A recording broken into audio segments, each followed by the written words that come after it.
Asante, let's be seated. So, ladies and gentlemen, our first conversation begins here, and this is how Devolution Conference 2025 begins. We are going to have a panel discussion on good governance, empowered communities, accountable counties, rebuilding the foundations of good governance. The objective here is to evaluate the extent to which devolved governments have entrenched good governance principles and to propose actions that can be adopted to foster transparency, accountability, and participatory decision-making. I'd like you to help me welcome up on stage my panelists for this one. And they are all here, they're all ready. I'd like you to put your hands together as we welcome the Governor of Migori County, His Excellency Dr. Ochillo Ayacko, to come up on stage. Please put your hands together for the Governor. Also, let's put our hands together for Senator Catherine Mumma from the Senate to come up on stage. Senator Catherine Mumma coming up on stage. Also, let's put our hands together for Mr. Joseph Bogosi Motari. He is the Principal Secretary for Social Protection and Senior Citizen Affairs. Bona PS, please come up on stage. The Honorable Justice George Odunga from the Court of Appeal is also here with us. Please welcome on stage Justice Odunga. Coming up alongside Dr. Oliver Waindi, who is the Executive Director at Uraia Trusts, Mr. Brian Odongo, who is the Law Society of Kenya representative sitting in the Public Interest Litigation Committee, a very, very, very interesting and a very important committee here as well. And we are also joined by FCPA John Lolkoloi, who is the Director, Ethics and Leadership at the Ethics and Anti-Corruption Commission. These are my panelists. Please welcome up on stage. Makofi tafadhali. Makofi tafadhali. Hey, makofi. Ama mtoki. Let's give them those beautiful round of applause. Ile makofi ya kilo. Unajua? Moja, mbili, tatu, twende. Karibu. Panelists. Kuja. Tuzungumze about good governance. To set the pace for this,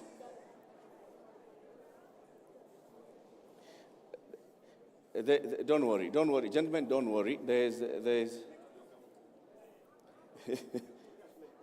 do not worry. There is no protocol order of sitting. Dr. Waindi, just take the seat. Okay? Asante, asante. We'll first hear a keynote speech on this, on good governance. And ladies and gentlemen, please help me welcome on stage with a warm round of applause Ambassador Henriette Geiger from the European Union, the EU Ambassador to Kenya. Makofi tafadhali as she comes. Makofi ile ya kilo. Moja, mbili, tatu. Makofi ya nyayo. Moja, mbili, tatu. Karibu. Balozi. Utubie. Thank you. Yes. Thank you. Welcome.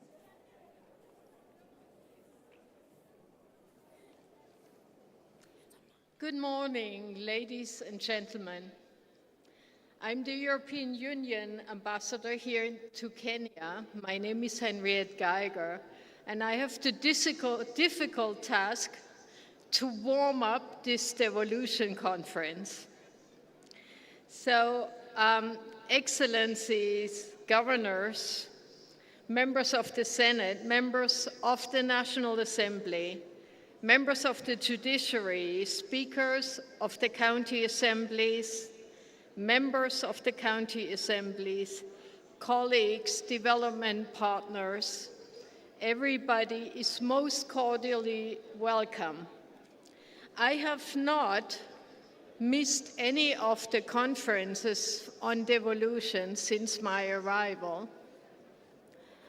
And Kenya can be very proud to have embarked on this very historic journey. Devolution please, I will not speak if there's not silence in the room. Hello? Please stop your conversations.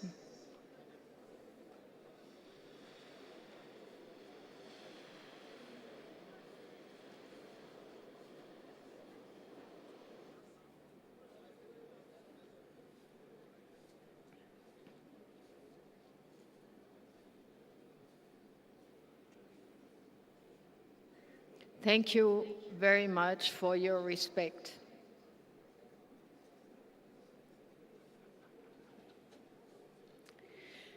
So, the devolution process under the 2010 Constitution is not just a bold legal reform, but it's the recognition that development cannot remain at the central level.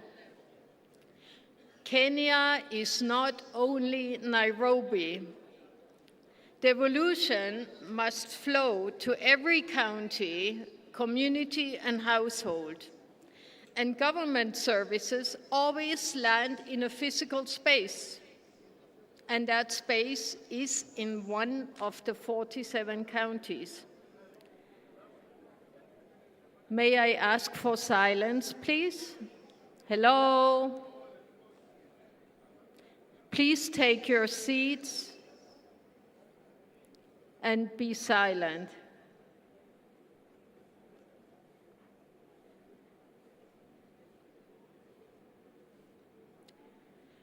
So devolution is the greatest governance transformation in the history of Kenya, in my opinion.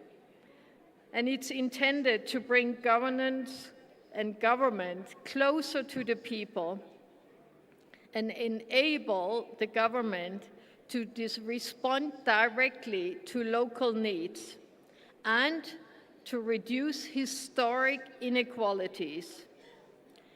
It is all about visible impact for the citizen.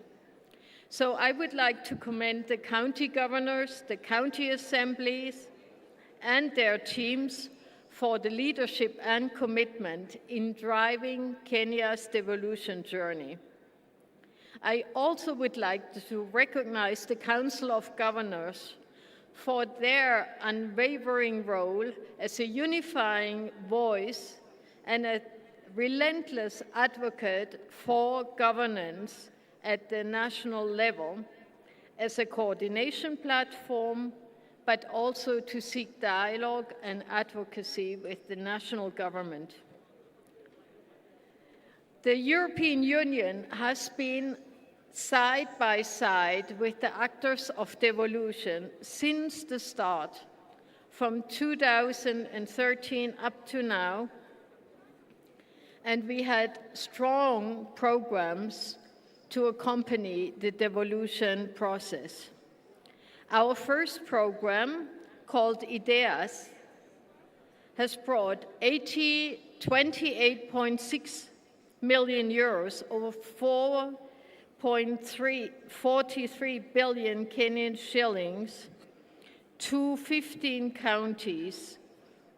Each one received 110 million shillings for local economic development.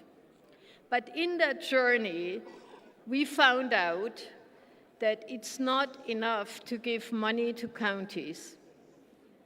There was a lack of capacity to implement those.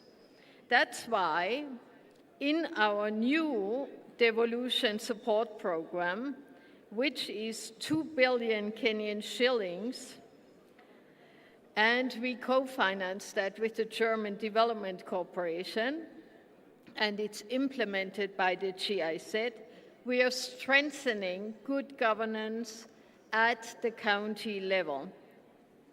So we are trying to enhance accountability, sound financial management, performance management, and like that, we try to improve service delivery. Also, it's very important that counties strengthen their own revenues. So the European Union is also putting additional 3 million euros into enhancing the counties' ability to raise their own revenues. Performance management is key, but it's not an end in itself. It's a strategic pathway to build public trust and to improve the quality of life for all Kenyans. And as devolution comes of age, we must now shift our focus to delivery.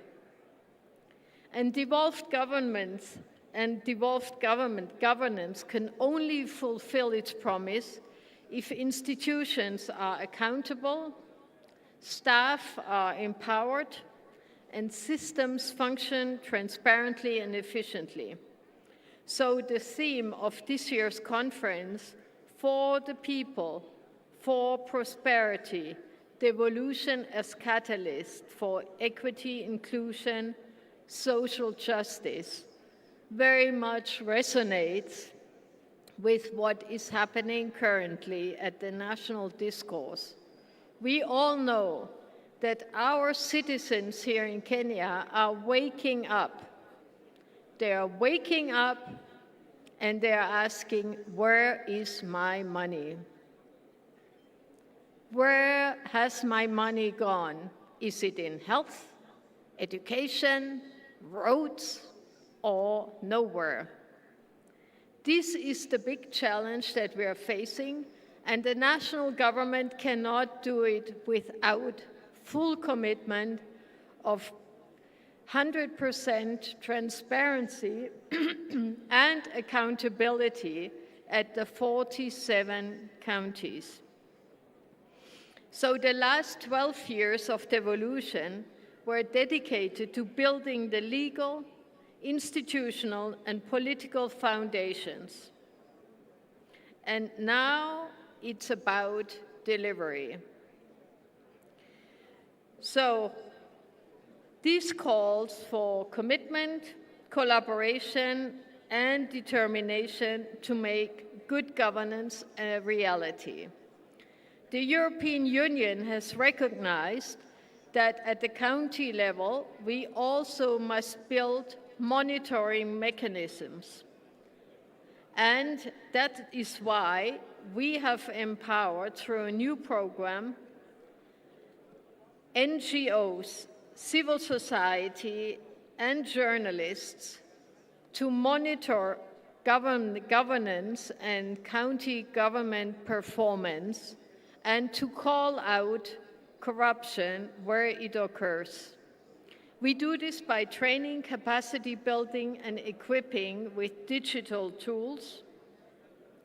And we are sensitizing millions of Kenyans in the counties to ask for accountability and to monitor the performance of their government. This is key for the credibility of devolution. Citizen engagement must be at the core, and people-driven innovation must be heard by county governments and taken into consideration. For devolution to deliver on its promise, of course, the national government has a responsibility not only to devolve functions, but also to transfer the funds that go with the delivery of these functions. Otherwise, devolution is nothing but a toothless tiger and a concept that stays on paper. So let us use those 3 days to have an honest reflection of where we stand.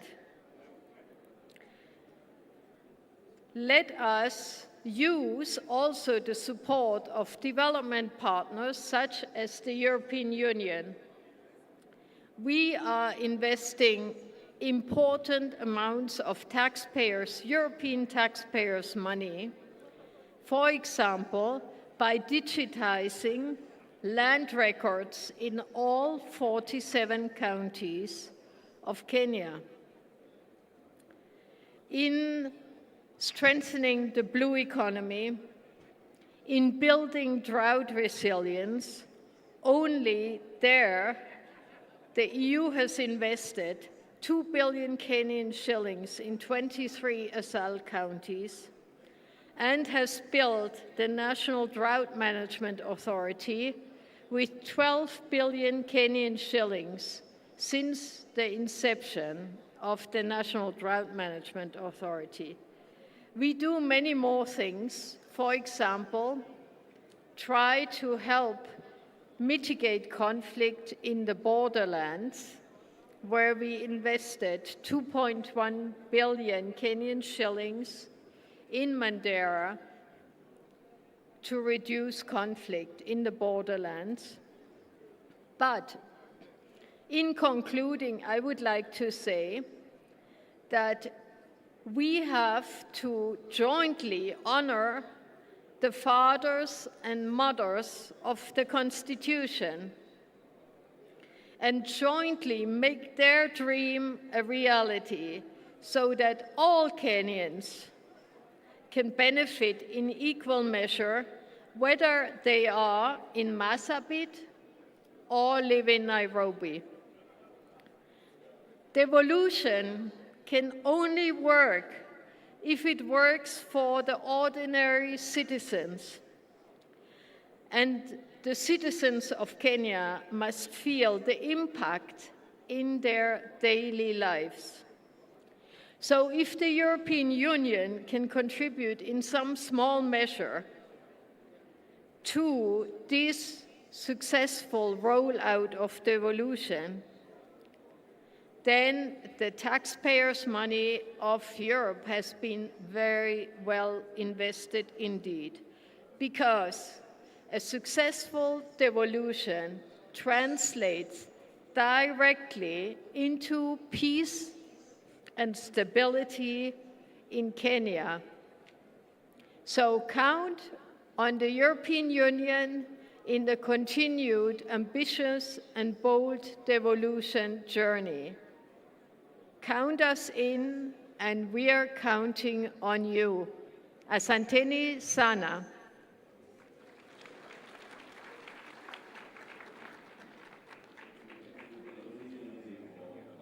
Another round of applause, please, for Balozi Geiger from the EU. I'd like to conduct a quick poll here with everybody who's in the room as we begin our conversation. Will as many as are citizens of Kenya say aye? I'll repeat the question. Will as many as are here and are citizens of Kenya say aye? Will as many as are here and are citizens of Kenya and have interacted with the national government say aye? Allah? Will as many that are here and have interacted with the national government say aye? In any way, umeitisha kitambulisho, umeshikwa na polisi, that's interacting with the national government. So say aye. Will as many as have interacted with the county government say aye? Will as many as are satisfied with the governance levels at the national government say aye? Will as many as are satisfied with the governance at county governments say aye? So then let's ask the other question. Will as many that are as unsatisfied with the level of governance at national and county government say nay? We don't even have nays. Ayes or nays? Okay. We have a couple of unsures.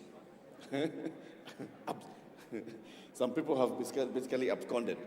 But we want to have this conversation with my panelists, and I know it's a manual, and only Senator Catherine Mumma, who is our lady. But Senator, don't worry. We mean well. It wasn't by design, but we just mean well. We're going to have a conversation around governance. And governance, of course, interacts with everybody. Governor Dr. Ochillo Ayacko from Migori County, I want to start with you. You are now a governor. You have been a senator before. You have been a member of parliament. You have, looked at areas of good governance from a point of executive, from national government and now at county government, from a point of oversight at national and county government, and now here you are at this level as a governor. Do you feel that the citizens actually understand what good governance ought to look like? Governor Ochillo Ayacko. Thank you very much, and I want to thank Homa Bay for hosting us. I also want to thank the nation for the new constitution and for devolved units. I doubt whether the general public in Kenya are adequately informed about good governance. I doubt whether debates on good governance are objective, whether the measurement is objective as to whether there is good governance or not. But I know that when we look at our legislative space, our regulatory space, we have enough legislation, we have enough or adequate regulatory framework that should lead us to good governance. I want to say, as a governor, that the counties are doing as best they can to ensure that there is good governance. In fact, when you are in the county space, it's really not optional. E-portals exist for us to show and to demonstrate that our procurement systems are transparent. We have independent oversight entities that assess, evaluate, and give their opinion as to whether we conduct public affairs properly. We are obligated to share this out to media houses. We also have both county assembly and the Senate to oversight what we do. When it comes to transparency or when it comes to accountability, we are obligated by law to account. We are also obligated by practice. If you do not account for what you do with the resources and mandate entrusted unto you, you are unlikely to get into that office and be returned for a second time. But in terms of what people feel, I heard you ask the public what is their level of satisfaction with what counties do. The dissatisfaction is not because of good governance. The dissatisfaction is because of the effectiveness in service delivery, which is a function of resources, both human and material or financial. When you look at the human capital in counties, the counties and their... Can I have the room? Ladies and gentlemen, I'd like us to have a quiet session. I know I do not want to speak to the speaker. I want to speak to the senator for Homa Bay. Please kindly, because you are the host, make sure the front row, everybody is seated. Thank you very much for that timely intervention. I was saying... And I can see several others. I'd like our marshals at the county, COG, to please ensure that the people are seated. I see there's a lot of consultation, especially in the second and third row. Please take your seats. Please take your seats. There will be break time, and we'll be able to interact at that break time.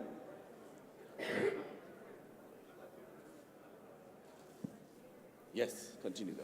Yeah, I was saying that the disaffection with services generally at the national and county level is as a result of many factors.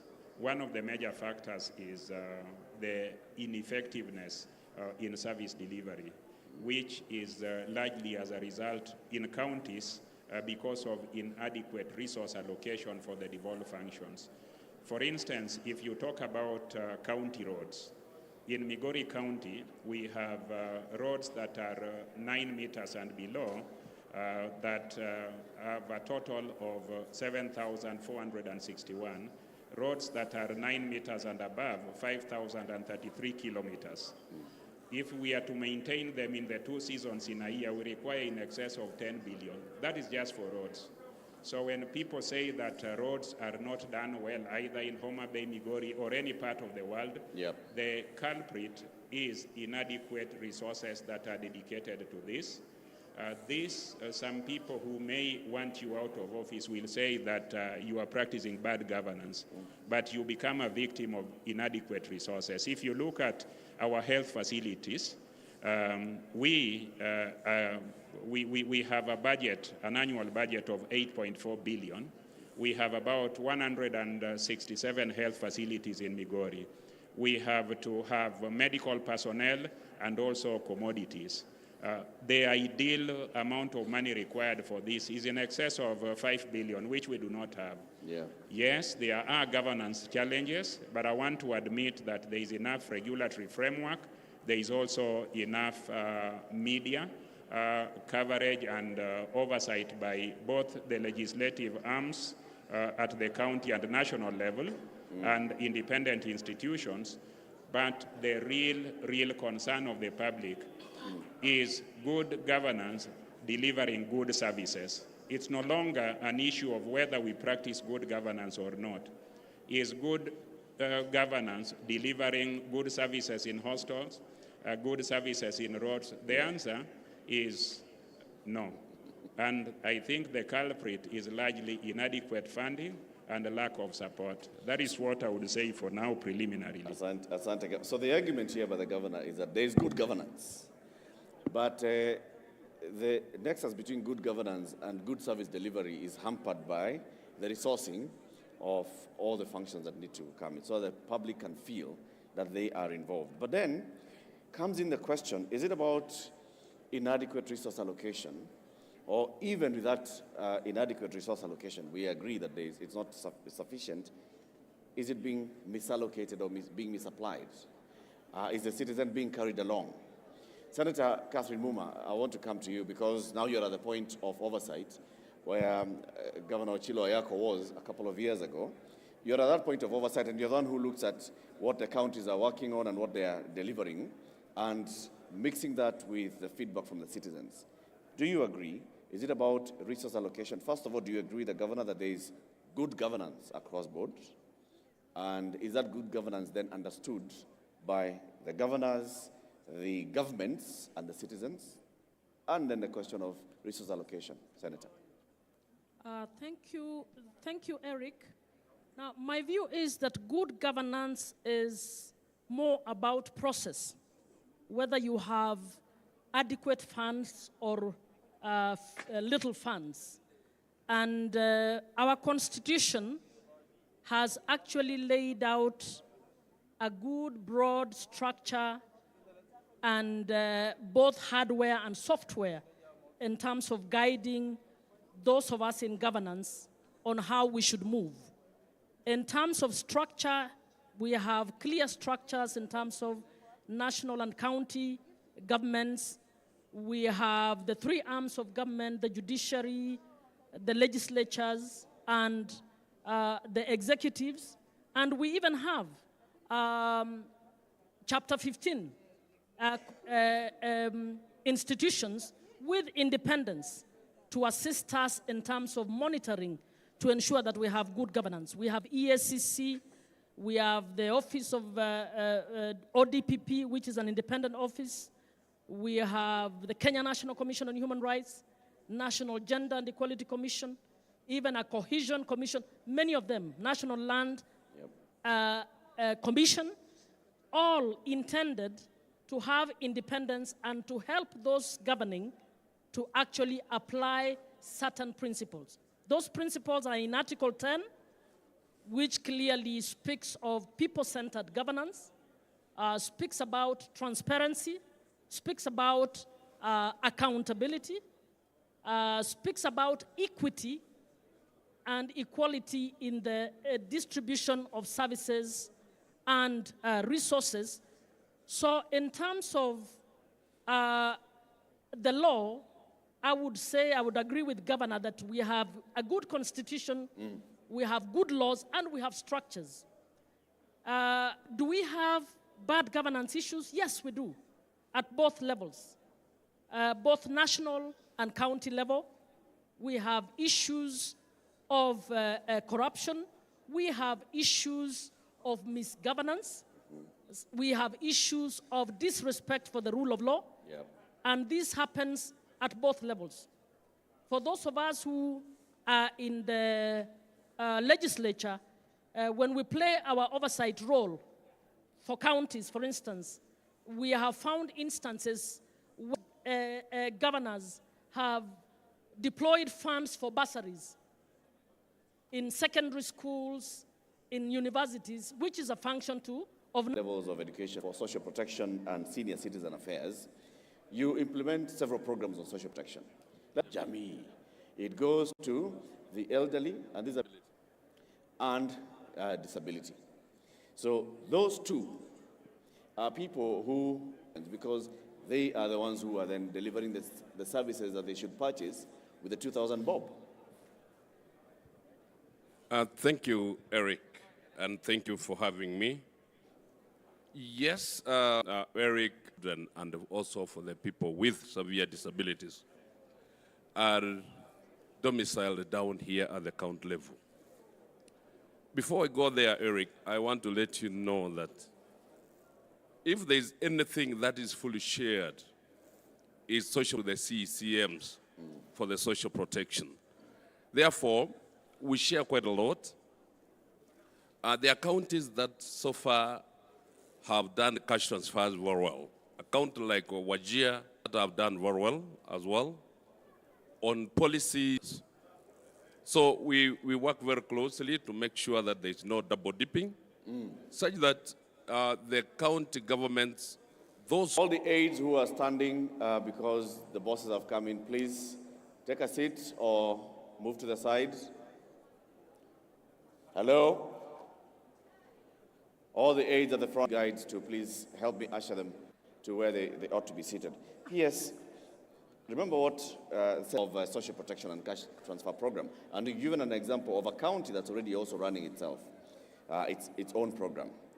Who identifies the needy people in the society? Who identifies the orphans, between the national government, social protection state department, the county government, and maybe then just being implemented by one entity? Why do we need to have a duplication of people from the national government doing the same? Is that not bad governance? Yes, the answer is the government should also be able to set aside first. So there is need to work together, and as I was continuing before, you asked the listeners to keep quiet. We also have what we call an enhanced single registry, honorable people of this nation. So once we have gone to the ground and collected this data, we keep the data at our enhanced single registry, and we also support our county governments with the same data to make sure they use that data whenever they are implementing they are also trying to support our people. For example, Eric, we did share data to the county government of Kakamega to implement the Oparanya care, and they have done very well. Kakamega is one of the best places that have done what we call the Oparanya care. We also did share data to Baringo County for them to make sure they implement and they make sure that the SHA is implemented to the indigents of that county. And they have done very well in Baringo County. We also shared Nairobi County for the SHA beneficiaries, that is the indigents of Nairobi, especially the urban poor, and they have done very well. And quite so many, West Pokot and Turkana counties for intervention and emergency cash transfers, which are also trying to do some cash transfers. So the data, not only that we pay cash transfers, but we also support the county government to make sure that they also try to uplift our vulnerable people on the ground. We'll come back to continue that conversation. Thank you. I'd like to hear those examples. But let me bring in Wakili. Wakili Brian Odongo is representing the Law Society of Kenya here. He sits on the Public Litigation Committee of the Council. It's about citizens. It's about citizens feeling that the government is actually delivering the services that they want and that the government is responsive, and that is how they then start gauging good governance, that it works for them. We see very many cases going to courts, and they'll go all the way to Justice Odunga and above Justice Odunga, going all the way on issues that are just being litigated because people feel that the government did not listen to us or the government is not doing things. What are those underlying issues that make people want to even seek the intervention of the courts, and what can be done better to improve that relation? Well, thank you very much, Eric, for your question. I think quite apt, to say the least. Foremost, I think it's also important that I relay the regard of the President of the Law Society of Kenya, She's also a host in a conference at a different location in the country. But straight to your question, I think principally, looking at our topic for today, two key issues come out, which if addressed adequately, then go towards, building up effective governance, go towards a public that feels involved in the governance process, and as PS has said, also benefits directly from government activity. Yep. And that is, of course, principally empowered communities, then secondly, accountable communities. And so you may ask, what are the key elements of an empowered community and what builds up an accountable county in this context, or an accountable government, if you so please. For an empowered community, and this of course will build up to some of the issues that do go to court, is first of all, a community that is informed, engaged, and actively participating. I'm sure Judge will tell us later on as we speak about this, public participation is often one of the key issues being addressed when challenging government policy, when challenging legislation, and when challenging government action, the element of public participation. And tying back to our topic for today, we are talking about empowered communities. And to empower a community, they must actively participate, getting their views when designing policy, getting their perspective when assessing interventions, yeah, and getting their involvement when doing, say, for instance, cash transfer. All right? That really is a key building block of an empowered community. So we have to go back and ask ourselves foremost, why, right? And PS will tell you there's an assessment criteria that goes into that decision making, all right?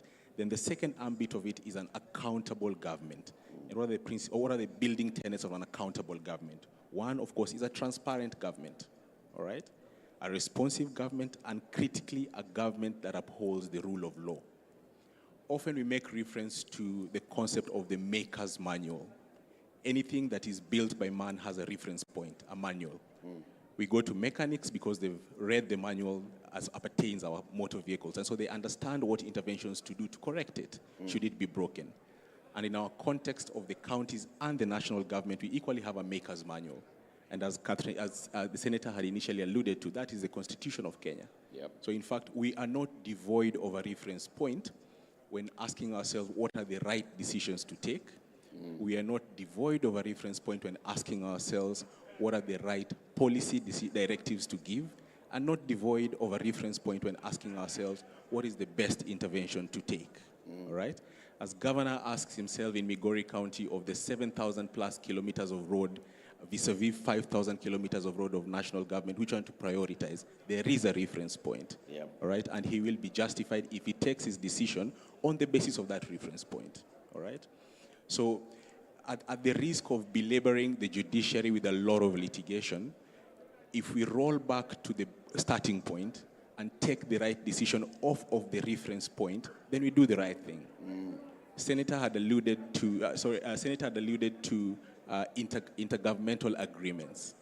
If we did that on the onset, then there'll be no confluence and, contradictory of activities, because we go to the reference point, we go to the maker's manual, we go to the Constitution, it guides us on what to do, we get governments speaking to each other, we take informed decisions that are effective and definitely have impact on the people. I reckon you want to call back the room again. I'll allow you to do that. I'd like to call the room to order. Senator Boni Halwale. If anybody sees Senator Boni Halwale, say hi to him for me. Senator Boni Halwale. Senator Boni Halwale, hello? Hi, Senator. Thank you very much. You get my point. If anybody sees the Cabinet Secretary for Energy, I don't know if he's here. The Cabinet Secretary for Energy, is he here? The Honorable Opio Waindi, is he here? Is he in the room? Please, I kindly ask him to take a seat. Thank you very much. Karibu sana. If anybody sees the Speaker of the Senate, the Speaker of the Senate, is the Speaker of the Senate in the room? The Speaker of the Senate, the Honorable Amason Kingi, is there. He's taken a seat. Karibu sana. Thank you very much. Let's have some moment of peace and quiet as we finish our conversation. Yes, Senator Tabitha, asante sana. I see that you have told them what you need to do. Get a moment so that we can all hear and understand what our panelists are saying. So, Wakili, you're saying we cannot really belabor the point that we have a manual, we have read the manual, we know what the manual says, but we just don't service or oil the car what we should. So what do we need to do to make sure that we're actually doing that? Senator Halwale, order, order, order, order. Thank you. It seems our legislators are very responsive to terminologies used by the speaker. So indeed, we do have a maker's manual, and if we make reference to it, we will not go wrong. Yep. Some of the most litigated issues before the courts currently, and I'm sure Judge will speak about this, are, say, for instance, division of roles between the National Assembly and the Senate, between functions of different entities within the county governments, all right?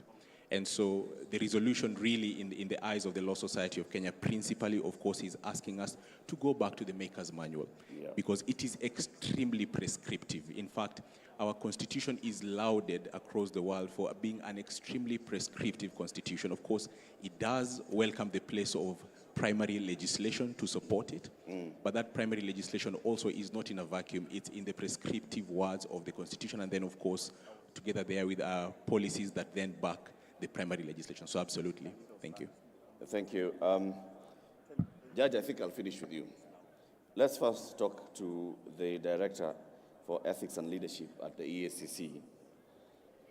So, Director, for example, just the other day, you released, the bribery report that was showing us that the cost of bribery has gone up. I don't know whether we're calling it the cost of bribery. The price has gone up, and it's across all levels of government, both national level and county level. The citizens are seeing that they have to part with money to access government services. Now, I do not need to ask you or anybody whether that is good governance or not. It's obvious. It's unethical practice. It's not good governance. But then so what? You release these reports. So what? How do we move from corruption and bribery amounts moving from 2,000 to what are they now?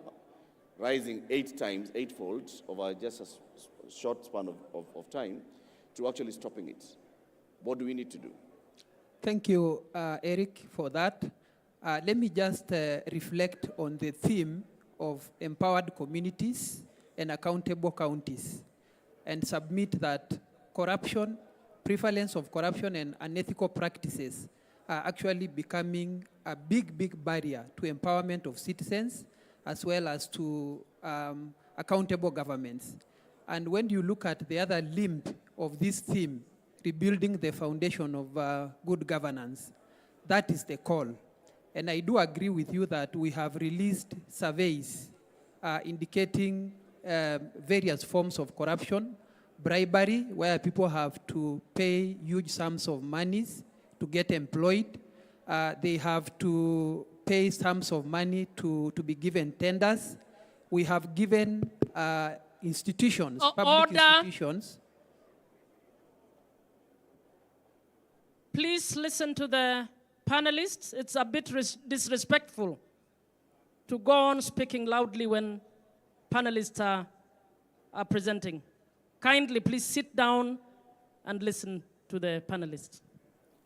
Yeah, so when we release the findings of these surveys, and we indicate, for example, the counties that are leading, we indicate the departments that are also having rampant cases of corruption and bribery. First of all, it is informative because all those institutions have accounting officers and they have other senior officers, and they should be able to see how they are faring in terms of prevalence of corruption. So that is number one, to inform them and to make a reawakening call for them so that they can commit to good governance, accountability, and transparency. As a commission, what we also do is we engage them in rapid results initiatives where we hold discussions with them and be able to, disclose the major details that are coming out of these surveys and we work together to come up with preventive measures. So those are some of the measures that we are doing. Of course, the legislation is also there, where we advise them on what measures they are supposed to put in place. They are supposed to, like for example, most of the issues we are having are issues of procurement. And probably at some point, maybe when you give me an opportunity to talk about the Conflict of Interest Act, which is a robust legislation that was passed on 30th July. And we believe that that law, adherence to the provisions of that law is going to be one of the ways to rebuild governance and to ensure that public officials commit to offering public services and not to become the suppliers of goods and services. In that case, they get compromised, and that is, for example, why you get to have projects that are not completed because the decision makers are conflicted themselves, whereas they are supposed to be the ones to ensure that these projects have been completed well, the services have been rendered. Once they, or a portion of them, are actually suppliers, then they are conflicted and impaired in terms of ensuring services to the people. And just to say something about what Governor Ayacko said, I do agree with him that there is inadequate resources. But what we want to ask as law enforcement, as Kenyans, is that even for the resources that have been dispensed or disbursed, please make prudent use of those resources. Thank you. Asante sana. And yes, indeed, the new Conflict of Interest Act that just came into effect is, first of all, it is billed as the one that is going to take us a couple of steps ahead. But I'd like to ask the question, exactly how? Exactly how does this change from what we've had in practice? We had the Public Officer Ethics Act, we have had all other pieces of legislation. Now we have this one that says that because Catherine Mumma sits in the Senate, she cannot do business with government. Does it really say that? And how does it change how we actually... I didn't quite get the question. How is this Conflict of Interest Act now really going to change? I mean, what different things should we expect in the next 6 months? Thank you for that. Yeah, so let me inform the audience that the Conflict of Interest Act was assented to by the President on 30th July of this year. It has been a journey since 2023, 2024. At some point, His Excellency the President had to raise issues that will strengthen that act. So basically, the conflict of interest, the simplest definition of a conflict of interest is when public duties conflict with performance of official duties. And that has been the main form of corruption. The necessity of that law is because public interest had permeated the entire public service.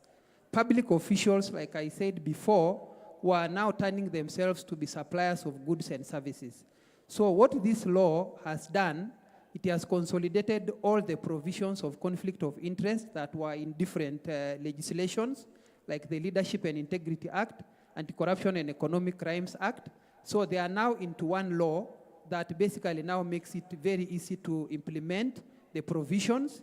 And one of the express provisions is that public officials are barred from trading or even getting a benefit for the supply of goods, services, or works by the reporting entities. So it's now a criminal offense, and if you are investigated and convicted, you will be liable to an imprisonment of up to 10 years or to pay a fine of 4 million. So other provisions in that law prohibit public officials from interfering with recruitments where they have an interest.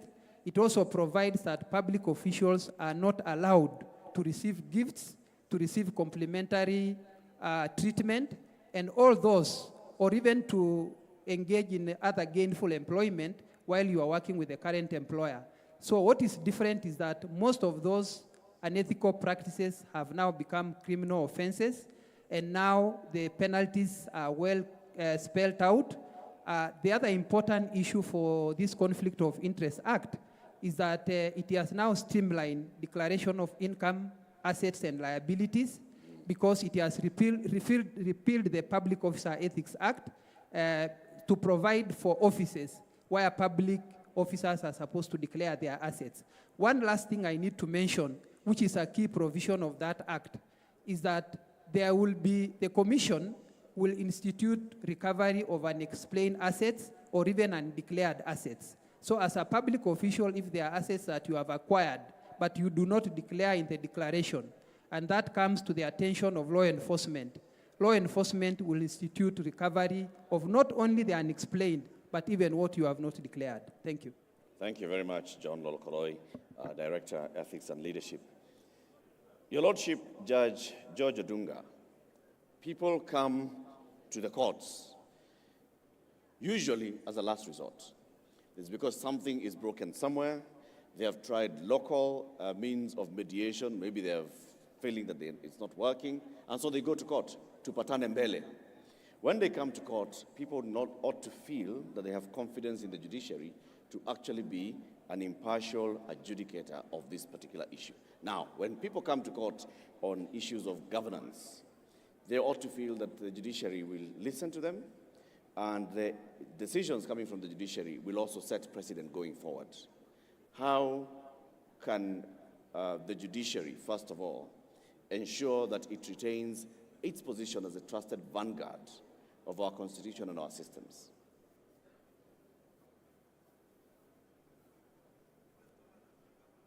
Yes, thank you very much, Eric. The role of the judiciary is very clearly set out in the Constitution as an independent institution. Its role is supposed to ensure that the Constitution is upheld, it is promoted, and it is protected. Therefore, when citizens and all persons come to court on allegations of actions or inactions that threaten the values and the principles of the Constitution, then we as a judiciary must be able to interpret the Constitution very clearly so that we uphold the values and principles that are set out in the Constitution, including the rights of the citizens. So that's our mandate. All right. So when we come to court and people feel that maybe the judiciary is not being impartial, what drives that kind of sentiment? One of the weaknesses of the judiciary, and any judicial system at that, is that the judiciary does not have the means to execute its decisions.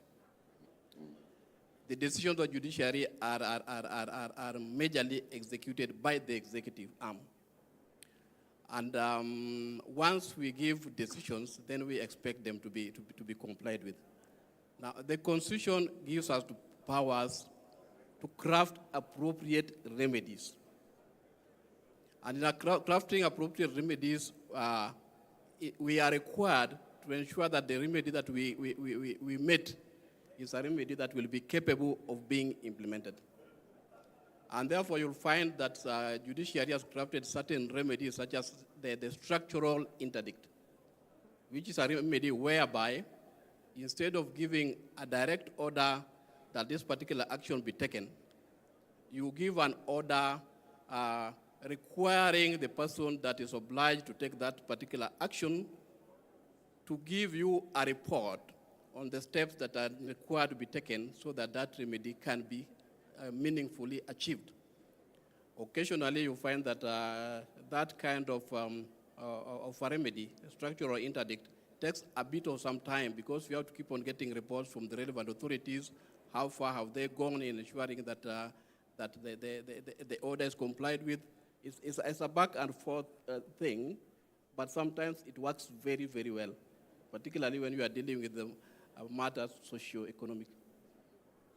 You know, one thing that is going to, we've been described, and I know Dr. Oscar will say this, that we are a very litigious society, and we've been called a very litigious society. It's litigious because we have a manual, and we can read the manual, and we can see what's wrong, what's not working, okay? People come to court. On matters of, especially the social sides, people come to court and they feel that the government is not doing what it ought to do. Some come to court and they feel that they have been discriminated against in the provision of service or in accessing a service. Some will come to court and they feel that they have completely been ignored in provision of a certain service. And they're coming and they're seeking a solution. What ought to happen so that people don't come to court? What do you think ought to be happening at the governance levels so that those in positions of authority and the citizens that they serve actually have a better interaction and better relationship? So we reduce these people coming to court on what some may describe as frivolous, but of course they're not frivolous matters. Eric, what we are talking about is the ideal situation. Yes. Where you expect that before matters come to court, the relevant authorities and institutions ought to have been invoked in order to have those disputes settled at that particular stage. We have matters that ought not to come to court at all, but they still find themselves in court because the court is the ultimate institution that eventually determines these particular disputes.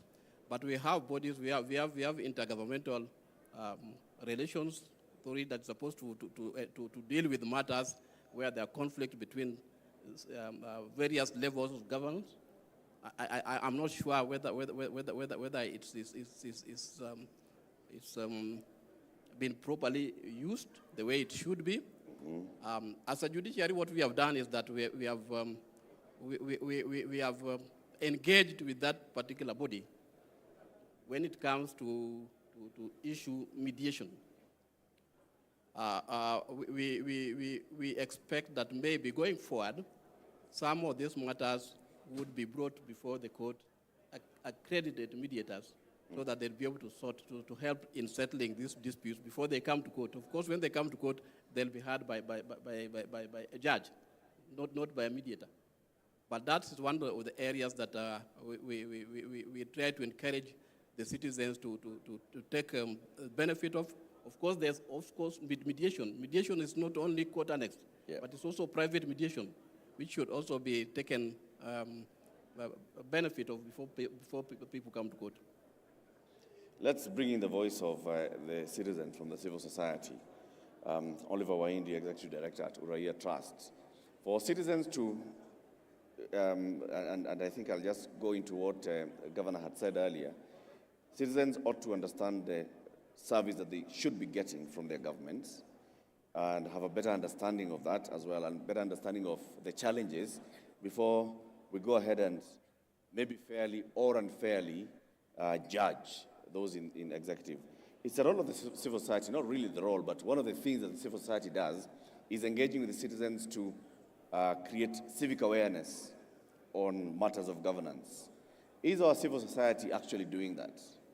Is our civil society involved in creating civic education to the level that people understand the 9-meter road is a responsibility of this institution, the 12-meter road is the responsibility of another institution, and so on and so forth?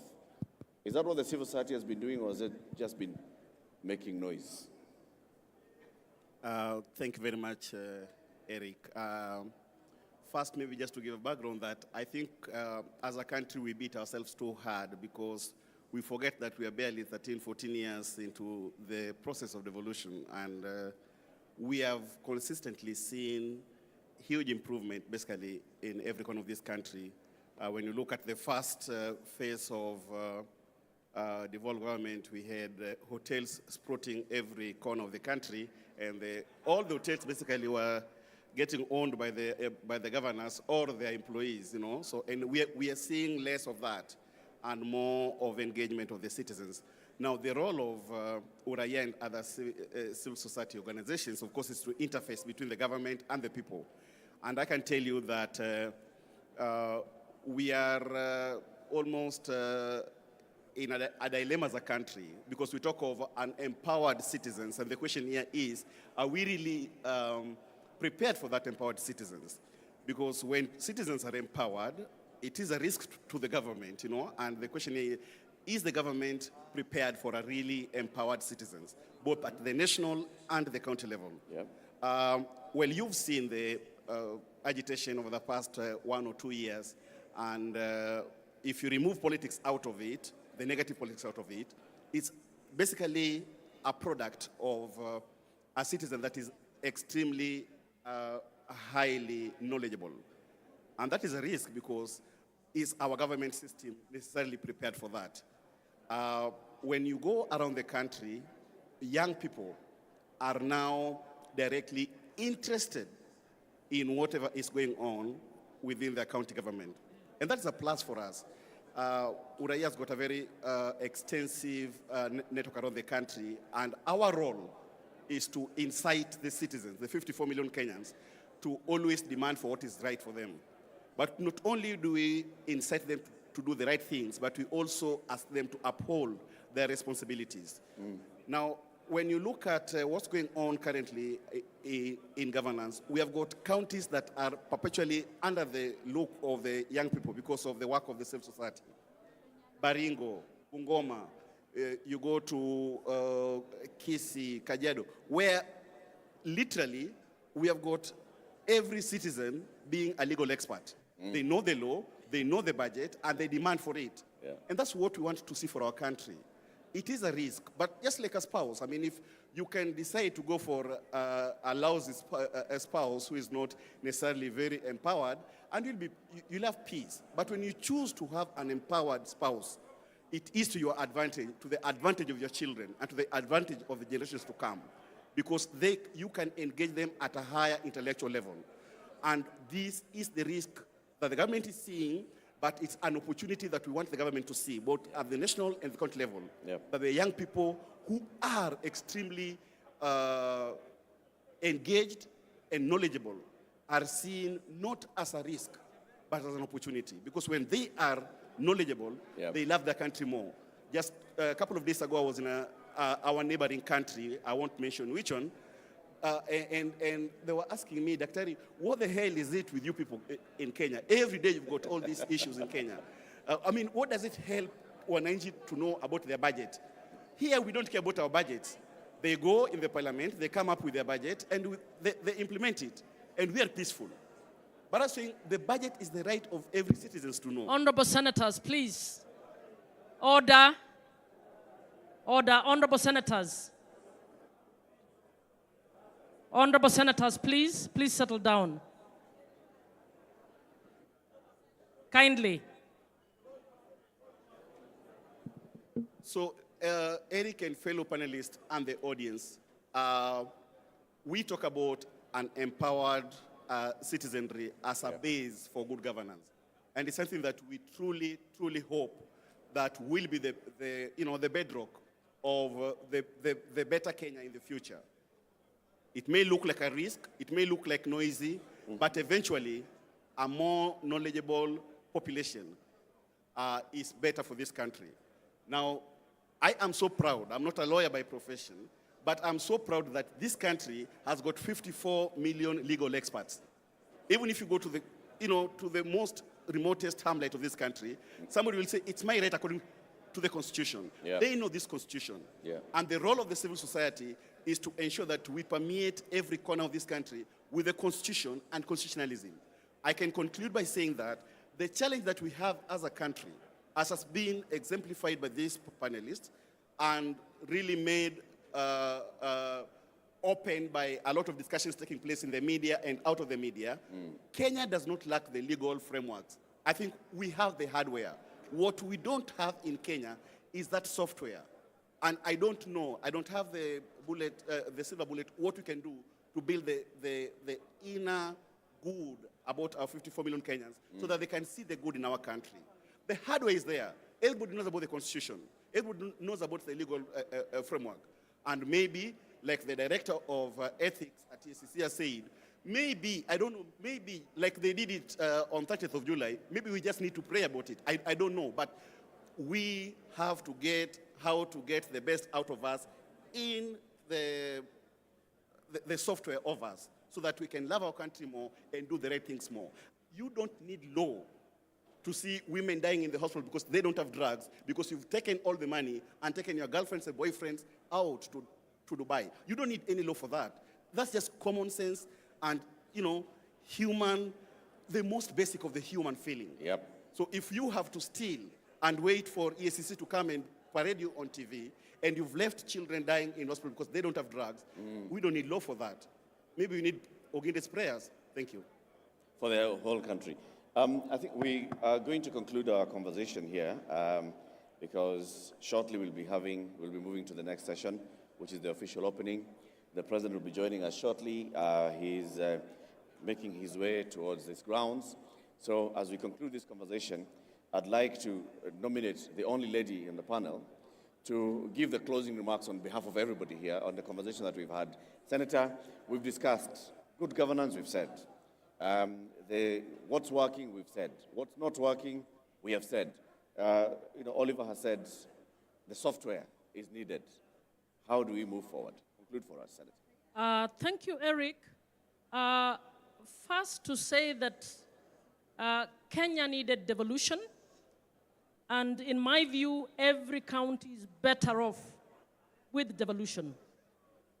12 years down the road, what we need to do is to relook at what we are not doing properly, strengthen particularly the intergovernmental relations, remove the little egos, institutional egos, to ensure that we collectively work on a basis of service delivery to the counties. We need particularly to relook at ensuring that counties get more resources. We need our citizens also to take time to understand what is the function of an MCA, what is the function of a senator, what's the function of a governor, what's the function of the president, because sometimes all these are mishmashed and not understood. And the greatest thing is good governance cannot happen unless we apply the software, which is very well embedded in Chapter 6 of our Constitution, and also the values and principles in Article 10.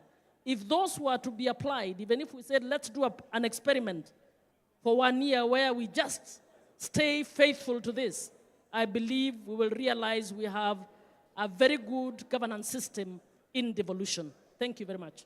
Very well said, Senator. Please, let's give her a round of applause, plus my panel. Asante Sana, Dr. Oliver Waindi, Executive Director, Uraia Trust, Dr. Ochillo Ayacko, Governor of Migori County. We have the Honorable Judge, George Odunga from the Court of Appeal, Director John Walkoroi from the Ethics and Anti-Corruption Commission, Principal Secretary Joseph Mogosi Motari, Social Protection and Senior Citizen Affairs, and Brian Odongo, representing the Law Society of Kenya, the Committee on Public Interest Litigation. Asante sana. Michelle, what comes next as we leave?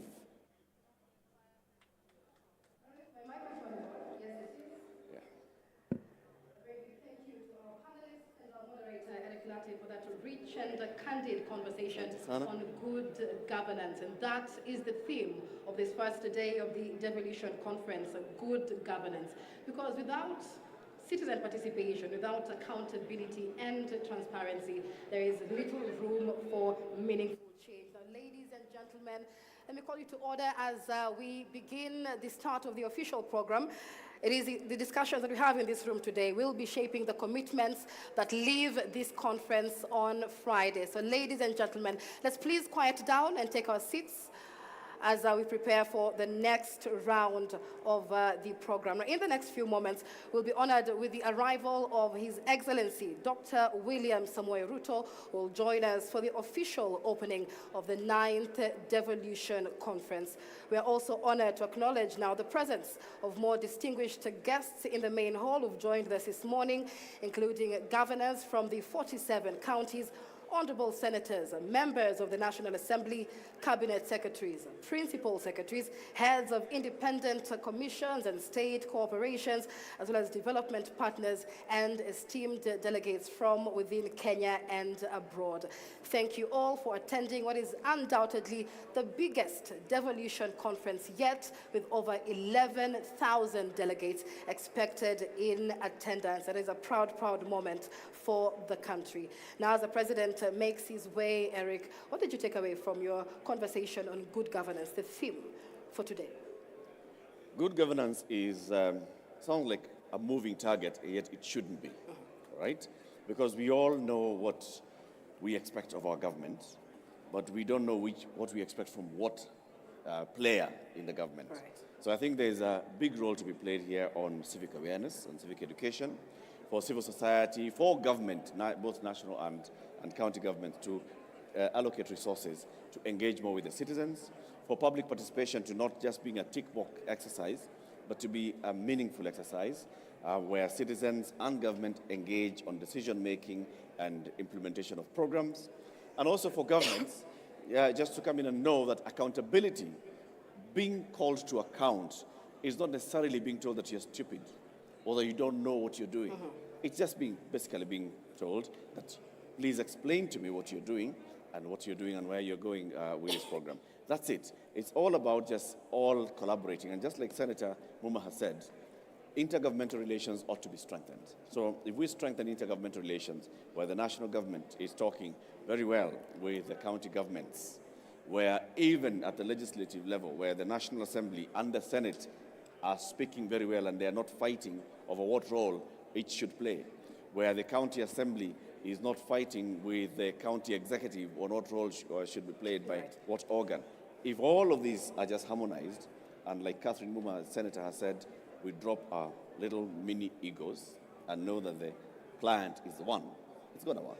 All right, and of course, a reminder that these conversations that we are having here will go into that final joint communique that we will leave this conference with on Friday. And it's a bit like what I was saying earlier, Eric, when it comes to good governance. Let's cut out the waste. It's like a bit of like a diet, right?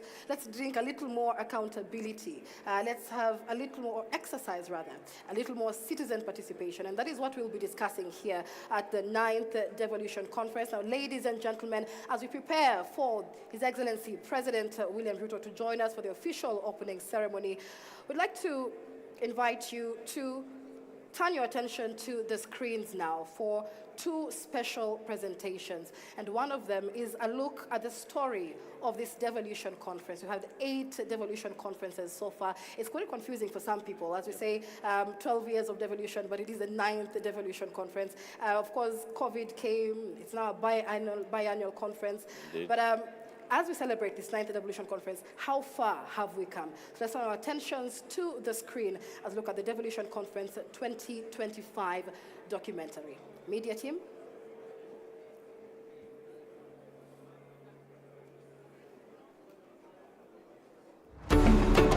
Kenya's devolution story is one of transformation, of power, resources, and responsibilities brought closer to the people, of voices heard, and of lives changed.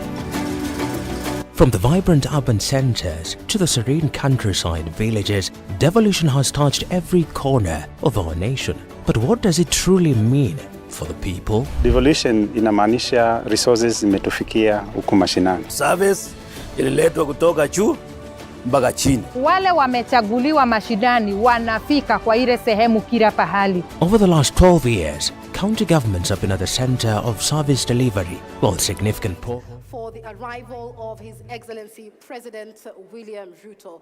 The County Executive Choir, I believe they're at the back of the main hall. Go ahead.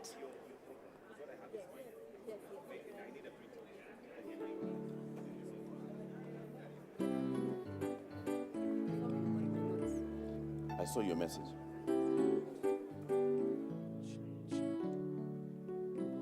Hallelujah. Hallelujah, hallelujah, hallelujah, hallelujah. Amenitendea, amenitendea, amenitendea, amenitendea. Emmanuel, amenitendea. Emanueli amenitendea. Sema amenitendea. Amenitendea. Jamani amenitendea. Amenitendea. Emanueli amenitendea. Emanueli amenitendea. Yesu osetimona. Osetimona. Osetimona. Osetimona. Emanueli osetimona. Emanueli osetimona. Emanueli osetimona. Emanueli osetimonwa. Kawono mabei Emanueli emotimonwa. Emanueli emotimonwa kama. Emanueli osetimona. Osetimona. Osetimona. Yesu osetimona. Osetimona. Emanueli osetimona. Emanueli osetimona. Emanueli amenitendea. Emanueli amenitendea jamani. Emanueli ametenda sini mashahidi. Emanueli amenitendea. Emanueli amenitendea. Amenitendea. Amenitendea. Yesu amenitendea. Amenitendea. Emanueli amenitendea. Sema Emanueli. Emanueli amenitendea. Yesu amenitendea. Amenitendea. Hakika amenitendea. Amenitendea. Emanueli amenitendea. Emanueli amenitendea. Amenitendea. Amenitendea. Jamani amenitendea Yesu. Amenitendea. Sema Emanueli. Emanueli amenitendea. Yesu Emanueli. Emanueli amenitendea. Emanueli osetimona nono. Emanueli emotimo maonge chudo. Emanueli emotimo gingwonone. Emanueli osetimonwa kawuono. Emanueli emotimonwa maber. Emanueli osetimona. Osetimona. Osetimona. Yesu osetimona. Osetimona. Emanueli osetimona. Emanueli osetimona. Kaka Yesu tio tamakata ulo. Kikmo setimo tamakata pimo. Okinyini Yesu timona. Kawono ametutendea. Owere kawono ni Yesu lo chonwa. Wanjoneno kaka Yesu tio. Leo hii yeye ni kimbilio. Asubuhi njema yeye ni Alfa na Omega. Hakuna mwingine aliye kama yeye. Hakuna mwingine aliye kama yeye. Ametutendea. Ametutendea. Ametutendea. Ametutendea. Emanueli ametutendea. Emanueli ametutendea.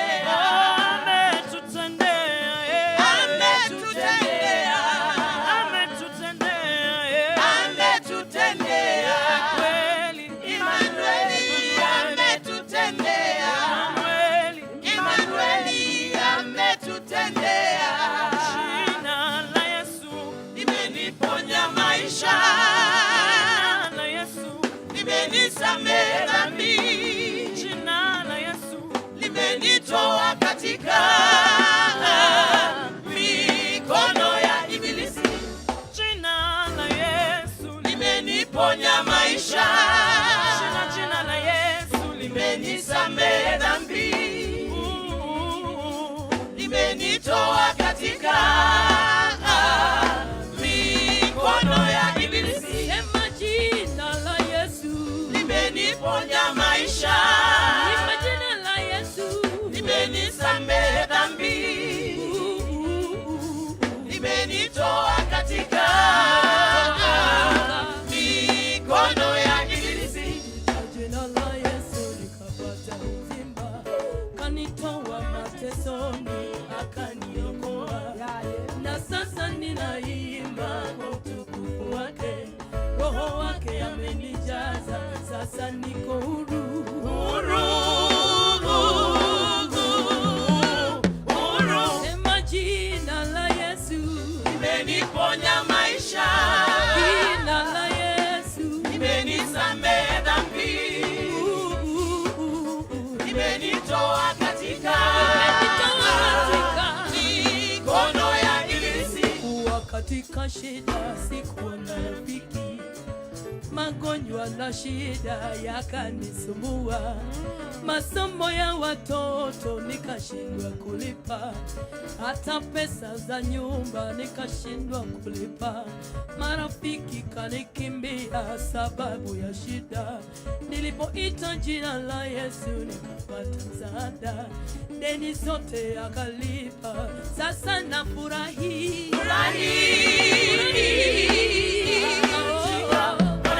Sema jina la Yesu limeniponya maisha. Imba jina la Yesu wewe, limenisamehe dhambi. Limenitoa katika mikono ya ibilisi. Sema jina la Yesu limeniponya maisha. naita jina la Yesu limenisamehe dhambi. Limenitoa katika mikono ya ibilisi. Weka mikono juu kwa Yesu, kwa Yesu, kwa Yesu. Yesu, Yesu, Yesu. Yesu, Yesu, Yesu. Yesu, Yesu, Yesu. Yesu, Yesu, Yesu. Anainua Yesu. Anainua Yesu. Anabariki Yesu. Anabariki Yesu. Anainua Yesu. Anainua Yesu. Anabariki Yesu. Anabariki Yesu. Wapi vigelegele, vigelegele. Hallelujah. Ai.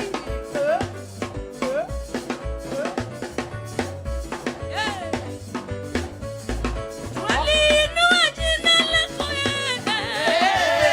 waliinua jina lako walitukuza jina lako walibariki jina la Yesu yoyoyo walibariki jina lako kulia kushoto Jina la Yesu livume. kulia kushoto yoyo Jina la Yesu livume.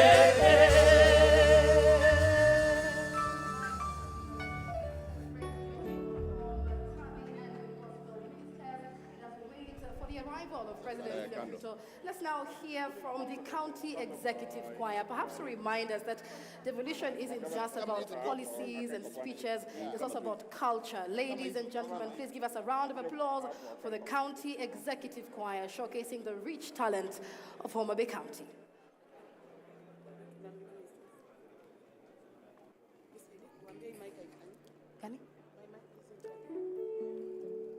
Ni warano kwenye wadilambo ni warano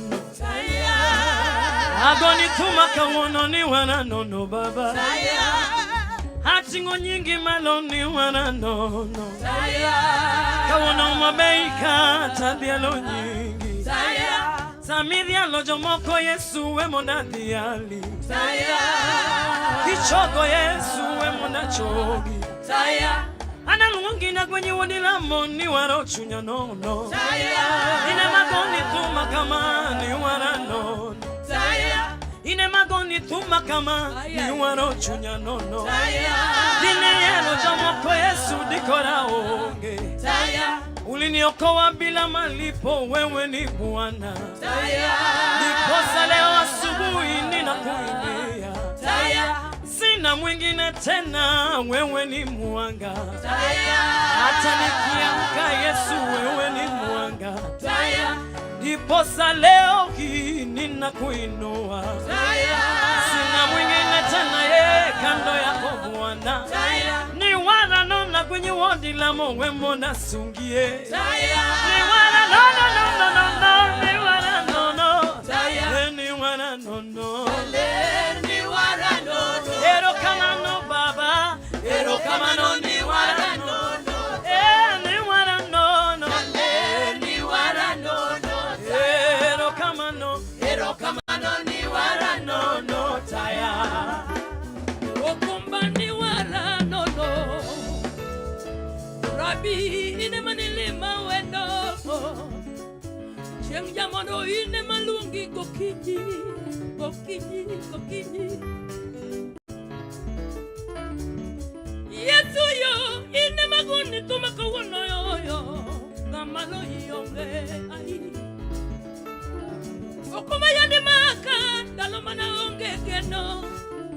Yesu ine manilima dalomane welonge. Yakwaro bedio we monda paki kituba. Ni wara no no yo yo. Okumba ni wara no no. Ni wara no no. Ni wara no no. Ero kama no ni wara no no. Taya ni wara no no.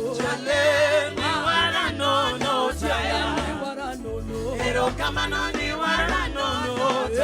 Wako ni tuma kapo dangima wako ni tuma. Taya. Shika gita yako twende na manaitwe. Taya. Wako ni tuma Yesu jabero wako ni tuma. Taya.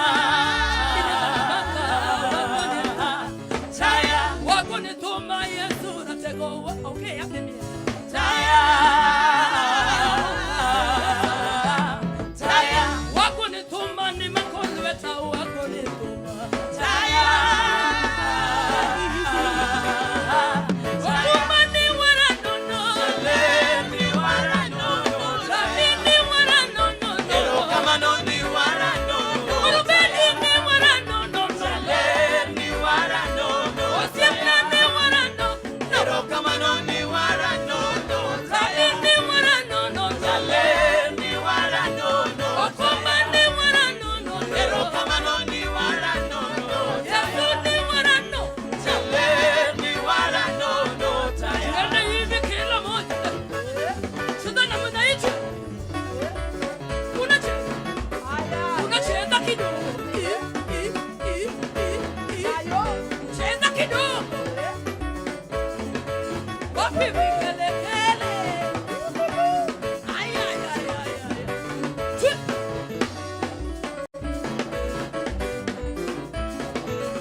watio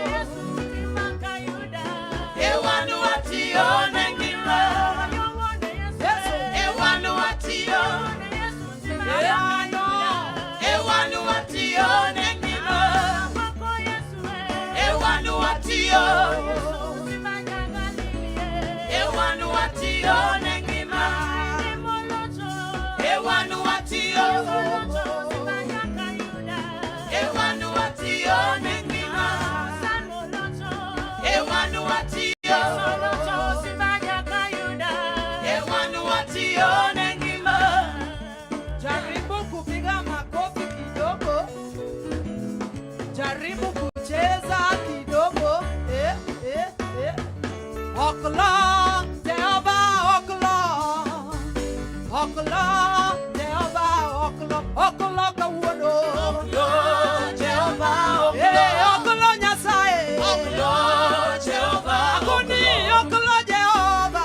Okla, Jehova, kawuono okla Nyasaye. Okla, Jehova, otimo madongo. Okla, Jehova, okla, wanu joneno. Okla, Jehova, kurwa okla kawuono. Okla, Jehova, okla, okla Nyasaye. Okla, Jehova, akoni okla Nyasaye. Okla, Jehova, jongima okla kawuono. Okla, Jehova, atego otimo madongo. Okla, Jehova, okla kawuono. Okla, Jehova, okla. Yesu timango.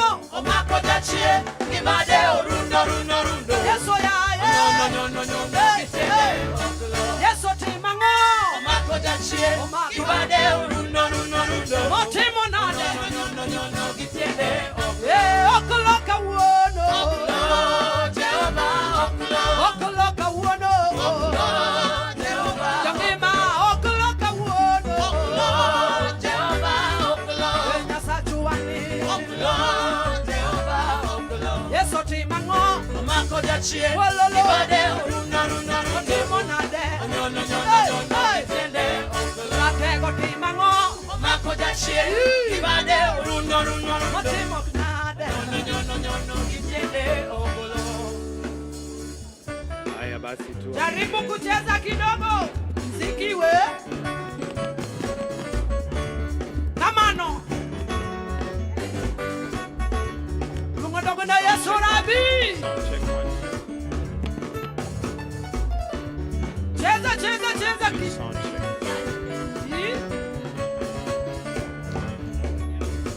Okla Jehova okla. Okla Nyasaye okla. Akoni okla gadiera okla elwe. Okla ratego okla. Ukaguzi wa mitambo 1 2 3 sound check. Okla Jehova okla. As we continue enjoying the music by Tabi and the band, tuwapigie makofi tafadhali. Naona Mheshimiwa Bensuda pia hawezi achwa nyuma pale. Makofi yake. Asante sana. As we continue to enjoy the music by gospel music by the Tabi and the band, tunajitayarisha kumpokea mgeni wetu rasmi ambaye ni Rais wa Jamhuri ya Kenya, Daktari William Samoei Ruto.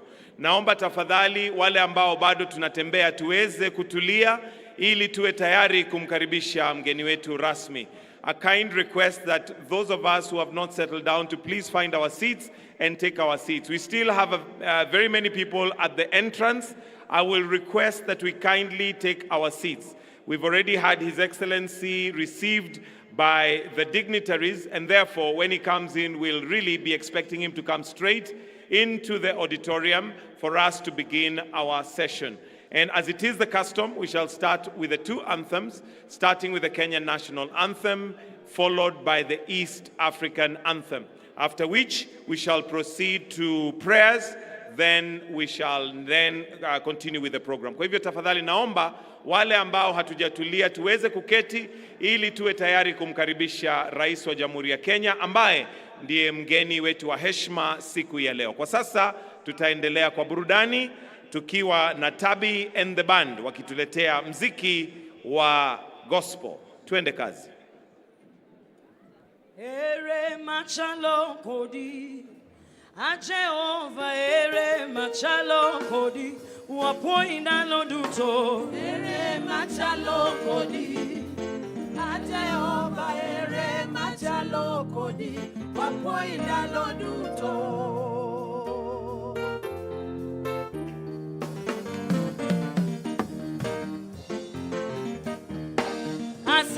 Manya poka yudo moro machielo.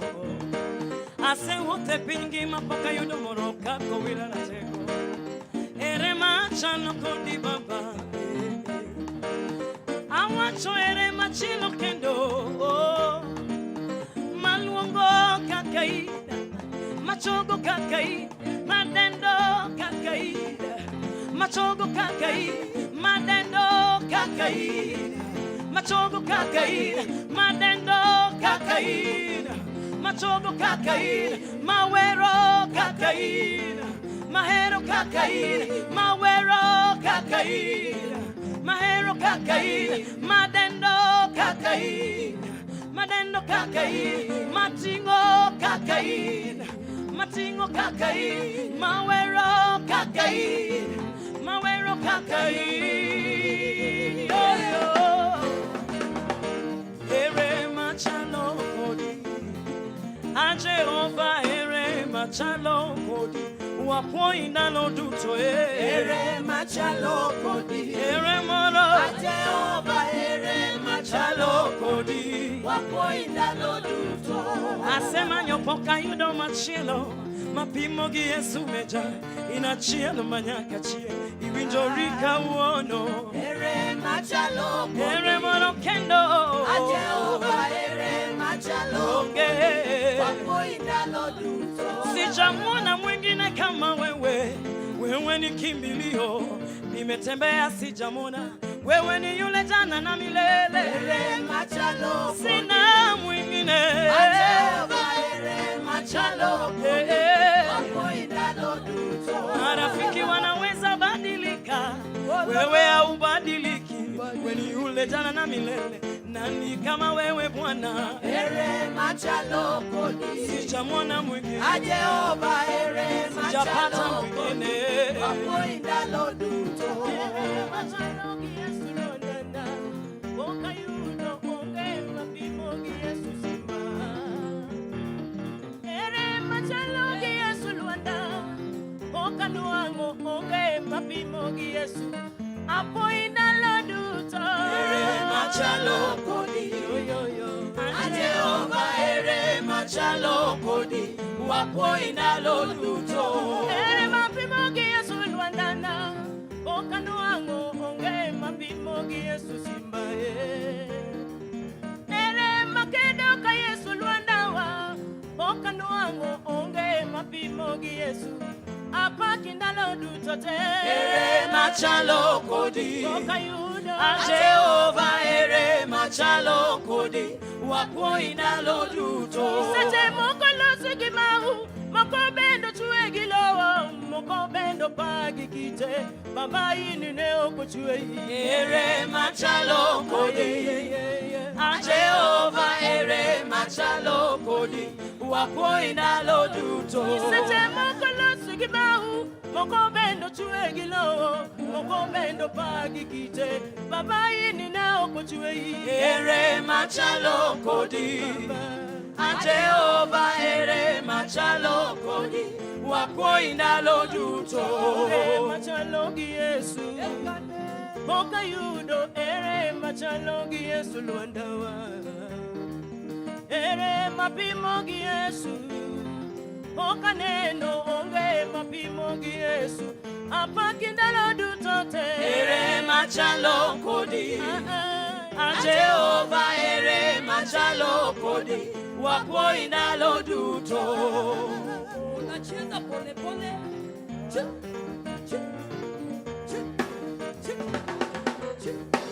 Yagermiele ine migedona. Mise migero totamo muko ayeso luandala. Rabi samane biro. Ne yudo kaparo Roma ayeso ine manitieko na paro. Obaro luanda jo Israelo mundo. Ine manilo koripi Samario marpineniti Odongo Bethania katoneko Kute mano chalo radomolingo Lazaro wokangima Eni wanyana machalo kodi Yesu Simba nguto yugno jangono make yuagreto mana yi Ere machalo kodi Okana no giwanga Okawinyo gita Omio samatumo yeyua We moda paki Okuma ine mani biro na Enu wadu jaranga machalo ki Yesu Okane no machalo kodi Yesu jangono Ere machalo kodi Watingi malo malo Ere machalo kodi Okayudo moro Jehova ere machalo kodi Wapoina lo duto Ere machalo kodi Ine mane makolweta Malo yombe Wapaki na lo duto Ere machalo kodi Okayudo Jehova ere machalo kodi Wapoina lo duto Wapoina lo duto Wapoina lo duto Yesu wapoina lo duto Wapoina lo duto Tuna miela kidogo Twende na mana hii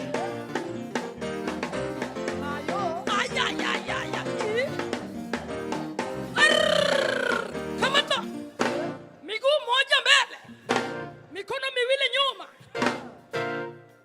Kawano wapoina lo duto Wapoina lo duto Yesu wapoina lo duto Wapoina lo duto Rabi watingi malo Wapoina lo duto Yesu watingi malo yo Wapoina lo duto Yesu wapoina lo duto Wapoina lo duto Yesu wapoina lo duto Wapoina lo duto Weka makofi ya chutu Ale makofi Ale makofi Kama unapenda Yesu yelele mikono kwa hewa Dosa Kama unapenda Yesu yelele mikono kwa hewa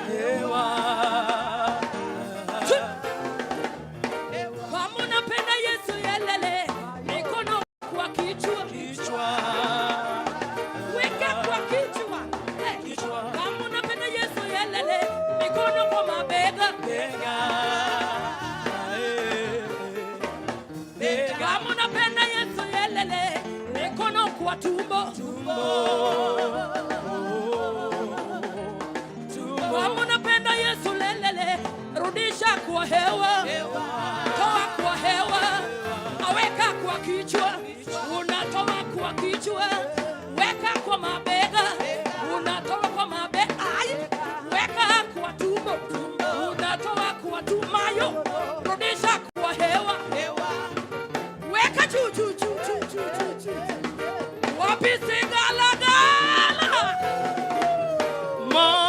Tomano mormana Junior Pompado Ololo Tomano mormana Junior Pompado Ana timo mecha Tomano mormana Junior Pompado Ana paula Yesu Tomano mormana Junior Pompado Kawono Tomano mormana Junior Pompado Yesu timo mono Tomano mormana Junior Pompado Ana timo mecha Tomano mormana Junior Pompado Ega woloni Tomano mormana Junior Pompado Ana delo Yesu Tomano mormana Junior Pompado Aga woloni Tomano mormana Junior Pompado Asigala gala Tomano mormana Junior Pompado Ana yolona Yesu Tomano mormana Junior Pompado Ana tiana Yesu Tomano mormana Junior Pompado Tomano mormana Junior Pompado Mabeya wa Tomano mormana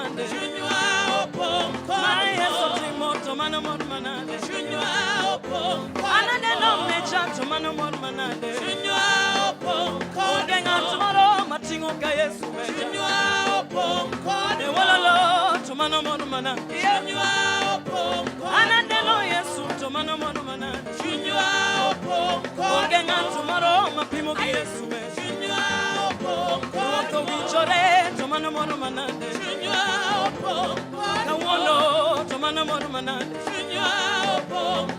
Wololo to mano moro manade. Kawuono to mano moro manade. Kawuono to mano moro manade. Mongoyo to mano moro manade.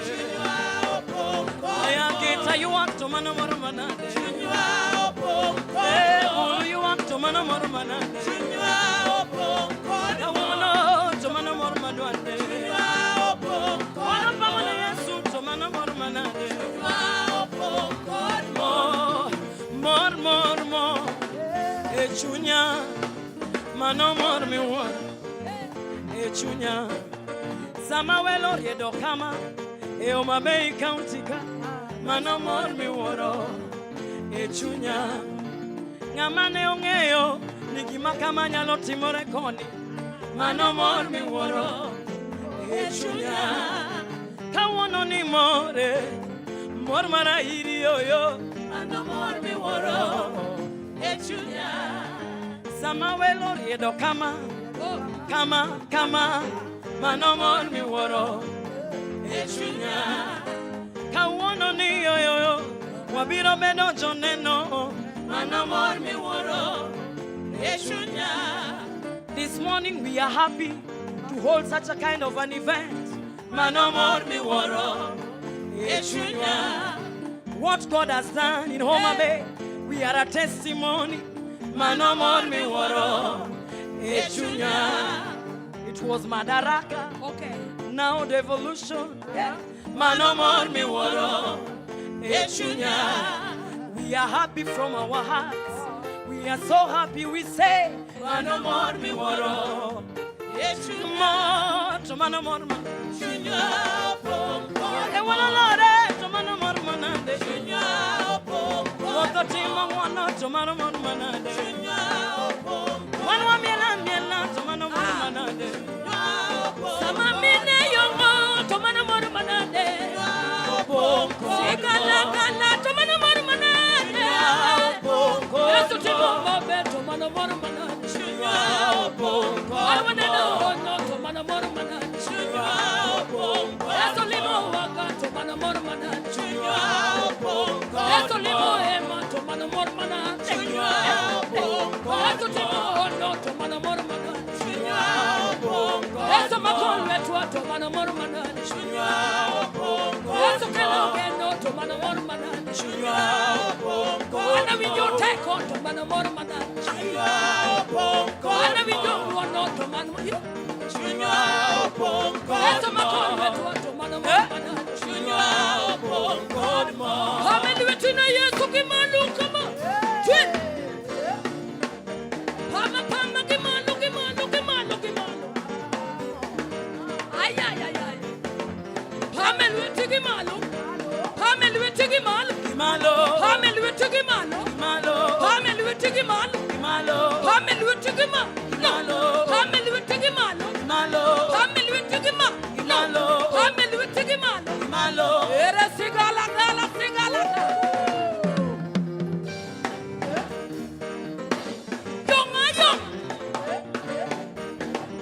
Okay, Ademir. Mayo.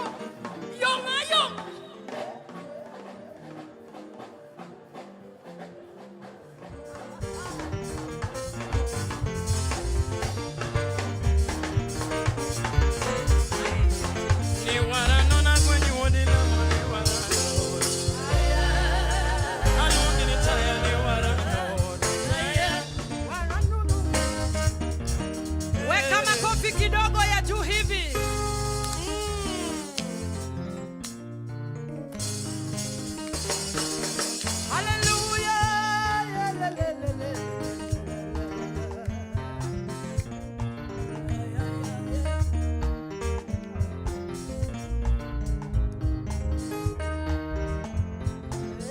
Ni wara nono chianga jambono ni wara nono.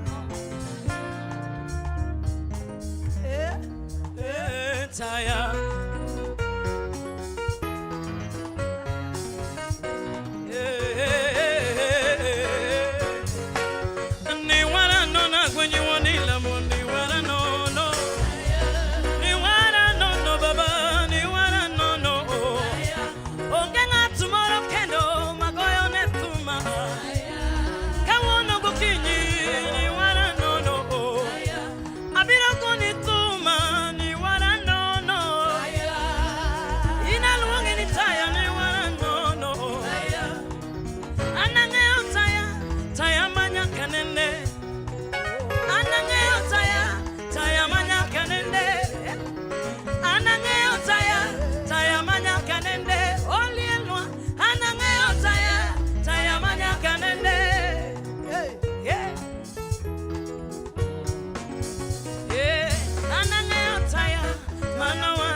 taya marienye mudo kawecho tamayoyo taya mamenyo nayo sechete huyu Yesu ni mwanga asubuhi na mapema anabaki kuwa mwangaza hata nikiteleza bado anabaki kuwa Mungu ukiteleza hata kuinua ukianguka hata kuinua ukiteleza hata kuinua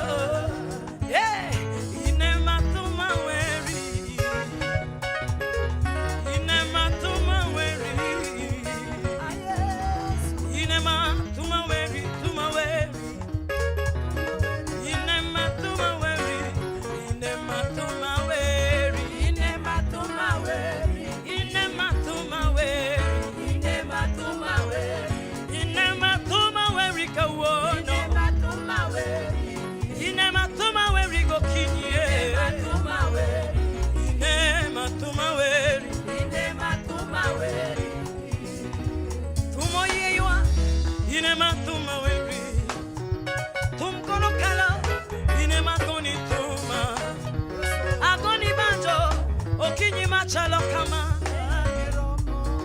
inema tumaweri inema tumaweri inema tumaweri inema tumaweri tumaweri inema tumaweri inema tumaweri inema tumaweri nema kulweta kaya na ongegeno okinyini inema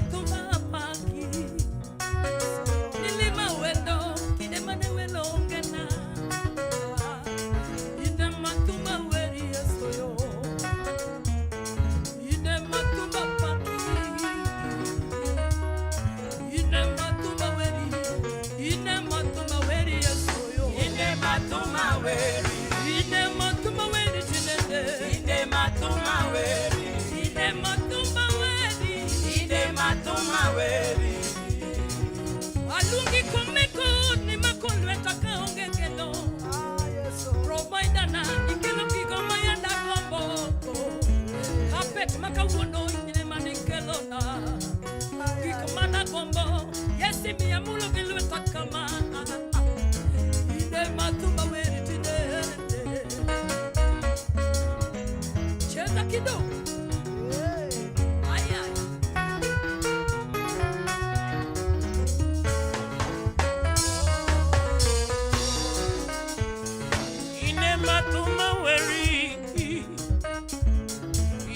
matumaweri kawono ine matumaweri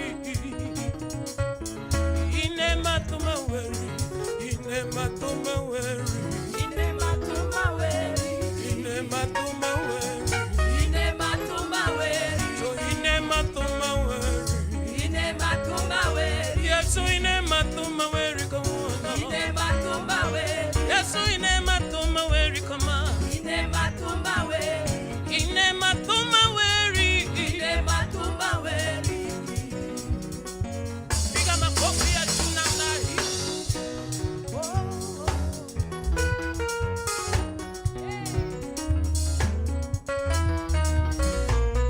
kapodangima anatimnendi yesu kapodangima ananyisi jowetena kapodangima onde mitima biro lando duto yo yo yo kapodangima yo yo kapodangima yo yo ananyisi jowetena kapodangima onde mitima biro lando duto kapodangima anatimnendi kakitimona podangima ananyisi kakitiona podangima kakigwedha donge biro nenore podangima kakitinga donge biro nenore podangima onde mitima biro lando tuto yo yo yo kapodangima yo yo yo kapodangima ananyisi jowetena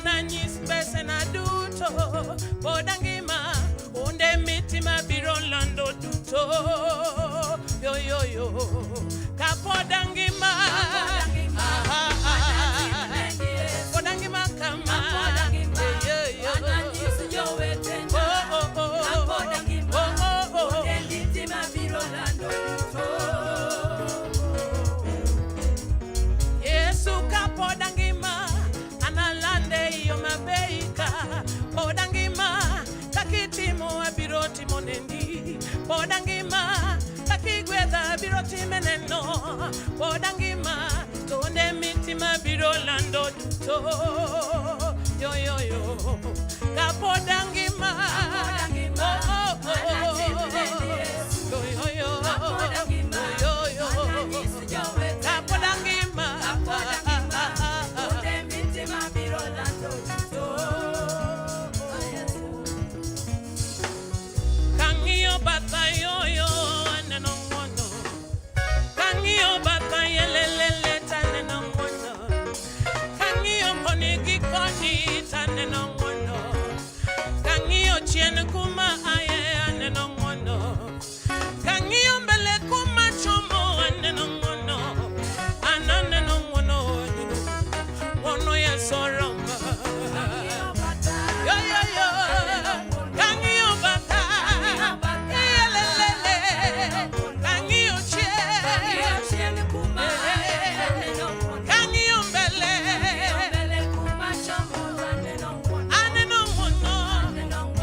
kufika kwangu ni neema. Hata kazi ninayofanya ni neema. Wengine wanatafuta kazi ya watapata, lakini wewe Mungu akakupatia kazi. Wengine wanatafuta watoto hawana, lakini wewe uko na watoto. Wengine wanatafuta hata nyumba za kuishi, lakini wewe unaamka kila asubuhi. Ni neema yo, ni neema. Mana mwono yo, mana mwono. Asete mogi Kiswahili aduoge dolomati. Mana mwono marnya sae mochokoa. Mana mwono marnya sae mokeloa. Mana mwono maramina mokeloa. Jehovah achiel kende manyaka nene jiduto lando Jehovah chiel. Jehovah achiel kende manyaka nene jiduto lando Jehovah. Jehovah manyoro makawuono. Jehovah mochweyo achiel kende wachokore kawuono nikech Jehovah chiel. Kawuono manyaka nene okenyi machalo kama watingo Jehovah. Sama mono bedo piny wapako Jehovah. Wan waluonge ni kingi mano mejawa. Wan waluonge ni sibuor mano mejawa. Ana luongo meja mano arongi manayo. Adeno meja achiel kende. Sami chungo jomoko tachungo Yesu. Achiel kende.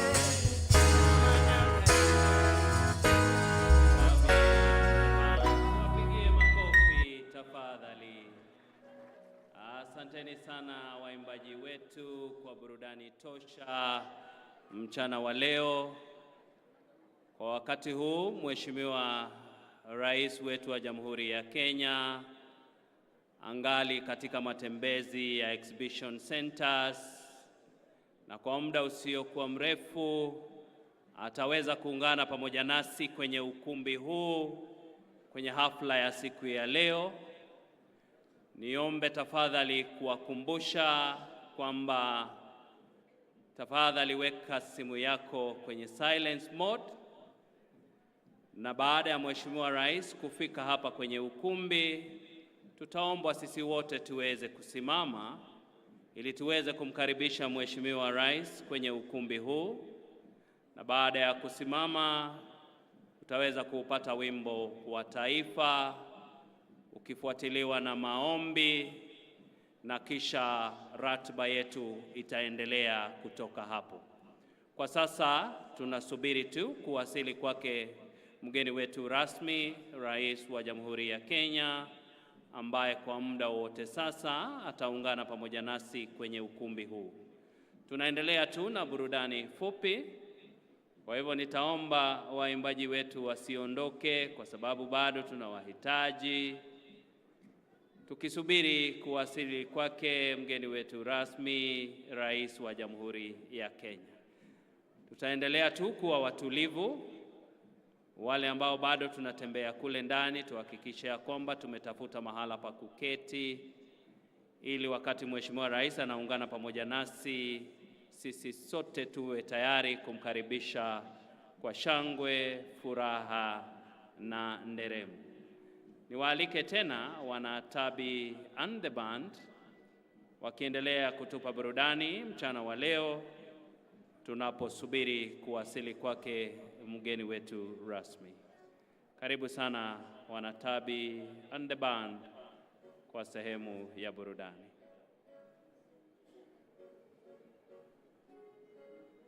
Jehovah achiel kende manyaka nene yo yo. Jehovah manyoro makawuono. Wan watingo Jehovah achiel kende yo. Achiel manyaka nende mowinjore. achiel manyoro makawuono Jehova achiel kende mowinjore aluonge ni mecha yoyo winjore Jehova achiel kende manyaka nende ji duto lando Jehova achiel yoyo achiel kende manyaka nende duto lando Jehova piny polo kulore ne winjore kawuono gokinyi Yesu winjore Jehova achiel kende manyaka nende ji duto lando Jehova achiel kende achiel manyaka nende ji duto lando Jehova mmoja tu wa milele hajaweza badilika milele daima binadamu wanaweza badilika lakini Jehova habadiliki marafiki wanabadilika badiliki yoyo Jehova mmoja tu wa milele ji duto lando Jehova yoyo achiel kende manyaka nende duto lando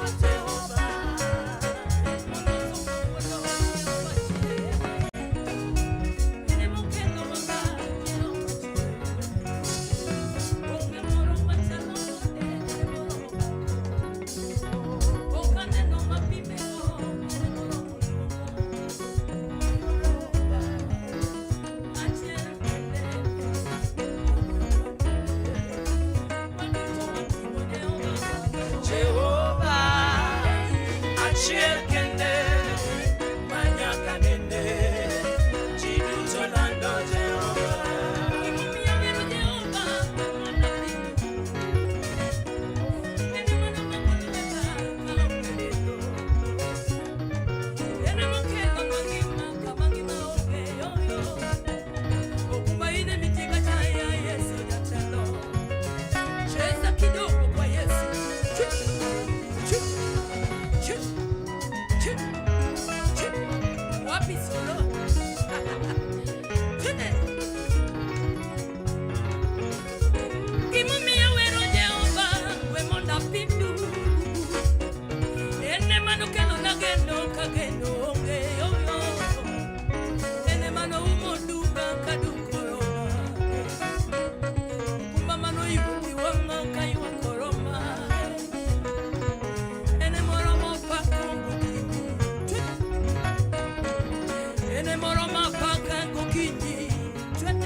One more time.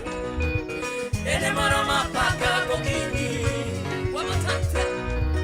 Ene moro mapaka gokinyi. Sama jomoko luonga nyuoke talumo manue. Sama jomoko luonga nyuoke talumo manue. Ene matumba pake oromo bako. Roke rubi were oromo wera. Yo serafi pake oromo bako. Wakolo simbe wa mieduo. Tunawashukuru kwa makofi tafadhali kwa burudani. Thank you so much. Tunawashukuru na asanteni sana kwa uvumilivu wenu. Thank you very much for your patience. We'll soon be having the guest of honor, His Excellency, the President of this great nation, joining us to start this session. So I'll request that we kindly restrict our movement. Let's try not to move too much from now. He should be joining us in the next few minutes. For now, we'll also continue with entertainment from the Presidential Escort Band, who will give us a few soft pieces of music as we prepare to begin this opening session of the Devolution Conference 2025. And with that, we'll now hand over to the Presidential Escort Band to give us some soft music as we wait for the arrival of His Excellency, the President, who is the guest of honor this afternoon. Or this morning, still morning. Presidential Escort Band, kazi kwenyu.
Thank you, Presidential Escort Band, there with a few pieces of music as we get ready to welcome His Excellency, who I can now see is almost here. So let us all rise as we get ready to welcome His Excellency. Naomba sote tusimame kwa heshima tuweze kumkaribisha Rais wa Jamhuri ya Kenya, Daktari William Samoei Ruto, ambaye ni mgeni wetu wa heshima.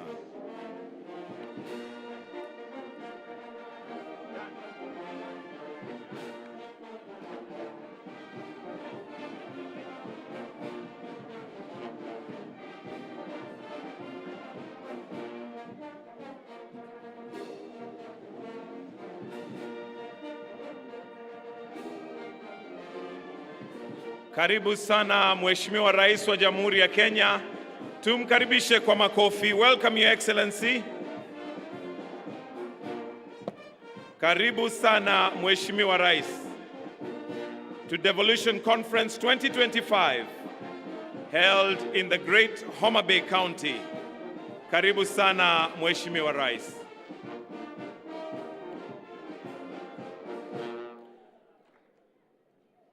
We shall remain standing as we will start with the two anthems, starting with the Kenyan national anthem, followed by the East African anthem.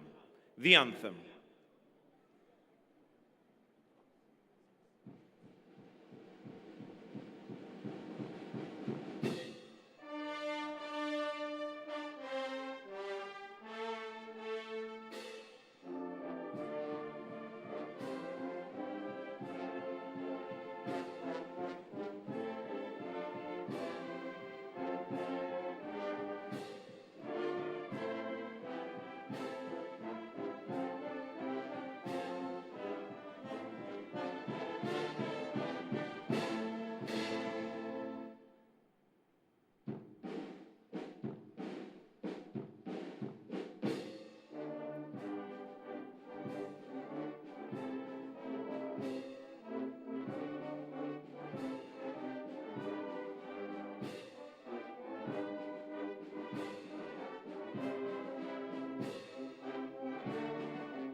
Tukiwa tungali tumesimama kwa heshima, Mheshimiwa Rais, naomba nimwalike Ali Abdullahi Hachi na Reverend Kennedy Zangu watuongoze kwa maombi.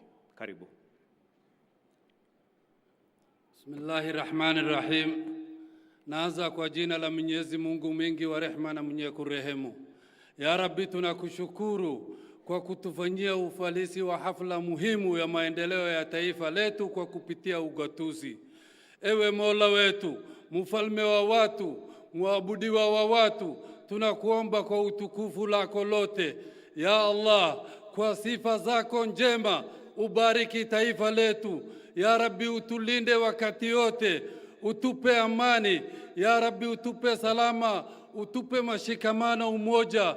Ya Rabbi, ulinde taifa letu, udumishe amani na maendeleo, ya Allah. Ufanye nchi amani ambayo inayependeza ulimwengu, ya Allah. Ya Rabbi, tunakuomba umjalie kiongozi wetu Mheshimiwa Dr. William Samoei Ruto, umpe hikma, ujuzi na ujasiri wakati hali ngumu na wakati hali iko sawa. Ya Rabbi, tunakuomba uwajalie viongozi wetu hikma na utabiti ili waudumikie taifa letu. Tunakushukuru kwa kutupa gavana chupavu. Ya Rabbi, ulinde gavana wetu na wasaidizi wake. Ya Rabbi, tunakuomba uko na ubungufu ya kibinadamu, utasamehe makosa yetu. Ubariki taifa letu, ubariki viongozi wetu, utusamehe dhambi yetu. Allahumma salli ala Sayyidina Muhammad wa ala alihi wa ashabihi wa sallam. Amina ya Rabbal Alamin. We are praying. Lord, the county of Homa Bay that is hosting the Devolution of 2025, being the 9th one of the countries in your hands. And Lord, we thank you for the blessings of devolution. And we, as we gather here, Lord, we pray that may your guidance guide us into doing justice and good to the devolution so that it benefits your people. The country rests into your hands, Lord. Now I pray, my Father, that may you protect the government under the President of Kenya, with Dr. William Samoei Ruto. How I pray, Lord, that may you walk with him in times of hardship and in times of good, and cover him like you promised that you will cover Jerusalem from heaven. Circle him with the heavenly fires and the heavenly protection, that in any other thing that is happening politically or socially, he will be safe from it. In your hands, Lord, we place the governor of the county of Homa Bay. May you walk with her as she tries to lift up Homa Bay to be at the top, O Lord. All the 46 governors are in your hands, Lord. In your hands are the deputy governors, both parliaments and the MCS, O Lord. Do us justice, because that is our humble prayer in Jesus' name. Kwa heshima naomba tuweze kuketi. Your Excellency Dr. William Samoei Ruto, President and Commander-in-Chief of the Kenya Defense Forces, the COG Chair Honorable Ahmed Abdullahi, also Governor of Wajir County, Speaker of the Senate Honorable Amason Kingi, the host governor, Your Excellency Swanga, all governors present, cabinet secretaries present, principal secretaries present, Your Excellency governors, members of parliament, CEO COG Ms. Mary Mwiti, private sector represented, sponsors and partners. Your Excellency, sir, at this point, allow me to invite Governor Sang, Governor for Nandi County, who is going to be running the program for us today. I request that we welcome him with a warm clap. Tumkaribishe tafadhali kwa makofi, aje atuongoze kwa ratiba ya leo. Karibu, Governor. Thank you very much. Good. May I take this opportunity to welcome all of us to the 9th Devolution Conference being held here in Homa Bay.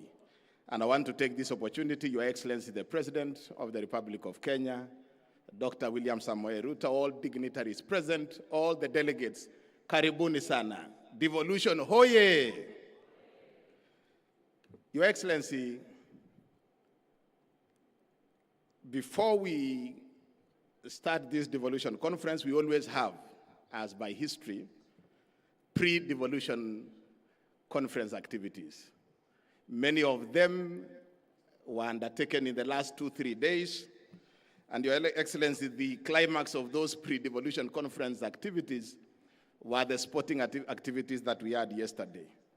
You will remember, Your Excellency, that in the last devolution, in the 8th devolution conference, we left the conference with a pending matter. You are under investigation for the role that you played in ensuring that the COG team lost miserably. We had, I think, a score of 12 goals against 2 or something. And part of our very good players were missing in the field when they were required to be there. And the investigation indicated that you played a role in holding them somewhere. So this year, we had invested heavily in a good striker and a good goalkeeper. Yesterday, as we went to the field, Your Excellency, we realized that we were missing our goalkeeper, and that is Governor Anne Waiguru of Kirinyaga. We were also missing our striker, that is the chairman of COG, Governor Abdullahi Ahmed, only to realize later that they were with you in another meeting. So the investigation continues. I think, Your Excellency, there is a problem there. We have to square that matter at some point. Nonetheless, The scores yesterday we had two major races. One was the tug of war, and the competition was between Nyandarua and Homa Bay. And the results is that, that was a contest between fish and chips. And, chips won against the fish.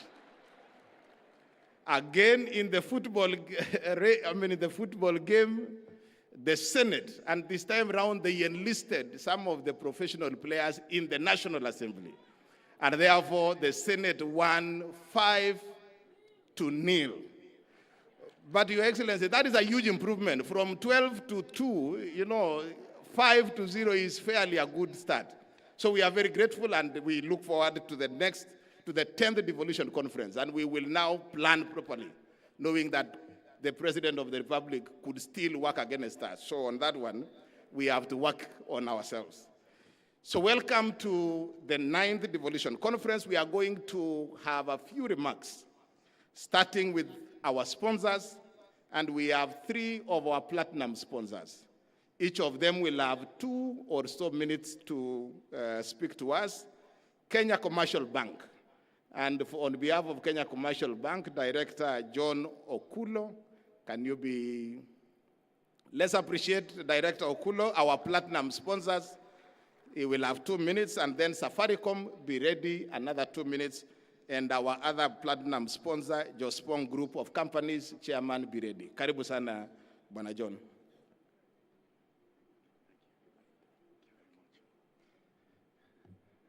Your Excellency, Dr. William Samoei Ruto, President of the Republic of Kenya and Commander-in-Chief of the Defense Forces, please allow me to ride on the protocols already observed. Good morning to all the distinguished guests. I'm honored to join you today as we gather for the 2025 Devolution Conference here in this beautiful and vibrant Homa Bay County. But before I say a few words, I'd just like to pass very warm greetings from our group CEO, Mr. Paul Russo, who was unable to join us today due to an unavoidable official duty that had to take place in Nairobi this afternoon. He, however, extends his best wishes for a fruitful event. Your Excellency, for the last 12 years, devolution has proven that it's not just a constitutional chapter, but a vision brought to life through people-centered interventions that have brought governance closer to the people and given counties the power to shape their own economies and destinies. This year's conference theme, For People, for Prosperity, Devolution as a Catalyst for Equity, Inclusion, and Social Justice, serves as a reflection of the progress we have made as a country and as a call to action for what still lies ahead. It speaks closely to KCB Group's purpose, for people, for better. Mr. President, at KCB, we recognized early that for devolution to succeed, counties needed a strong financial partner, one that could deliver capital and resources across the board, irrespective of an individual's social or economic standing. It is for this reason that we worked together with all the counties' leaderships to build strong, practical partnerships with all 47 counties by providing financial services, not just to support the county operations, but also the people who live and work in those counties. We as KCB have financed MSMEs, youth starting off in business, female-led and made businesses, as well as ensured that sustainable financing is a priority accessible to all. Beyond banking, our social dividends of our investment arm, KCB Foundation, has been at the forefront in delivering the social dividend of devolution through the transformative youth empowerment program, Tujiajiri, Mifugo Nimali, and Linda Miti programs across the country. Just as an example, our Tujiajiri program, launched in 2016, has created more than 197,000 jobs and trained more than 40,000 youths who graduate annually with self-empowerment skills in agribusiness, automotive, construction, beauty, and other services, which allows them not only to employ themselves, but also to employ others. In conclusion, Your Excellency, as devolution enters its next decade, the opportunities for shared prosperity are even more evident and abundant. At KCB, we commit that we will always stand as the reliable financial partner for this country as we realize the dream of a more equitable and inclusive Kenya. Thank you, Your Excellency, and we look forward to a very fruitful deliberations over the coming days. God bless you all. Another round of applause for KCB. Thank you so much, KCB, for the work that we are doing together as county governments. Next is Safaricom. And Safaricom, the technical team, you support Safaricom with a small video. Where is the Safaricom team leader?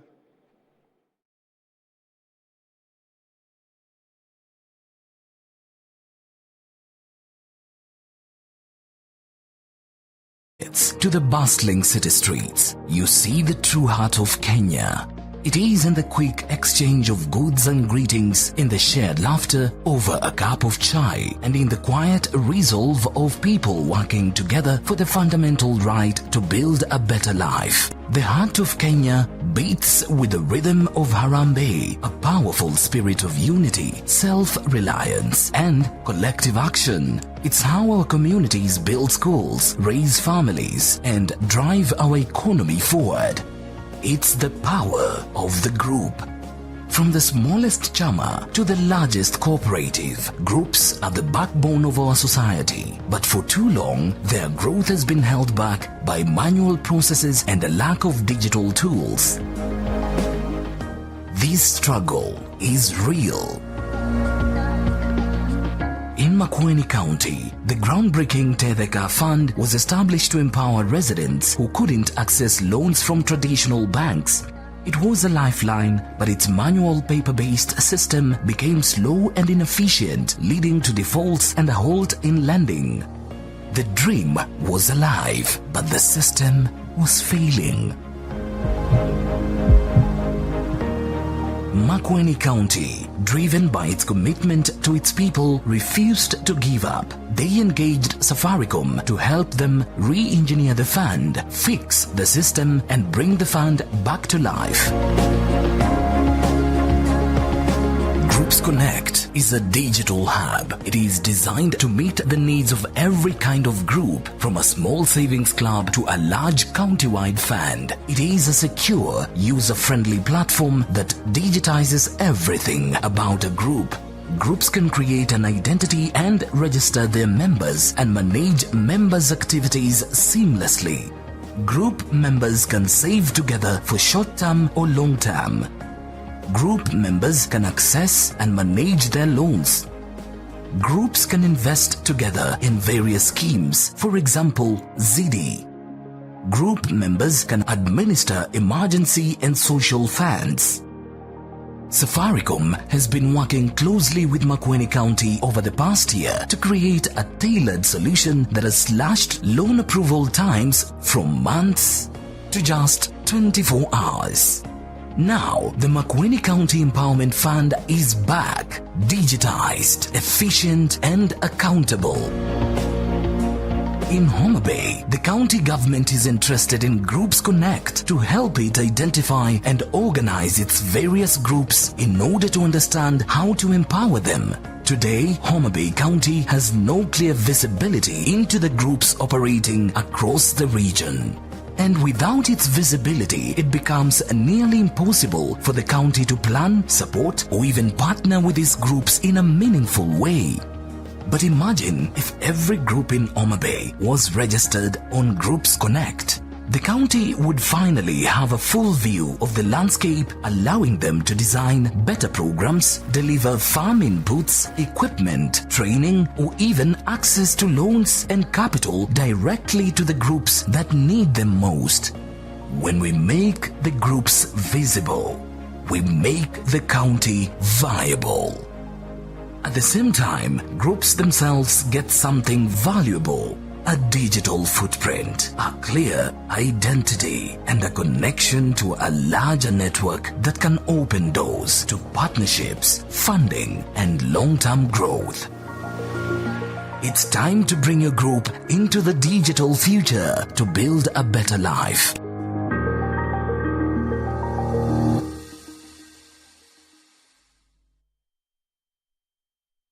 Let's appreciate Safaricom, our platinum sponsor. And finally, Jospong Group of Companies, Chairman Dr. Joseph Agiepong. Karibu sana.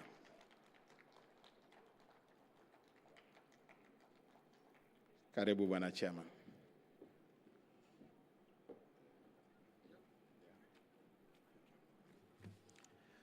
Your Excellency, the President of the Republic of Kenya, Dr. William Samuel Ruto, and Commander-in-Chief of the Defense Forces, permit me to stand on the existing protocols. I bring you warm greetings from His Excellency John Dramani Mahama, President of the Republic of Ghana, and from the entire Jospong Group of Companies. In the spirit of friendship, we say Hambo Jambo. It is a joy to be in Homa Bay, a land of beauty, rich culture, and unmatched energy of its people. The Jospong journey began in April 2024, when His Excellency Dr. William Ruto has visited Ghana on a state visit, and accompanied by a former President, Nana Addo Dankwa Akufo-Addo, visited the Jospong booth when it was an exhibition. And when we explained the integrated waste management system, how it operates, His Excellency President Ruto got interested, invited us to Kenya, and then he asked the Prime Cabinet Secretary to visit our plant. It then evolved to bring about 15 county governors to Ghana to come and visit our plant. I stand here not only as a business leader, but as an African providing African solutions to African waste challenging problems. With over 25 years of experience in waste management, the vision confront of Africa's most urgent challenges. The mounting waste crisis, driven by rapid urbanization, rising incomes, and changing lifestyles. In Ghana, we have built resilient African-tailored waste treatment systems, tackling waste, creating dignified jobs, and delivering climate solutions, one plant at a time. Your Excellency, today in Ghana, we have our 36 plants, transforming landscape of Kenya, transforming landscape of waste management. And I would think that Kenya also can harness this potential. Kenya, with a population of 57 million, generates 28,000 of waste daily. And we humbly want to plead that Your Excellency will cluster these counties into regional clusters, and so that about 5 counties can use this integrated waste park. Your Excellency, it might interest you to know that about 52,000 jobs can be created in a year through this kind of treatment plant. 30,000 jobs will be created from the collection of the waste, transporting, and then sweeping.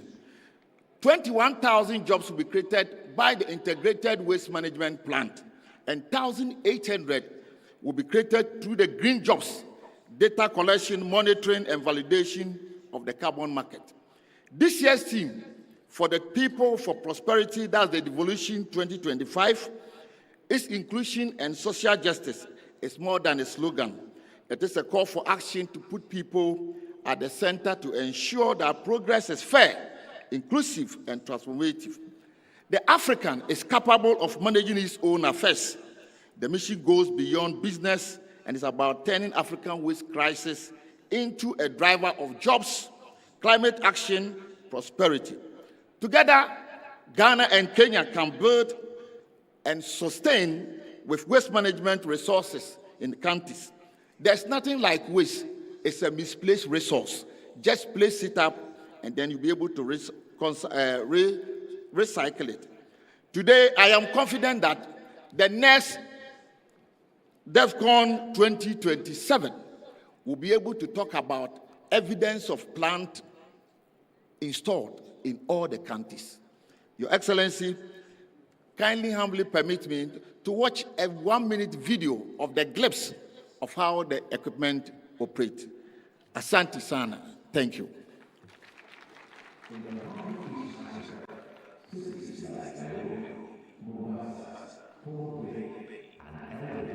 Are expanding rapidly, alive with potential, yet burdened by a growing challenge. How do we manage waste sustainably as urbanization accelerates?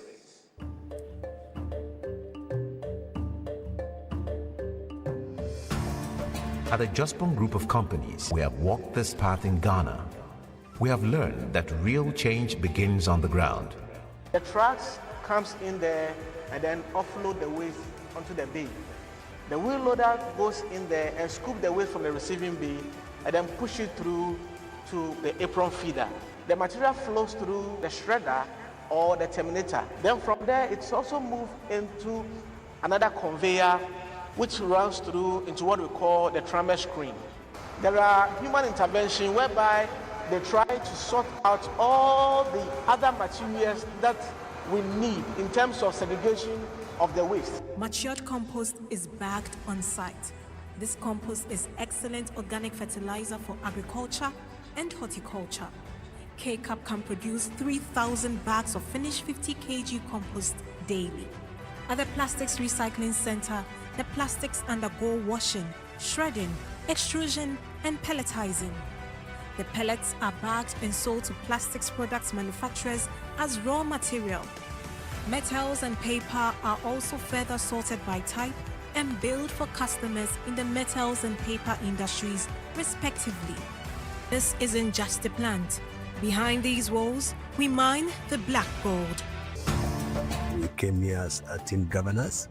Purposely is because we want to, manage our solid waste. We were saying there is no more waste in terms of solid waste management. We are turning it to value. The end result is not going to be something that is just county related. It is for every citizen, from your sewer problem that we have had to the waste problem that we have had, and most importantly, look at every single crisis that you have and how can you convert it into an opportunity. You convert an opportunity by creating jobs, by using the byproducts that are going to be coming up. Today, with humility and hope, we bring those lessons, those systems, and that commitment to Kenya. Your Excellency, with our recycling and compost plant technology tailored for the African environment, we are setting up composting and recycling plants that recover up to 80% of municipal solid waste. In addition, we are addressing one of the toughest sanitation challenges by establishing fecal sludge and liquid waste treatment facilities. These plants will become critical infrastructure in urban and peri-urban communities, protecting public health and the environment.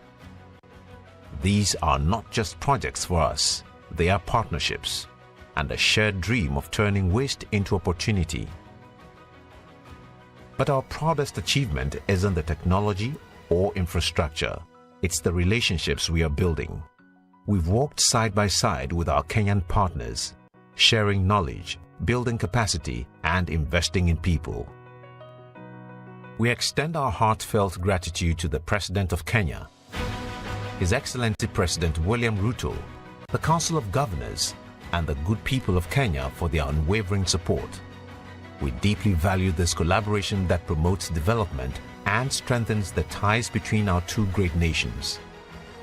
Together with the people of Kenya, we are proving that African-led solutions can redefine the future of sustainability on our continent.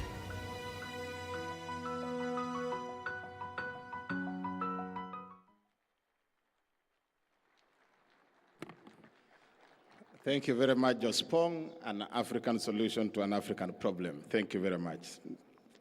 Now let me invite Ambassador Sebastian Groth, the Ambassador of Federal Republic of Germany to Kenya, and who also sits in as the co-chairperson of the Devolution Donor Working Group. Karibu sana Balozi.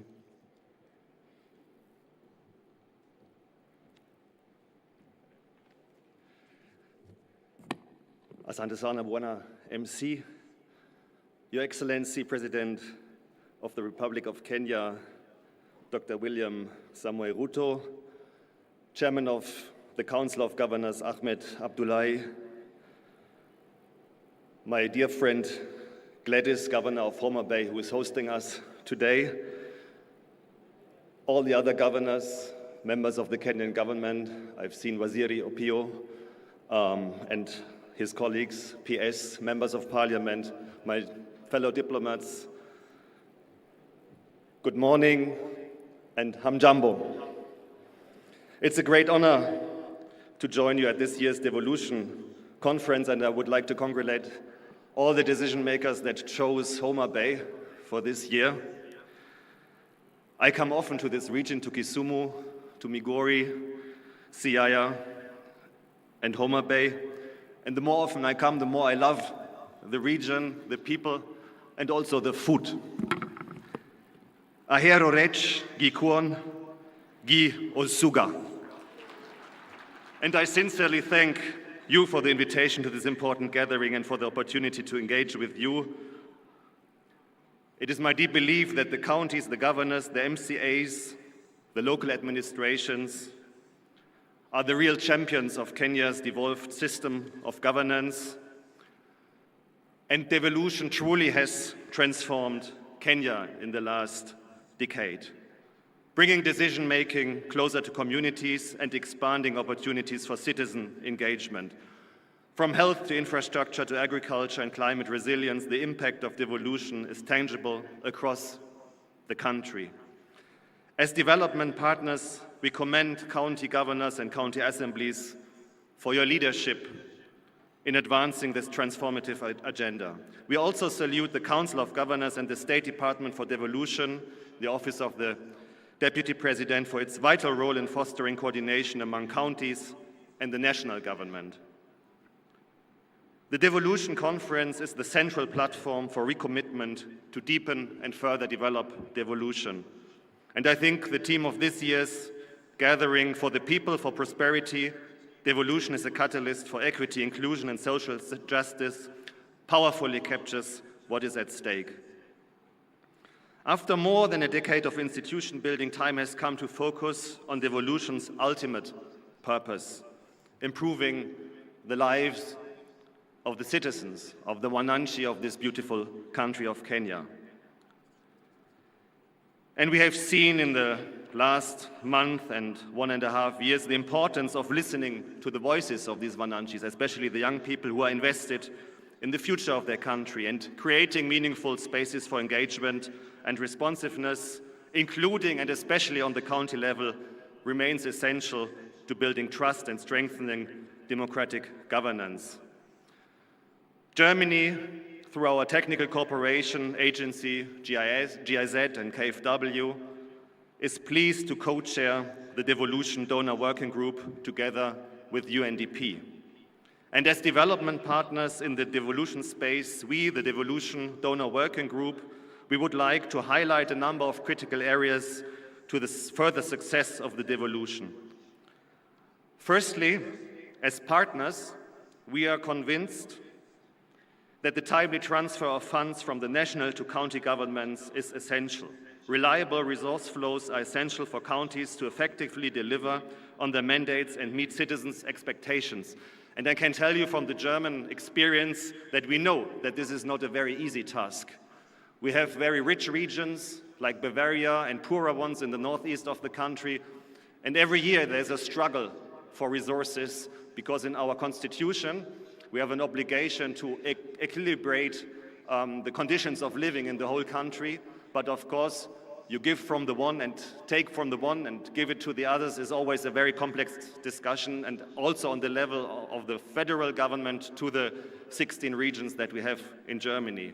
But still it is essential for federalism or for devolution and decentralization. Secondly, we encourage increased efforts to generate own resource revenue with counties. Strengthening revenue collection systems is key to meeting development needs and reducing dependency on national allocations. And during the tour of the booth, we have seen very impressive technological advances that make it easier for the counties also to tap into these resources. Thirdly, we emphasize the importance of strengthening public financial management, transparency and accountability. Responsible resource use is fundamental to delivering concrete results. And finally, we underline the need for meaningful public participation, especially by women, youth and persons with disabilities. Their voices must be heard and included to ensure truly inclusive and responsive governance. Be assured, governors, MCAs, National Government of Kenya, Your Excellency the President, of our cooperation and our willingness in pursuing these important priorities. Our commitment to supporting devolution and deepening this partnership with the counties is strong. For Germany, devolution is one of our development cooperation priority areas. We are active in basically all the counties with different initiatives. One of them is a very important one. It's called FLOCA. It should strengthen the climate resilience on the local level, and I will visit some of these projects tomorrow in Kisumu County. To conclude, let me thank you once again for this important gathering. We enter now 3 days of discussion and reflection. But let us remember, devolution is not an event. Devolution is a continuous process. It is about strengthening institutions that deliver and that respond to citizens' needs, and about upholding a genuine partnership also between government and the people, and between government and counties and the development partners. It is in this process that I wish all attendees a successful and inspiring Devolution Conference 2025. Be assured that the partners remain committed. We will travel this journey together, and I'm very much looking forward to our cooperation. Thank you very much. Asanteni sana. Ero kamano.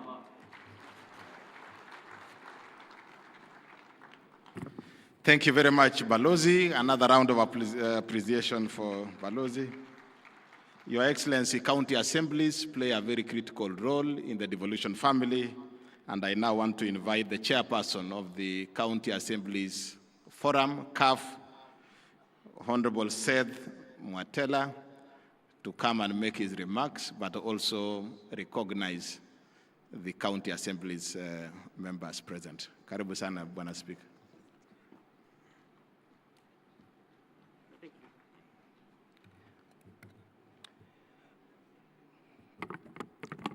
Your Excellency, the President of the Republic of Kenya, distinguished leaders, fellow Kenyans, friends of devolution, on behalf of the County Assembly, allow me to begin by expressing our deepest gratitude to the Excellency, our President, the Senate, and the National Assembly.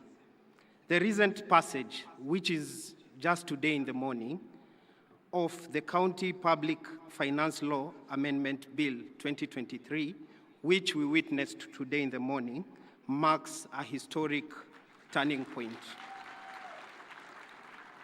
This is a landmark legislation, Your Excellency, liberating the county assemblies from the executive dependency.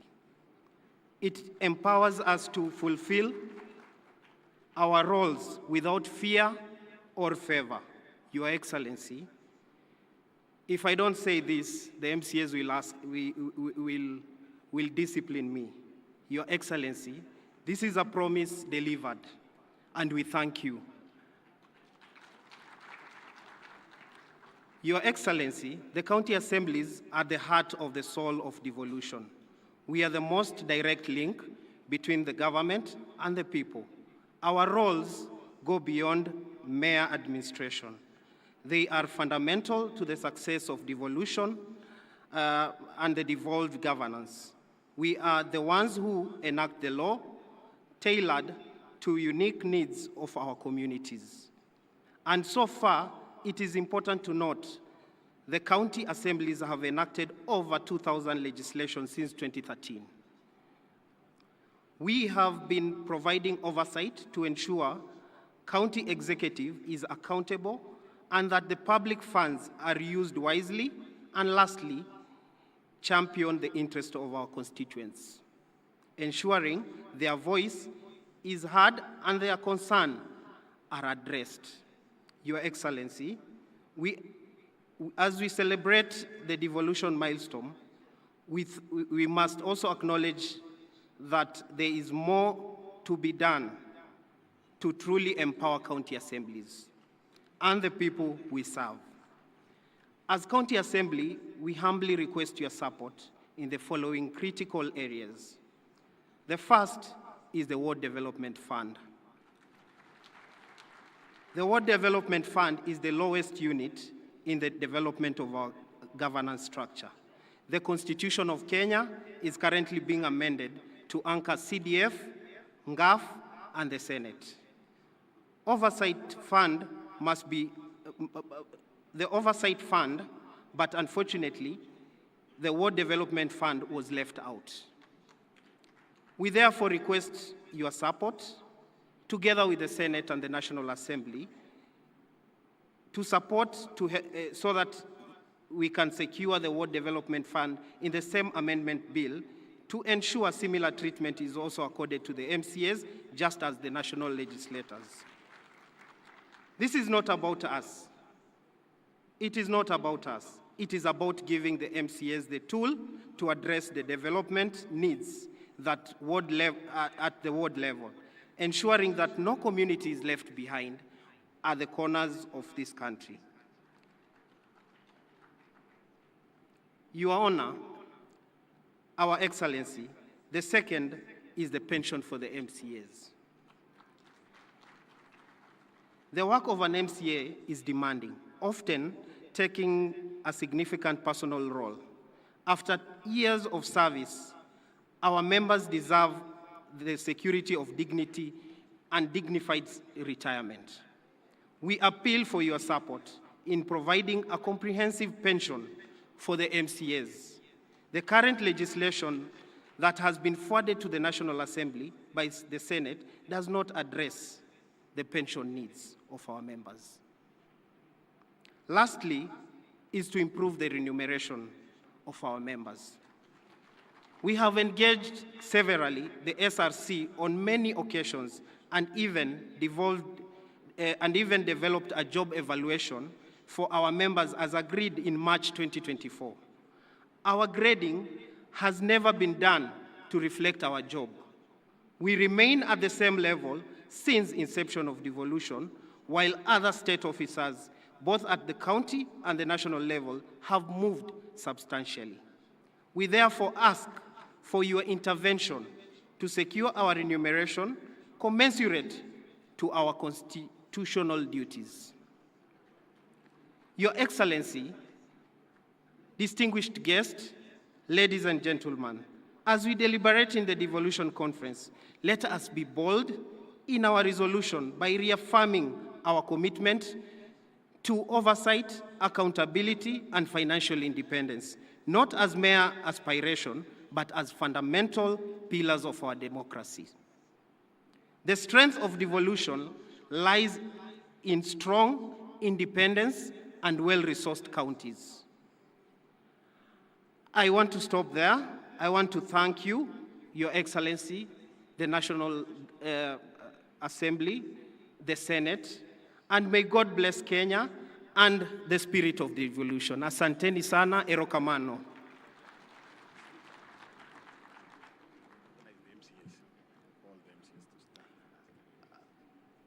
Honorable members, I want to recognize all the honorable members from all the county assemblies.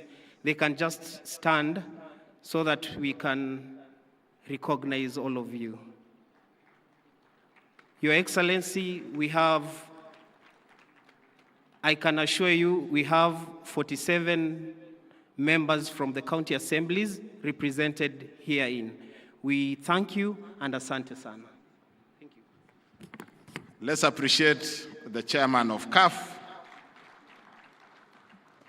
I now want to invite the Principal Secretary in State Department of Devolution, Michael Lenasalon, to come and make his remarks. Karibu sana Bwana PS.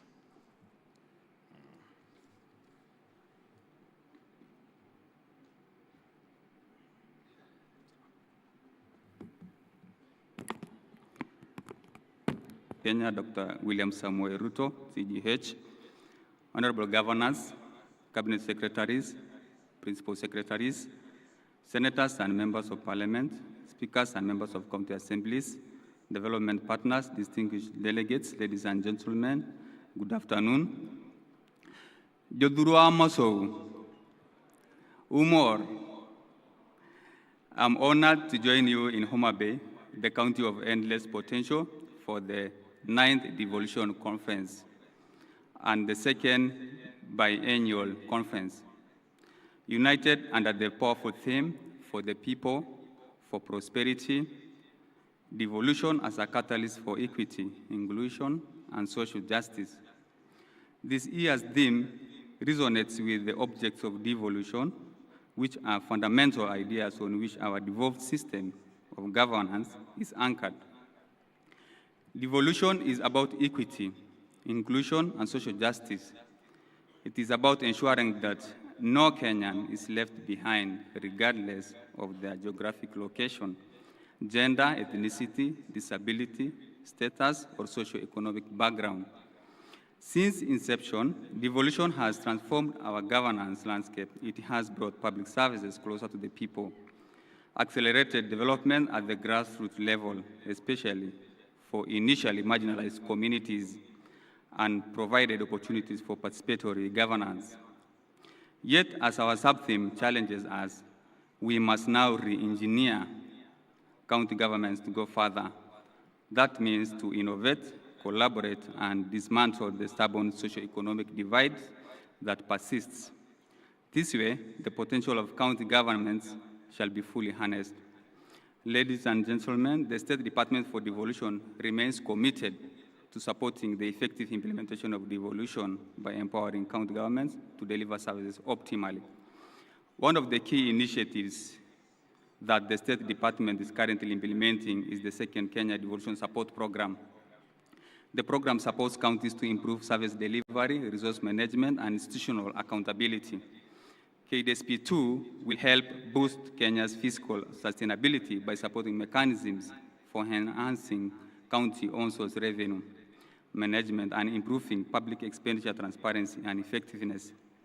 Additionally, the program is supporting the automation of various manual or government processes, including the automation of exchequer releases, revenue collection, and payroll management. The resultant systems such as human resource information system and digital revenue platforms will improve credibility and accountability of government processes and services. The manual processes have historically caused inefficiencies, translating to mismanagement of resources. KDSP2 will establish a performance management culture in counties. This will be supported through an integrated performance management framework and system standardization performance in government.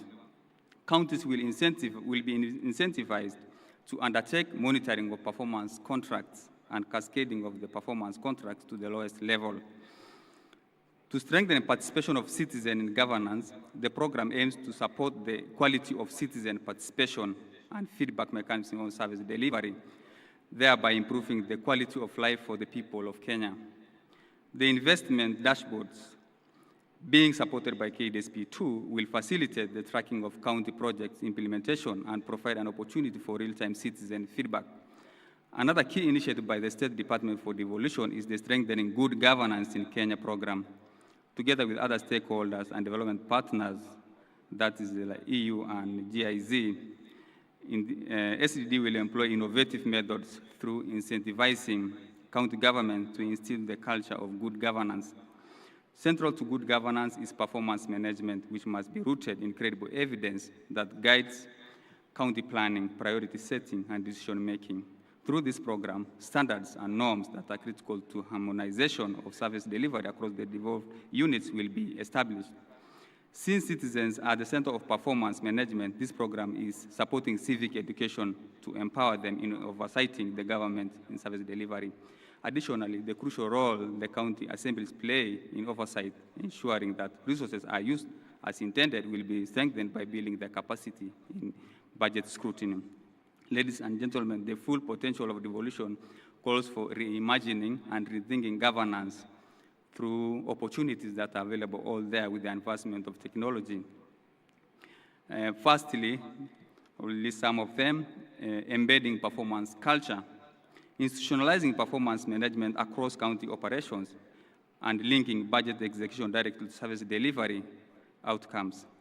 Secondly, creating climate-smart cities, utilizing satellite monitoring for urban planning compliance. Your Excellency, the human resource alone is not enough, so we need also to leverage on technology,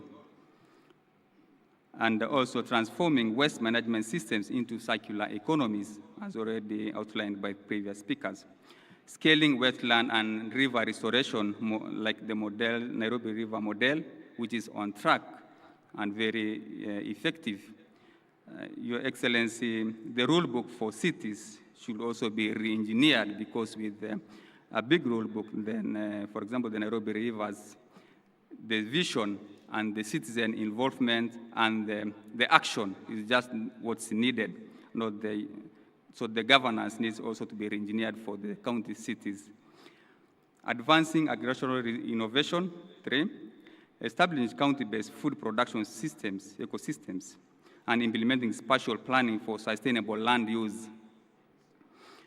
4, democratizing healthcare access, deploying AI and Internet of Things diagnostics at lower-level hospitals, and leveraging drone logistics for medical supply chains, as we have seen in Homa Bay. Realizing this collective vision requires creating frameworks for county innovation funds, facilitating public-private co-creation platforms, and strengthening citizen engagement through open governance tools.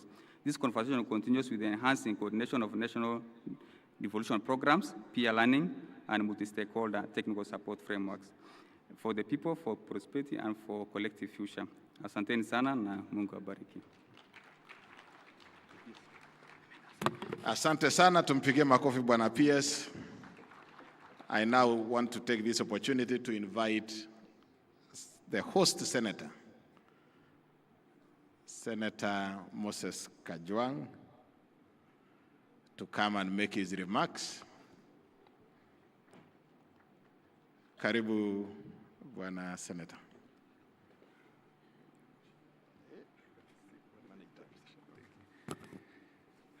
Your Excellency, the President of the Republic of Kenya, the Speaker of the Senate, Excellency Governors and Deputy Governors, Members of Parliament, my colleagues from the Senate, Members of County Assembly, distinguished ladies and gentlemen, I have a big and beautiful speech here, but I will request that I table it so that it forms part of the records of this Devolution Conference. And then I will utilize this opportunity just to welcome you to Homa Bay County with great pride, with great pleasure, with great privilege. 3 years ago, you would never have imagined that Homa Bay could host a devolution conference. Indeed, it's almost exactly 3 years ago since Gladys Wanga was elected the governor. And when we sat in that hall waiting for the results to come, we said, by the way, one day we could host a devolution conference. And I thought it would happen in her 2-term, not in her 1-term. And it has come sooner, earlier than we expected. And this morning, when I was going through the Bible, I reflected on an interesting conversation between Nathaniel and Philip. It is in the book of John. Philip tells Nathaniel that a good thing has happened in Nazareth. And Nathaniel, being the cynic, asks, what good can come out of Nazareth? And Philip responds, come and see. What good can come out of Homa Bay? I am glad that you have come, and I am sure that you have seen that this county is truly the county of endless potential. And it is not just our human resource. You have seen our natural resources, the beauty of our land, how productive it is. I know the land brokers in the room are seeing the potential. My friend, the chair of this committee organizing the conference, Governor Geiger, has promised that he's coming back with land brokers from Nyeri. to split the land into small 50 by 100 and then to sell. Of course, there is so much here that we cannot exploit ourselves as sons and daughters of Homa Bay. And so we are open. We welcome all Kenyans. We welcome all Africans, including our brothers from Ghana. We welcome the development partners. Homa Bay is open for business. Kenya is open for business. Each of our 47 counties is beautiful. Good things do not only come from Homa Bay. Sometimes we look upon the small endowments that God has given us. The potatoes from Nyandarua, the rice from Kirinyaga, the gold in Migori, the savorite in Taita Taveta, where my friend Mwadime has a problem with the girls. He says the short ones are quarrelsome, but he has told me that he has apologized on that slip of the tongue. The oil in Turkana, each of our 47 counties has got something good, just the same way something good came out of Nazareth. Your Excellency, when you talked of the bottom-up economic transformation model, I believe that devolution would be the channel for delivering development bottom-up, delivering development to the grassroots, and it still remains the surest way of empowering the people and empowering communities. Your Excellency, I don't want to say much.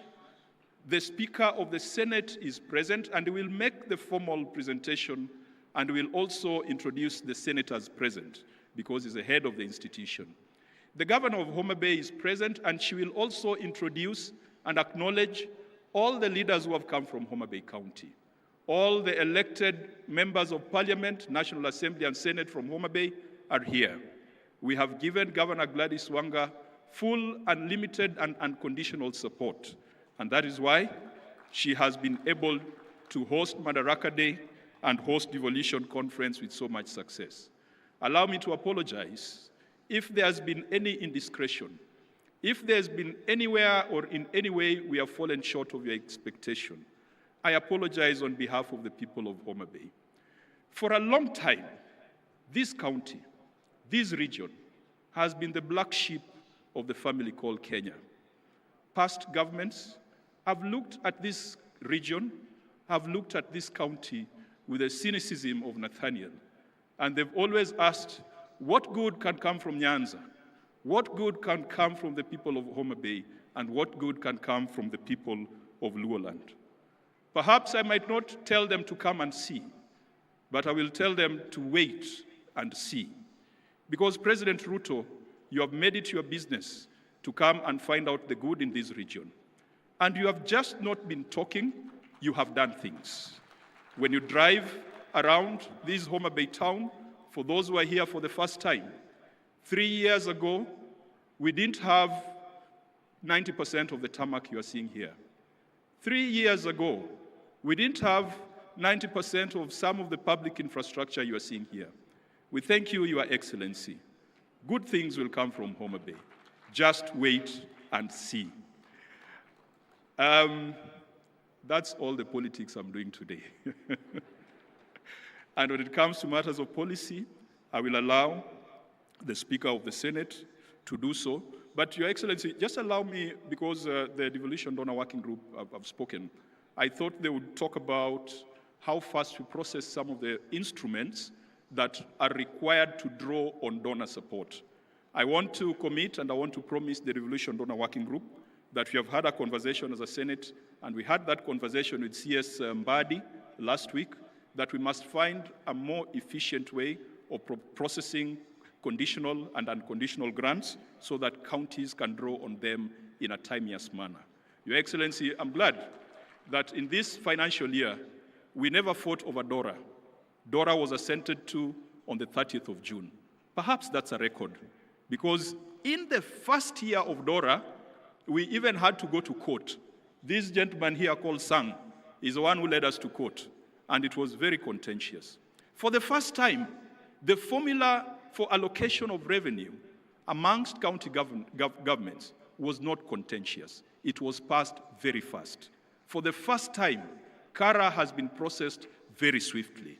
And CS Mbadi had assured us that counties would start getting money. Good things are happening in Jerusalem.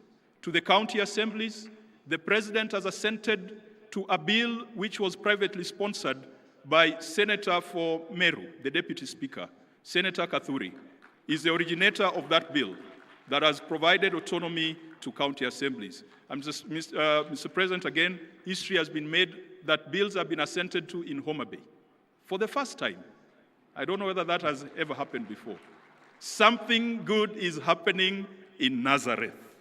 To the governors, our friends, we will continue to fight for additional resources to counties because we believe that money is not personal money.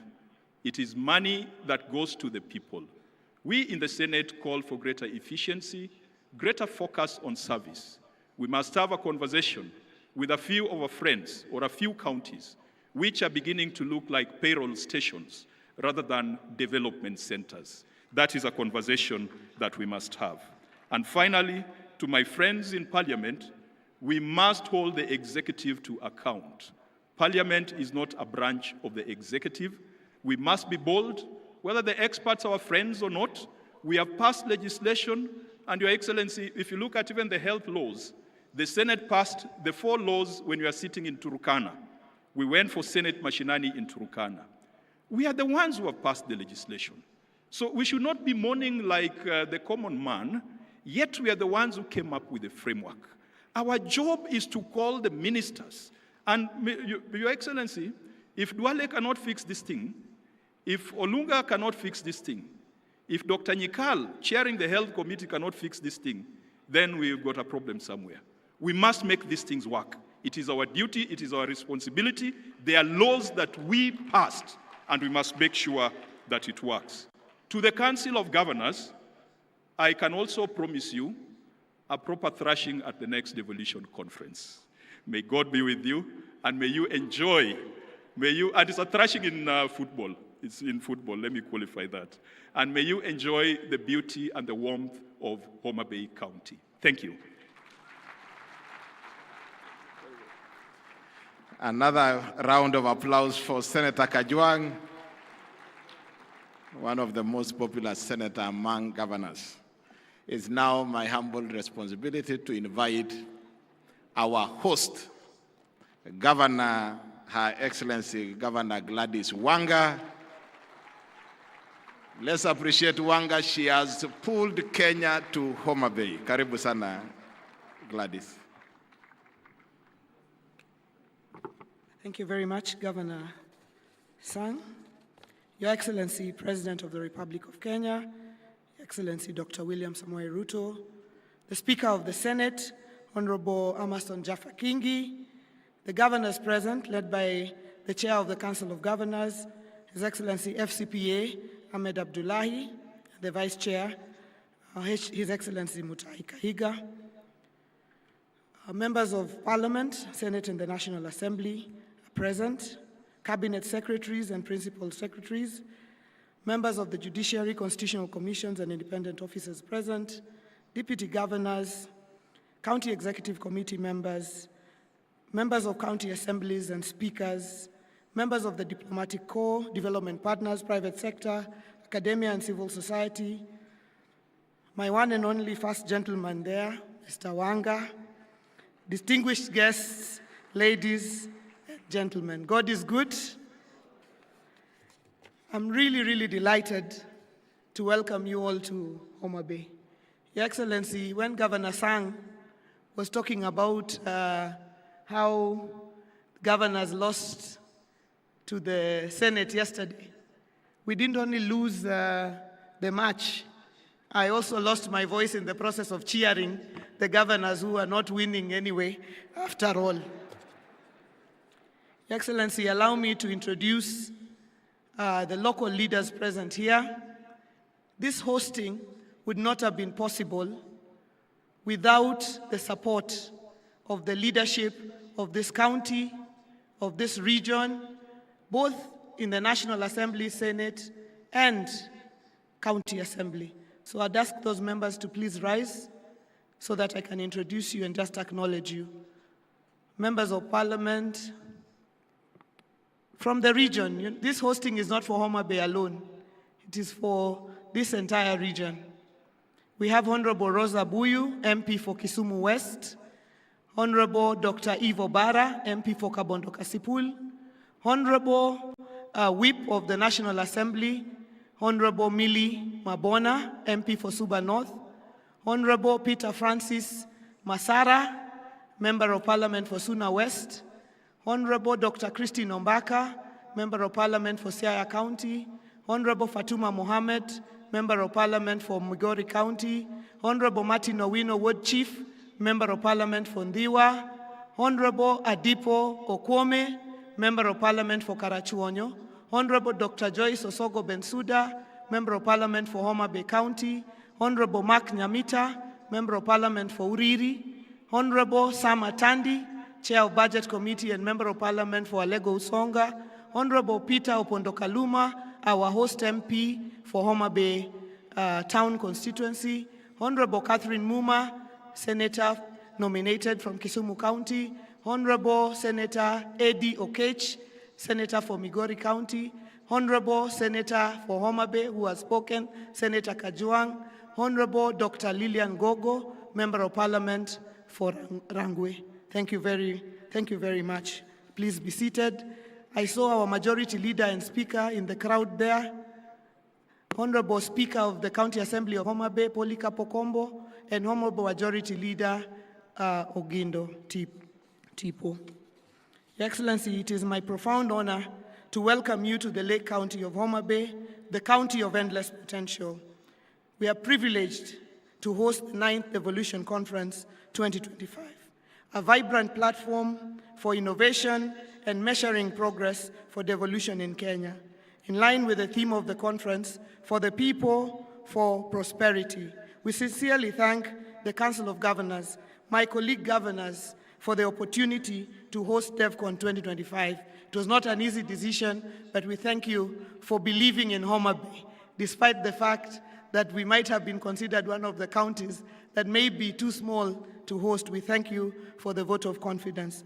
Your Excellency, allow me at this very early opportunity to thank you immensely for your partnership in transforming Homa Bay County to make it a county that could be considered to host this conference. As Senator Kajuang has correctly pointed out, a lot of the transformation in this county has happened in the last 3 years. Your Excellency, when you first visited Homa Bay on an official development tour on 16th of January 2023, 3/4 of the development that we are seeing in Homa Bay County was not here.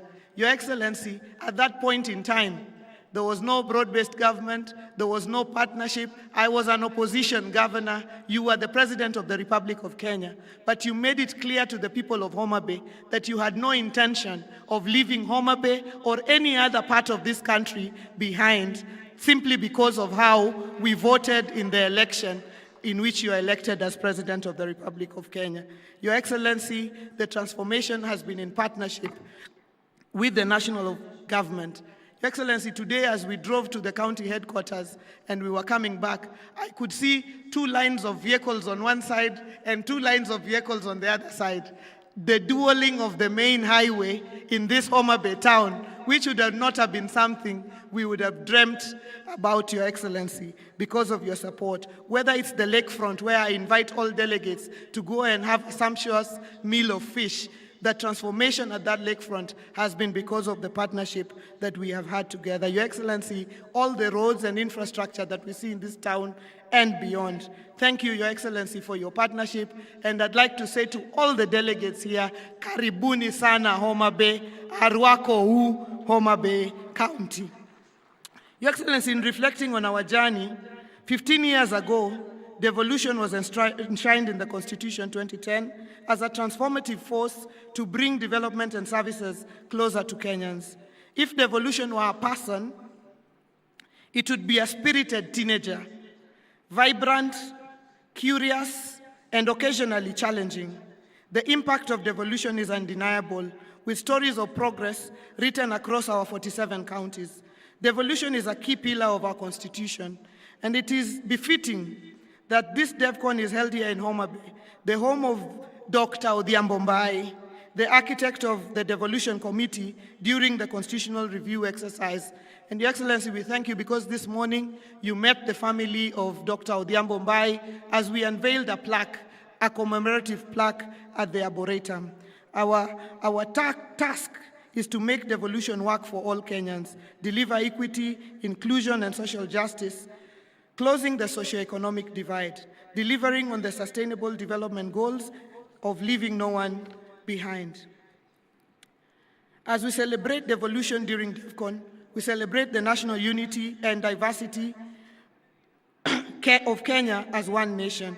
And I'd also like to thank you, Your Excellency, President and Right Honorable Raila Odinga, for consistently demonstrating transformational leadership for the good of our country. In Homa Bay, we are celebrating devolution.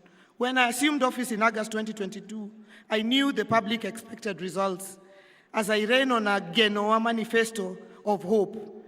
Results not just in infrastructure, but in tangible services and opportunities for Homa Bayans. Our pro-people, ward-based programs have touched many households. Your Excellency, this morning as you visited our stand, at the Homa Bay stand, you saw that we were celebrating 96 days, straight days of no single mother lost in Homa Bay due to maternal mortality.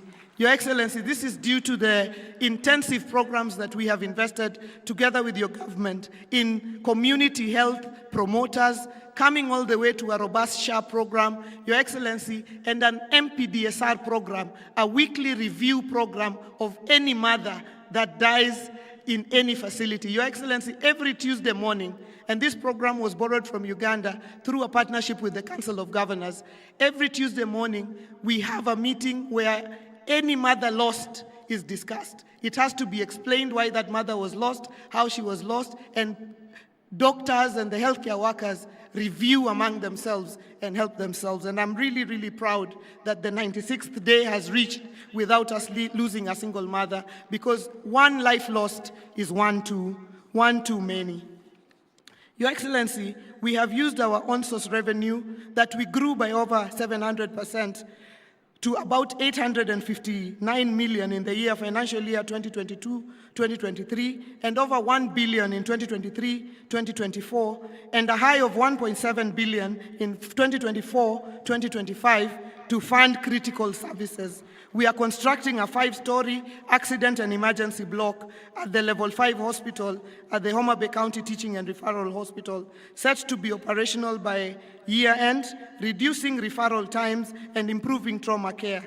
We are addressing infant and maternal mortality, as I've mentioned, and combating the triple threat of GBV, HIV, and teenage pregnancies. Your Excellency, you recently signed, Your Excellency, devolved funds are insufficient to realize our county visions. So we seek deeper collaborations in agriculture and trade to position Homa Bay as a global player. The Riwa City Special Economic Zone, our flagship agro-processing zone that hosts the county aggregation and industrial park, promises 14,150 direct jobs and 90,000 indirect opportunities to our local communities. We urge for prioritization, Your Excellency, of the horizontal infrastructure at the Special Economic Zone. Our key value chains, Your Excellency, in Homa Bay include fish, cotton, edible oils, sunflower, millet, sugar, sweet potatoes, pineapples, and livestock and groundnuts. We are pushing our value chains up, and we have seen the growth of sharing of the agriculture funds. The national government charged with policy making should take 50%, leaving 50% to counties to revolutionize agriculture for food security, agro-processing, trade, job creation, and enhancing farmers' incomes, thus fighting poverty. Your Excellency, we need to worry about powering investments and industries like the Riwa Special Economic Zone. The nuclear power project to be implemented in Siaya will be a game changer for the entire region and country. It is expected to supply reliable, affordable, and sustainable power for economic growth. We support the nuclear power project project's full implementation for the future of the whole region. Nuclear power will support our agro-processing agenda, powering investments and industries that we need for job creation. Your Excellency, distinguished guests, Homa Bay is a model of devolution's potential. Let me share on 3 critical success factors for our county. One is the unity of purpose for the county leadership. You heard the Senator say that we all work together as a team to move our county forward. Second is support of the county assembly. And third is the secret of partnerships, from the national government to development partners, to the private sector, to the civil society. We are a county of partnerships, and we thank all our partners, many of them present here today. The story of Homa Bay is the story of devolution. A little-known county, Mwisho wa Lami, is hosting DevCon. This is the story of each of our 47 counties, and this is the story that we want for Kenya as we engage in the next few days of the conference. My apologies, Your Excellency, and I have to punish the governors who are not playing too well and made me cheer too hard.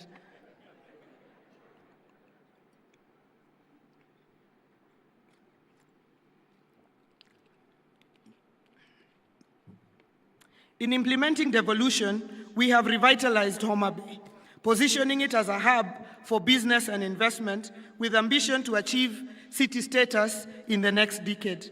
Our lakefront development, including upgrading of the Homa Bay Pier, supported by the national government, is drawing visitors to the Bay of Endless Potential. We have strategically relocated our new county headquarters to Arujo, Your Excellency, which you opened this morning. The county headquarters is a project we have in partnership with the County Pensions Fund, based on Article 207 of the Constitution and our tenant purchase agreement. The new county headquarters is part of our larger vision to make Homa Bay a city, to clear out the lakefront of administrative offices, take them up, and leave the lakefront open for hospitality, in line with our vision to become the Cape Town of Kenya, within the decade. Your Excellency, in closing, in the spirit of inclusion, as part of our pre-conference events, we had a very, very strong and candid youth baraza with our youth that were supported from all across the country by SHOFCO and SHOFCO who are present here today. Your Excellency, they have generated points of a memorandum and a communique, which I am sure at the appropriate time they will hand over to the appropriate place, Your Excellency. I thank SHOFCO for ensuring that we have brought our youth on board, and we also did launch our youth policy yesterday, Your Excellency. Your Excellency, as the home of Gor Mahia, I would like to take this opportunity to congratulate Harambee Stars for their impressive performance so far in the matches, Your Excellency. And I'd like to thank you for motivating them and supporting them. We all wish we were players, because in the next couple of weeks we would all have been great millionaires. But Your Excellency, we congratulate Harambee Stars and we thank you for nurturing sport in the country. Let me take this opportunity to once again welcome you all to Homa Bay. Please do enjoy yourselves. Don't restrict yourself to the conference venue alone. We have the Paya there, we have the islands of Rusinga, we have the Love Island of Takawiri for those who came with their better halves. We have the Ruma National Park, we have Simbi Nyaima, the Crater Lake, we have the Bala Hot Springs. There will be people to direct you to enjoy your experience in Homa Bay. Thank you very much, and God bless you.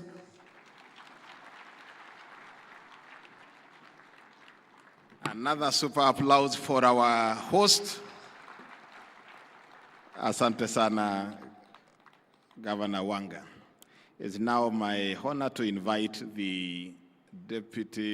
our Vice Chair, who also happened to have been the chairman of the steering committee, to come and give us a status on action points for the 2023 Devolution Conference and introduce the steering committee. Karibu sana, Bwana Geiger.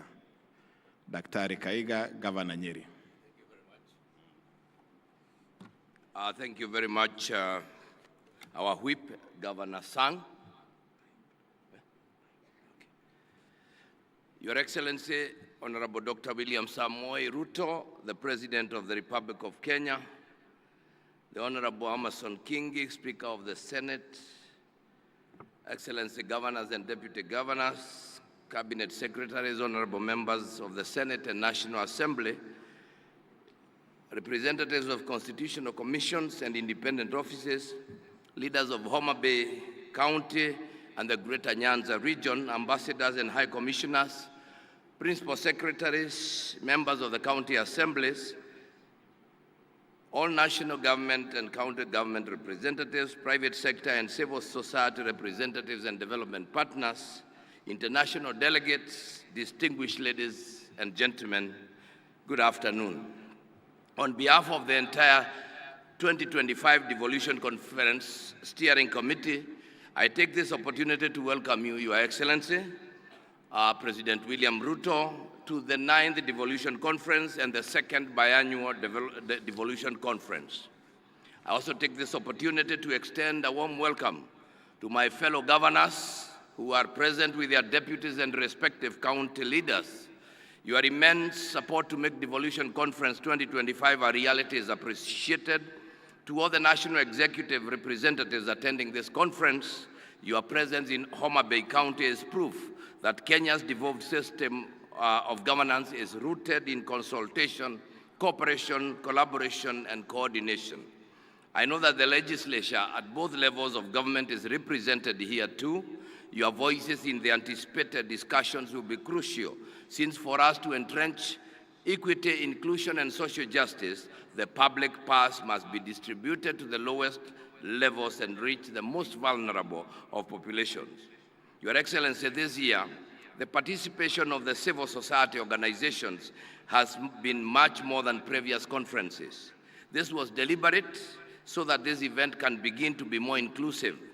I am confident that this year many diverse voices will be heard and that our communique will capture varied resolutions and bring more institutions at the implementation table. At this time, allow me, Your Excellency, to recognize the team that led the preparations of this year's conference. Kindly, when I mention your name, wherever you are, just stand, and I will ask the auditorium to clap for you. The esteemed steering committee was chaired by myself, and its membership comprised of Governor Gladys Wanga, Senator Catherine Mumma, thank you, Senator Beatrice Ogola, the Principal Secretary, Mr. Michael Enasalon, the Honorable Chege Mwaura, Secretary General of the County Assemblies Forum, Ms. Gloria Wawera, Chief Executive Officer of the National Council, Youth Council, and Mr. Tom Were of ACT. Allow me to also recognize the Chair of the Planning Committee, Ms. Mary Muiti, the CEO of COG, and I convey immense gratitude to all the institutions who participated in preparations. Asanteni sana, and like they say here, erokamano. Your Excellency, it will be wrong of me if I don't mention that the conference was planned, executed fully by our indomitable staff at the Council of Governors, and I appreciate all of them. Distinguished ladies and gentlemen, it is my privilege to deliver this progress report on behalf of the Council of Governors regarding the implementation of the communique adopted at the first biannual Devolution Conference held between the 15th to the 19th August 2023 in Uasin Gishu County under the theme 10 years of devolution, the present and the future. I will highlight just key milestones in implementation of the 2023 resolutions. First is the coordination in project and program implementation. Your Excellency, the Office of the Deputy President is working with ministries, departments, and agencies to synchronize the interventions of different government entities to eliminate duplicity and enhance efficiency. The Presidential Economic Transformation Secretariat, the PETS, has undertaken a comprehensive review of projects across all sectors to align them with national priorities. The synchronization and identification of these projects to the ward level has greatly eased silos and enhanced coordination. Automation and digitalization of services was the second one, and county governments have automated services in different sectors. Murang'a, Kisumu, Makueni, and counties have fully automated their services while other counties have partially done it. The e-citizen has brought together over 16,000 government services, and this comprehensive digital platform integrates services from more than 100 ministries, counties, departments, and agencies, streamlining access for citizens and residents across Kenya. The third one was own source revenue. Counties collected Kenya shillings 58.95 billion in the financial year 2023-24, which is 72.5% of their target, marking the highest revenue performance in 11 years. 10 counties surpassed their OSR targets in financial year 2023-24. All the 47 counties are currently automating their revenue systems to enhance transparency and zero leakages in revenue collection. On number 5, which is transfer of county functions, the unbundled functions were gazetted under Gazette Notice number 219, dated 16th December 2024. What remains pending is the costing process, which will pave way for adequate resourcing of county functions. On legislation of land and bridging the gender gap in land ownership, the National Land Information System, dubbed Adisasa, was successfully rolled out in Nairobi County, Mombasa Island, and Mombasa County, and some parts of Murang'a County. County governments have also established land information management systems like Kajiado, Makueni, and Murang'a counties. The Adhi Haki Mob app in Taita Taveta County and the mobile-based reporting tool in Kakamega County are some of the innovative interventions implemented within the 2-year period that aggregate real-time data on women's land tenure issues. Kakamega, Busia, Nairobi, and Mombasa counties, in partnership with Athi kwa Kina Mama, AKMA project led by We Effect, implemented a project aimed at increasing women's access to land rights by establishing safe spaces for grassroots land rights defenders within the reporting period. And the other one is strengthening primary health care and community health services. 227 primary care networks are operational, and the National Treasury has included the community health promoter stipends in the additional allocations to county governments from national government's share of revenue in the financial year 2024-25. The Cabinet Directive of 21st January directed mergers of health programs to avoid duplication, and we thank you, Your Excellency. We are creating a conducive environment for the youth to carry out business. The government has developed the Creative Economic Support Bill 2024 and is currently at the public participation stage. Further, to boost local talent and earning, Nairobi County has initiated programs to support artists and content creators by providing affordable access to public spaces for performance and exhibitions. This includes subsidized fees and streamlined permit processes. Street photography and street dancing are now permitted. Mombasa County, on the other hand, has several creative hubs, including the Mombasa Innovation Hub, Swahili Port Hub, Jukwa Arts, among others. On forestry and tree growing, the Ministry of Environment, Climate Change and Forestry has undertaken mapping of both tree and forest cover in the country to inform the tree growing targets of achieving 30% tree cover by 2032. Ladies and gentlemen, I applaud all stakeholders and partners who facilitated the full implementation of the 2023 communique. Any ongoing efforts must be concluded. The full matrix containing the status of all the 2023 resolutions can be accessed at the Marifa Center, the Knowledge Hub for COG. To maintain momentum, we must strengthen intergovernmental collaboration to fast-track pending legislation and ensure equitable resource allocation. There is also need to deepen engagement with the private sector to bridge funding gaps. Number 20, let us recommit to this collective endeavor, ensuring that the resolutions of the Devolution Conference 2025 will continue to build on the progress we have witnessed and spurs to greater heights in championing devolution. I wish all of the delegates a wonderful time at this conference. Thank you very much. Let's appreciate the chairman of the steering committee, Governor Geiger. At this point, I want to invite Governor Murang'a to come and showcase a county innovation, as the technical team also prepare the devolution video that will come shortly after. Karibu, Governor Irungu Kang'ata. Your Excellency, President of the Republic of Kenya, Dr. William Ruto, my fellow governors, led by our chair and our vice, and the host governor, the other colleagues, senators, and also every other protocol established, including the county assembly. Allow me to, there's a request made that Murang'a showcases various innovation in technology. Whoever has the system can put them up. Your Excellency, Murang'a County has automated various systems through our own internal staff. The first innovation was in revenue collection. On your left side are various revenue streams, whether parking, market, quarrying, land, vet services. So that then means if you pay, we see this payment live data. So in the middle part, that is where you see the various collected data. For example, you can be able to know how many vehicles have been parked in Murang'a County at any given time and how much money has been paid. Next slide is a single business permit and liquor. So if you own a business in Murang'a, you go to the internet, you apply, you print your permit. You don't have to come to the county headquarters to pay for single business permit or liquor license.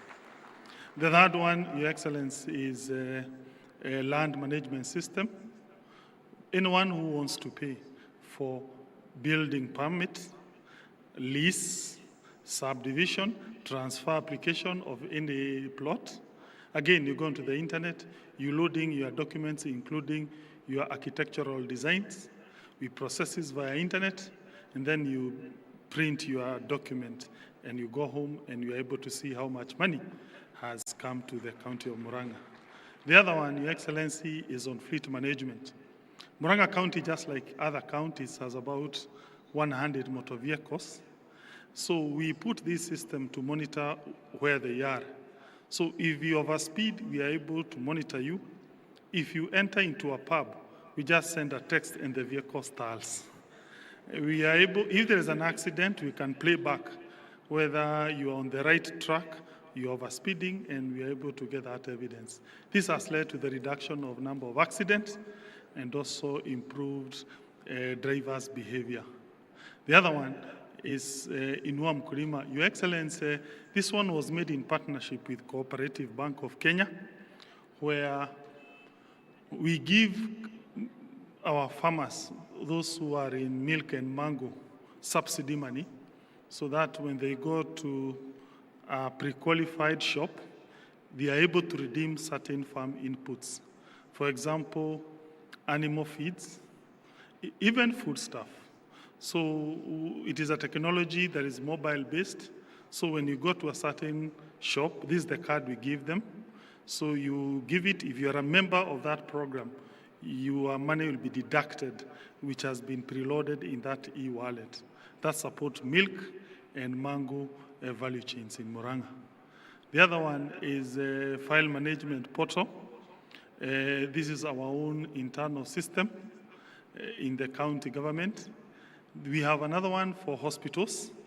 We are able to now know how many patients are visiting our health facilities at any given time. We have about 150 facilities. So, for instance, now you can see we have 6,487 patients now. In the middle part, that is the diseases that have taken them there. At the end, the money they have paid us today, whether by M-Pesa or SHA claims. This system was made together with the Ministry of Health, and I thank my friend Mr. Jared because he's currently in all 157 medical facilities. Allow me to end there because they are many, but just to give what are the downside of the problems we encounter. Number one is unstable internet. We hope that our service provider will be able to stabilize internet. Secondly is unstable power. We have been compelled to now solarize our health facilities so that when we have a problem with the national grid, our systems continue functioning. Thank you.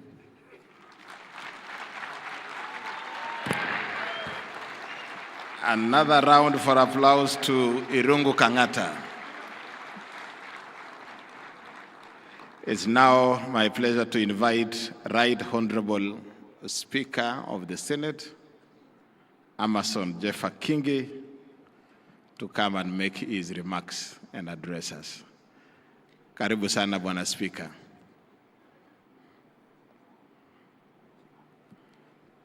And he will also have the opportunity to introduce the members of Parliament, both Senate and the National Assembly present.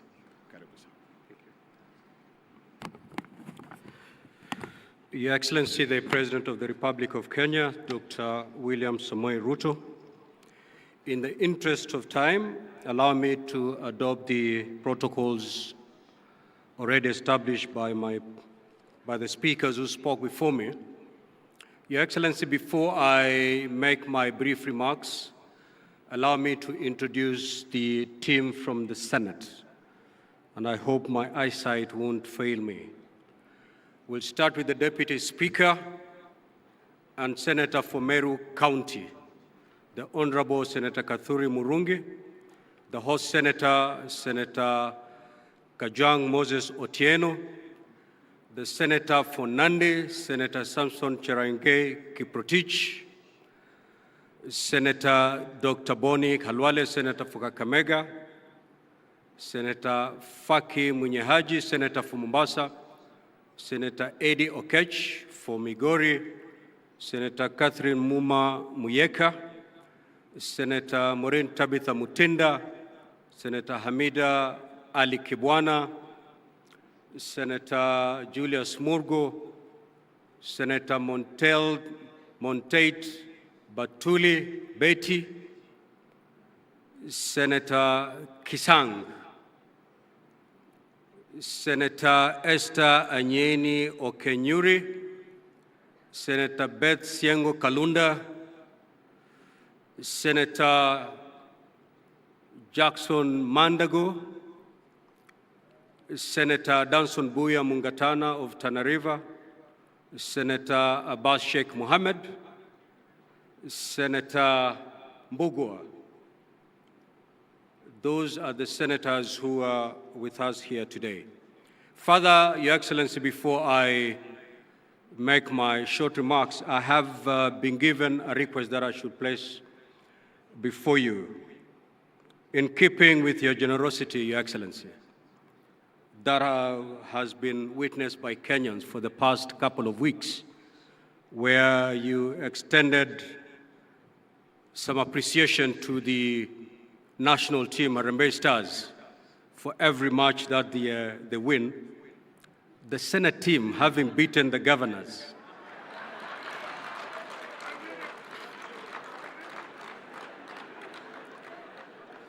they are wishing to be considered in that appreciation token. The team comprises of 16 members. If that is agreeable, Your Excellency, I may pass by the State Lodge to collect 16 million for the team.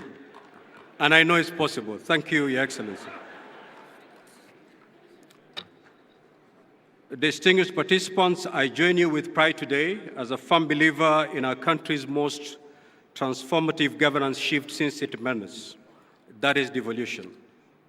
We gather here to mark 14 years since the birth of devolved governance, a constitutional promise to bring government closer to the people and to ensure equitable development and to reverse decades of marginalization. As partners in the devolution space, our gathering here today and this entire week is not a matter of routine, but a national obligation. For devolution is about every lives of our people. The theme of the conference, that is for the people, for prosperity, devolution and as a catalyst for equity, inclusion and social justice, is not just a slogan. It is a call to action and resonates with the realities of our time. It reminds us that devolution is not about systems or structures. It is about people. It is about the mother in Turkana who now accesses maternal health care at a local health facility. It is about the youth of Homa Bay County accessing vocational training. It is about the farmer in Embu receiving extension services without having to travel to Nairobi. The sub-theme, re-engineering county governments to accelerate development and bridge the socio-economic divide, demands that we go beyond the ordinary. It demands that we make counties leaner, smarter, responsive, and people-centered. It is a call to disrupt mediocrity, embrace technology, promote innovation, and be accountable stewards of the public trust. Your Excellency, we promulgated the Constitution of Kenya in 2010 and operationalized it in 2013. We reimagined a Kenya where no county, no village, no Kenyan would be left behind. We moved away from a centralized, top-down approach that had for decades marginalized communities and deepened inequalities. In its place, we embrace a model of governance that is participatory, inclusive, and closer to the people. And while the journey has not been perfect, it has been profoundly transformational. Healthcare services, once centralized and overstretched, are now within reach of millions. County governments have constructed over 1,000 health centers, recruited thousands of health workers, and enhanced immunization coverage and maternal health. Infrastructure development has flourished. Counties have built thousands of kilometers of rural roads, enabling farmers to access markets and people to move with ease. Early childhood education, water provision, agricultural extension services, and local economic development all have experienced rejuvenation because of county-level planning and execution. Above all, citizen participation in governance has deepened. Today, a resident of Wajir, Lamu, Nyandarua, or Vihiga has a say in how resources are allocated in their ward, an unthinkable reality 2 decades ago. At the heart of these gains, Your Excellency, stands the Senate, the constitutional protector of counties and their governments, as proclaimed in Article 96 of our Constitution. In line with its mandate, the Senate has recorded the following milestones. It has allocated close to Kenya shilling 4 trillion cumulatively to counties through the Division of Revenue County Allocation Revenue Acts, oversighted the use of these funds through the standing committees of the Senate. It has championed legislation that have empowered counties, enabling them to cooperate efficiently. The County Public Finance Laws Amendment Act, a key legislation that guarantees financial autonomy to our county assemblies and further anchors their role of oversight, legislation, and representation at the county level, has finally become a reality after Your Excellency did assent to it this morning. We thank you for that. It is no doubt, Your Excellency, that without the Senate, devolution would be a shell. With the Senate, devolution has become a shield for the aspiration of many Kenyans. Indeed, at this juncture, allow me to applaud our senators for working tirelessly in building consensus to navigate very complicated tasks as they execute their mandates. A good example is the collective effort and team spirit that characterized the debate and passing of the fourth revenue sharing formula for counties for the year 2025, 2026 to 2029, 2030.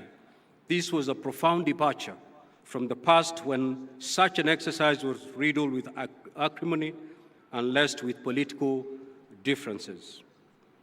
Your Excellency, yet even as we celebrate these achievements, we must confront the hard truths mirrored in the following realities. These are the threats to devolution.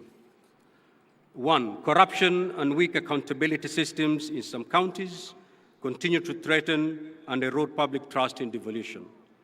Failure, regrettably so, failure by some governors to heed invitation by the Senate to come to the Senate to account for the resources placed in their hands not only erodes the good working relationship within the devolution family, but also is detrimental to the noble goals of devolution.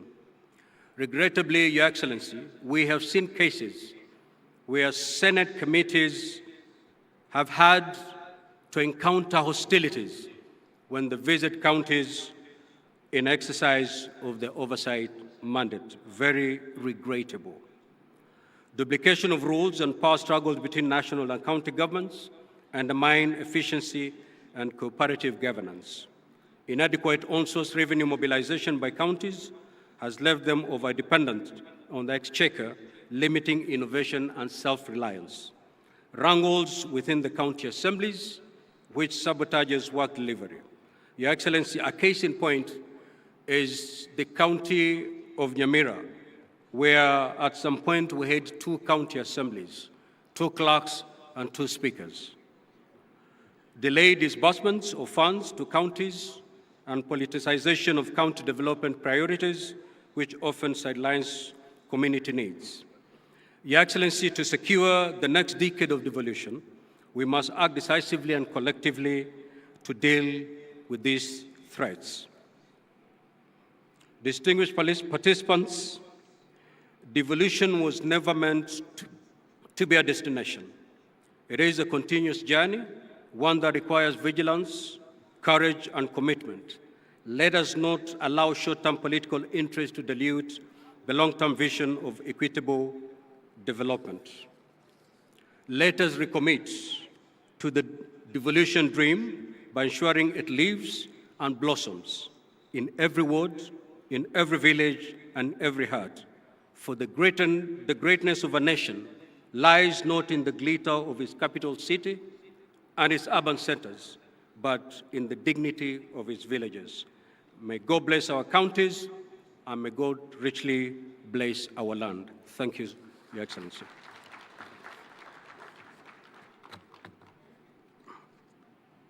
Tumpigie makofi Bwana Speaker. I now want to invite our chair, FCPA Mohamed Abdullahi, to come and make his remarks and in turn invite His Excellency the President. Karibu Bwana Chairman. Tumpigie makofi Bwana Chairman.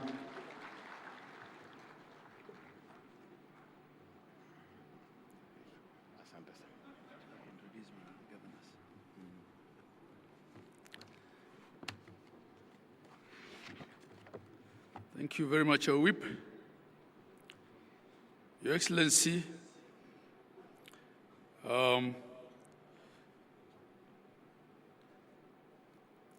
I will ride on the protocols already observed before me, but I just want to, before my speech, ask the deputy governors, because I think other groups have been asked to, have been appreciated, to also stand so that we know the deputy governors who are here. We can appreciate you in totality, deputy governors. Thank you very much. Please let's appreciate our deputy governors who are here. Your Excellency, when my sister was here, Gladys Wanga, host governor, I think because of the small element of stage fright that we all have and the fact that we're putting her under pressure to save on time, she forgot to introduce her deputy governor. I think he also didn't stand up when the other leaders stood up. So on her behalf, I apologize and recognize and appreciate the deputy governor of Homa Bay County, Oyugi Magwaga. Your Excellency, I also want to appreciate the presence of our CS Opio Wandai. CS, you can just stand up. Now, with that, Your Excellency, because not all governors will have an opportunity to come and stand up here, I'll be the last one speaking before I invite you. I want to ask all the governors to stand up. Excellency governors, host governor, Gladys Wanga was here. She stood and spoke. My vice chair was also here, Dr. Mutahi Kahiga, our WIPOS, our MC here, Steve Sang. Then we have my immediate former boss. She's Chair Emeritus, Governor of Kirinyaga and Waiguru. We have the Governor of Tharaka Nithi, Governor Muthomi Njuki, Governor His Excellency Ochillo Ayacko of Migori, Governor Nadif Adam Jama of Garissa, Governor Kiarie Badlisha of Nyandarua, Governor Mohammed Khalif Mandera, Speaker Emeritus, Governor of Bungoma Kenneth Lusaka, my professional colleague, FCPF Fernandez Barasa, Governor of Kakamega, Governor Paul Otuoma of Busia County, Governor Patrick Olentutu of Narok, Governor Mahmoud Mohamed Ali, Marsabit County, Governor Orengo James, Siaya County, Governor Professor Hilary Barchok of Bomet, Governor and Benjamin Cheboy of Baringo County, Sister Governor Cecily Mbarire of Embu, Governor Amos Nyaribo of Nyamira, and Governor and Kachapin of West Pokot. Am I missing out anyone? Oh, yes. Governor Wilba Ochillo, Vihiga, Governor Julius Malombe, Kitui, Governor James Irungu of Laikipia, and Governor Kangata, who was here with some innovation a while back. I thank you all. Your Excellency, I had to do that. Your Excellency, the President of the Republic of Kenya, Dr. William Samoei Ruto, Your Excellency, the Right Honorable Amos Kingi, Speaker of the Senate, all the governors here present, and I will ride on the protocols thus far established, all delegates attending Devolution Conference 2025. On behalf of the Council of Governors, I take this opportunity to welcome His Excellency the President, the Honorable Dr. William Samoei Ruto, and all our distinguished guests and delegates to the 9th Devolution Conference and the 2nd Biennial Devolution Conference. As they say here in Homa Bay County, Warwako Uduto. You're all welcome. This year, our discussions will focus on 3 key themes of equity, inclusion, and social justice. Your Excellency, in the recent past, our country has witnessed citizen protests triggered by, among others, the finance bill, youth unemployment issues, and governance concerns. The continent and the world watched as our young people, popularly known as the Gen Zs, marched in major streets across the country, demanding for their voices to be heard. It's sad, of course, also that they were politically infiltrated. Indeed, the theme of the conference, for the people, for prosperity, for the people, for prosperity, devolution as a catalyst for equity, inclusion, and social justice, is meant to spur deep conversations on how the devolved governments can position themselves as the implementers and champions of these 3 democratic tenets of inclusion, equity, and social justice. This year, as we host the conference, it's a conference with a difference, the addition of side events that will be hosted by a myriad of partners, including government agencies, civil society organizations, the private sector, and development partners, will bring as many voices as possible to the conversation. I invite all the delegates to carefully peruse the program and purpose to attend the side events, which will run each single day of the conference. I'd like to sincerely thank the team that led to the preparations of this year's conference, all the members of the esteemed steering committee, which traditionally, Your Excellency, is chaired by the Vice Chair of the Council. This year it was chaired by Dr. Mutahi Kahiga, my Vice. I'd also like to acknowledge the planning committee led by the CEO of Council. They go through sleepless nights to deliver a conference to 12,000 delegates. Asanteni sana. I'd also like to recognize the presence of our international delegates this year. We have guests joining us from different parts of the world. You saw also they were represented on top here by the Jospong group of Ghana, who are displaying waste management. In 2010, Your Excellency and distinguished delegates, Kenya has promulgated a new constitution for themselves, containing what is globally regarded as one of the most radical shifts in governance the world has ever seen. Some have called the format of the Kenyan devolution experimental.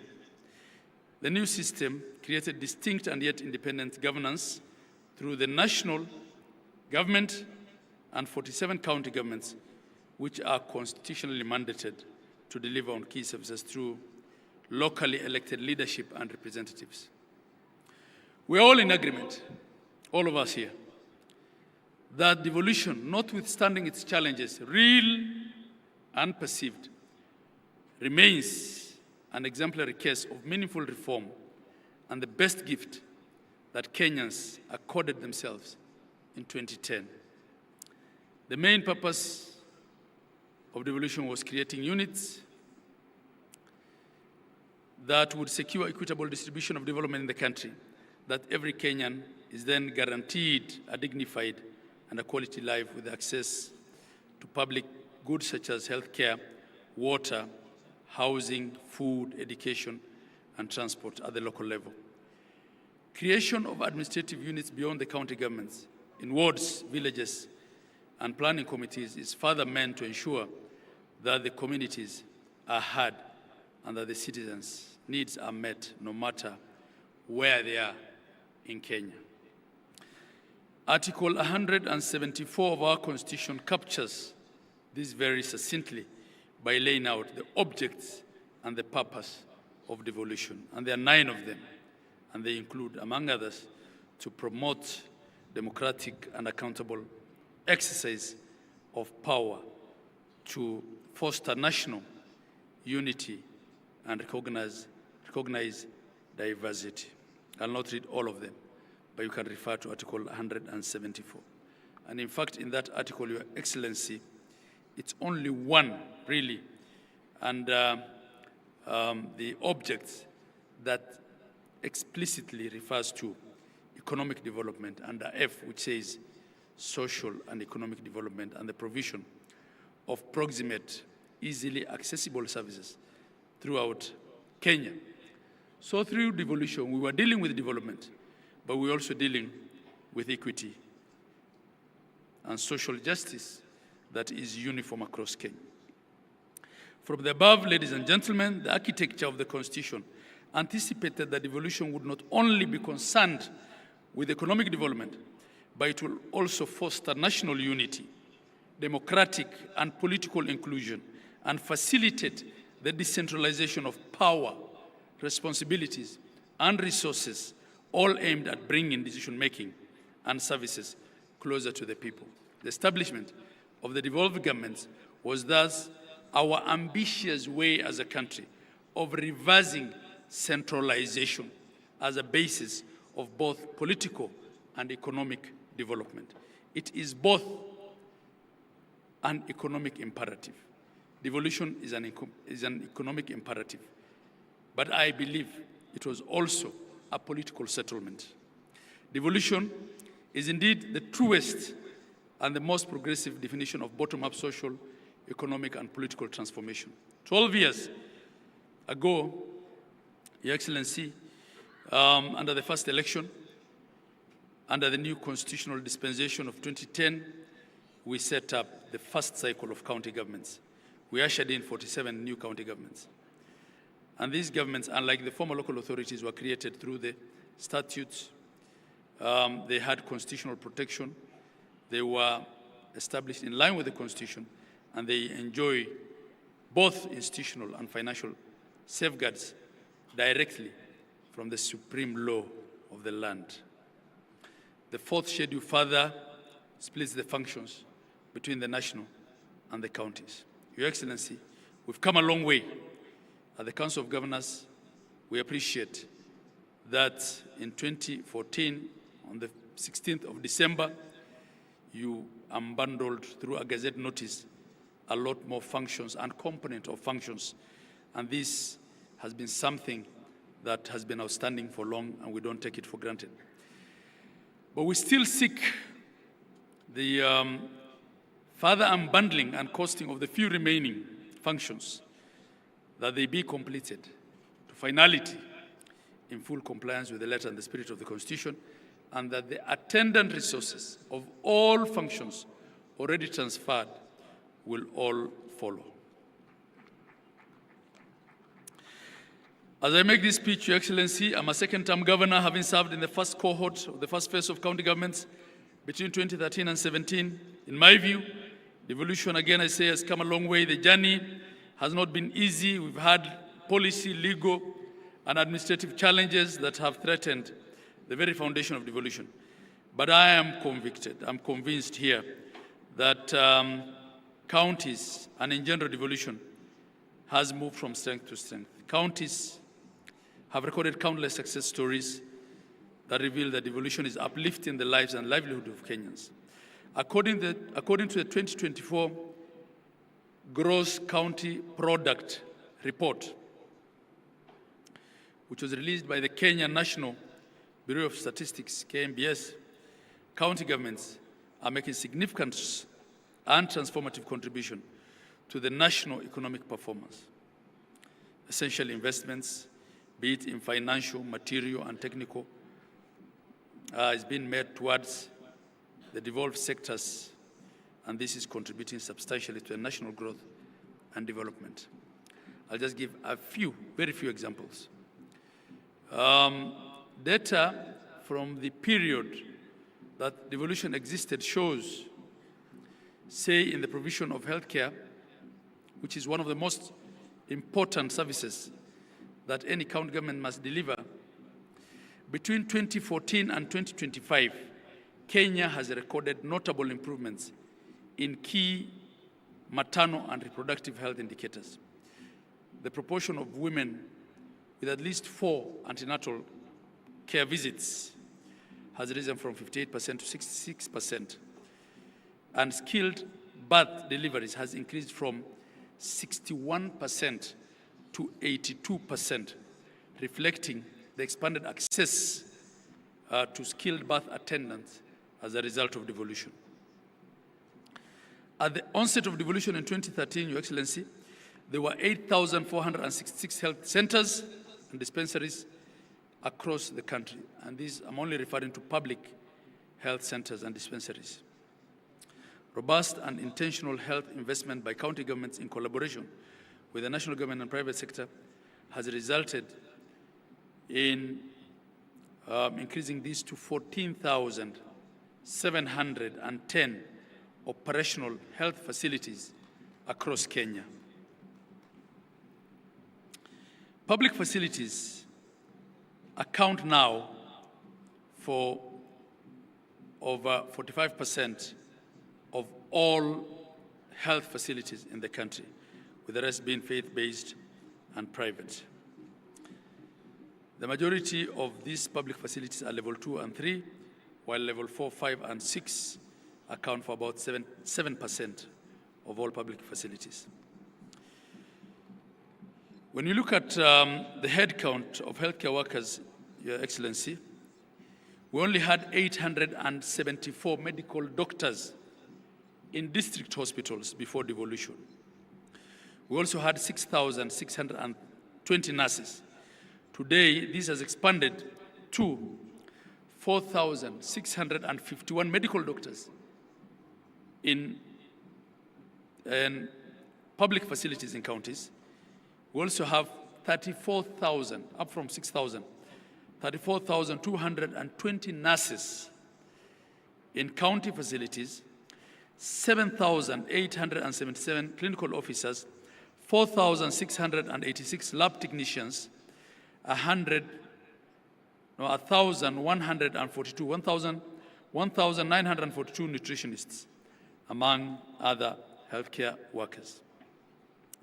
This clearly represents a more than fourfold growth in human resources.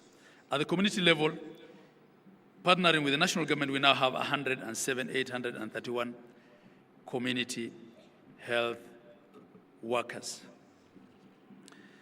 And Your Excellency, you can give examples in agriculture, where we now have 6.5 million farmers registered, as opposed to 541,000 in 2016.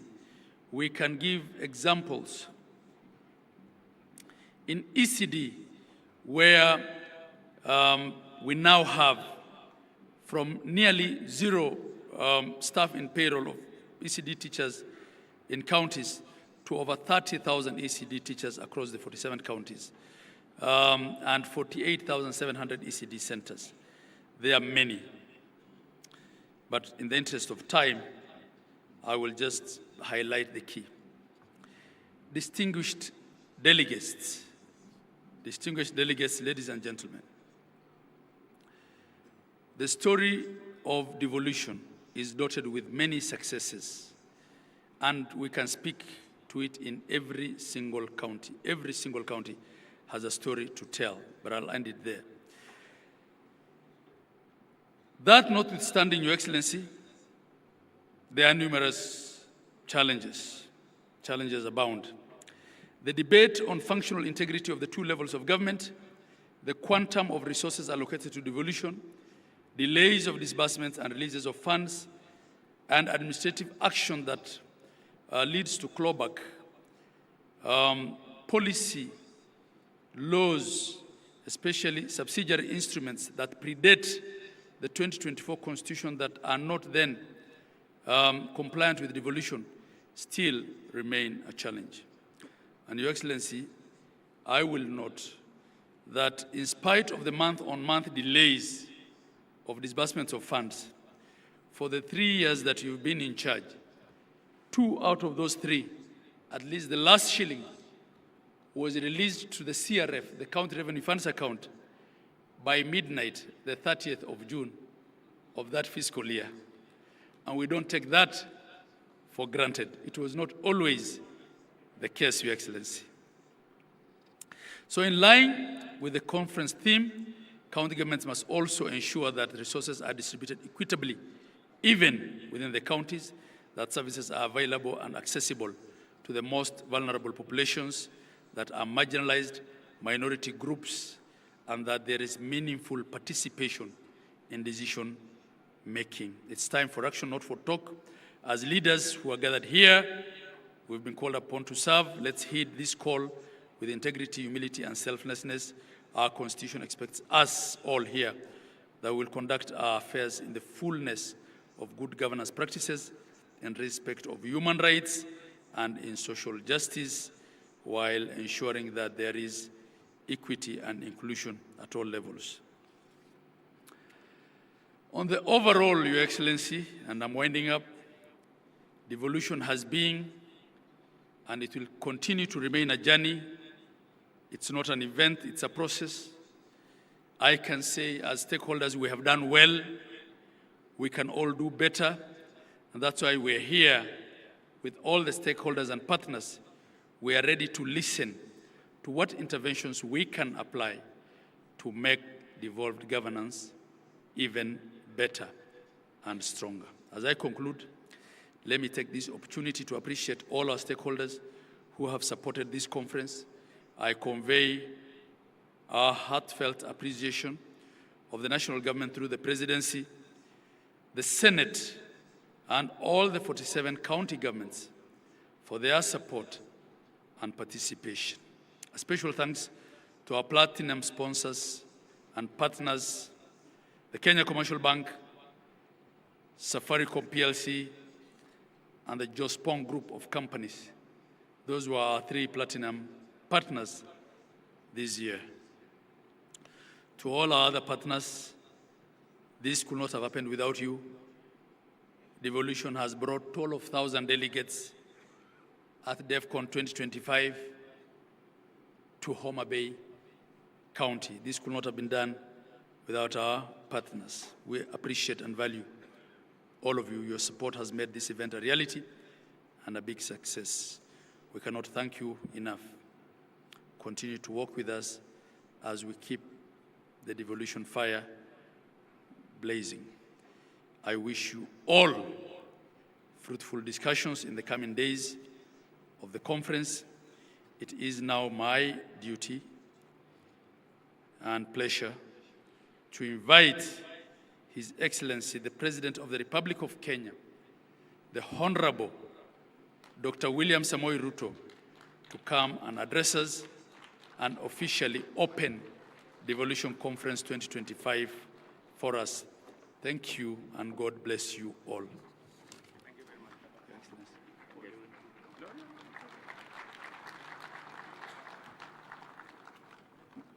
Thank you very much, Governor.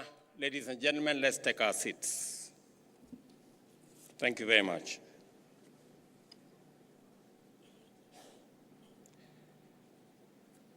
Your Excellencies, honorable members, distinguished ladies and gentlemen, good afternoon.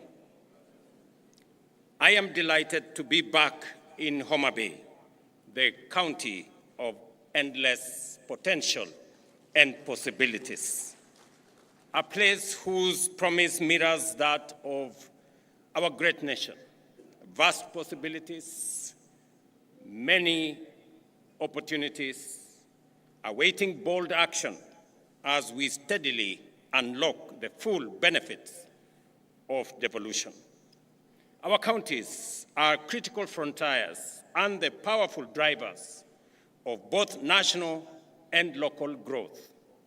This biannual Devolution Conference is therefore a moment to take stock, celebrate gains, and reimagine how we can accelerate progress for every county and every Kenyan. The theme of this year's conference speaks directly to our national vision, a Kenya where every citizen, regardless of region, gender, background, or status, has a fair and equal opportunity to thrive. Our Constitution's preamble commits us to human rights, equality, freedom, democracy, social justice, and the rule of law. This theme is a reminder of the bold, transformative journey we began and a call to remain true to our shared aspiration as a nation and as a people. Ladies and gentlemen, devolution has been transformative. It has fostered equity by distributing resources fairly and addressing historical imbalances. It has enhanced inclusion by empowering communities, empowering women, giving a chance to our youth, and extending a fair environment to persons living with disability for all of us to participate fully and meaningfully in the development of our nation. Social justice has taken root through accountable, transparent, and responsive governance.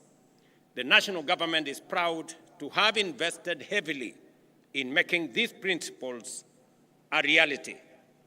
And for myself, I have had the privilege to chair the first intergovernmental budget committee, commonly known as IBEC, from the beginning. And I have had the privilege to see devolution grow by leaps and bounds. Through collaborative frameworks, such as the Intergovernmental Relations Technical Committee, the Council of Governors, the Summit, and the other intergovernmental fora, we have resolved challenges amicably and aligned our policies and resources as guided by our constitutional vision.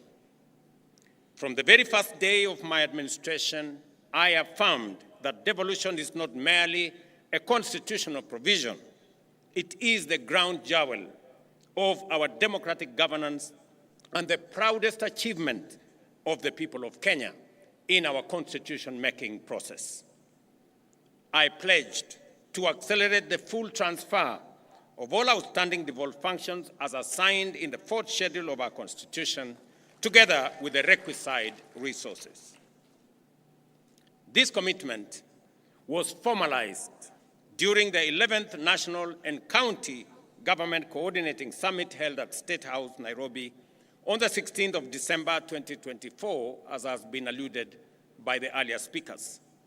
I directed the Intergovernmental Relations Technical Committee to finalize the delineation, unbundling, and gazettement of all pending functions, and to initiate the systematic transfer of budgetary allocations and other resources tied to those functions without delay. Today, I am proud to report that all 14 devolved functions have been conclusively delineated, unbundled, and formally gazetted.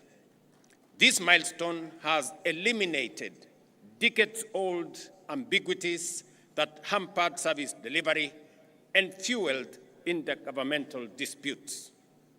This achievement marks a decisive turning point in our journey to align functions with funding. It empowers county governments to design and implement programs that respond directly to local needs, from healthcare to agriculture to water management, infrastructure, trade, and early childhood education, while delivering measurable impact to all the people we serve. Further, to the gazettement of the unbundled and clarified functions by IGRTC on the 16th of December 2024, and the advanced process of resource identification, I am pleased again to announce that we have gazetted immovable assets, that is land and buildings, to transfer ownership to the counties through Gazette Notice number 11164 of yesterday, 12th August 2025, a process that has eluded us for the last 12 years. In other words, 50,000 pieces of land and 80,000 pieces of land and buildings will now become the property of county governments legally. This morning, in a further demonstration of our commitment to devolution, I signed into law 2 landmark pieces of legislation: the County Public Finance Law Amendment Bill of 2023 and the County Allocation of Revenue Bill 2025.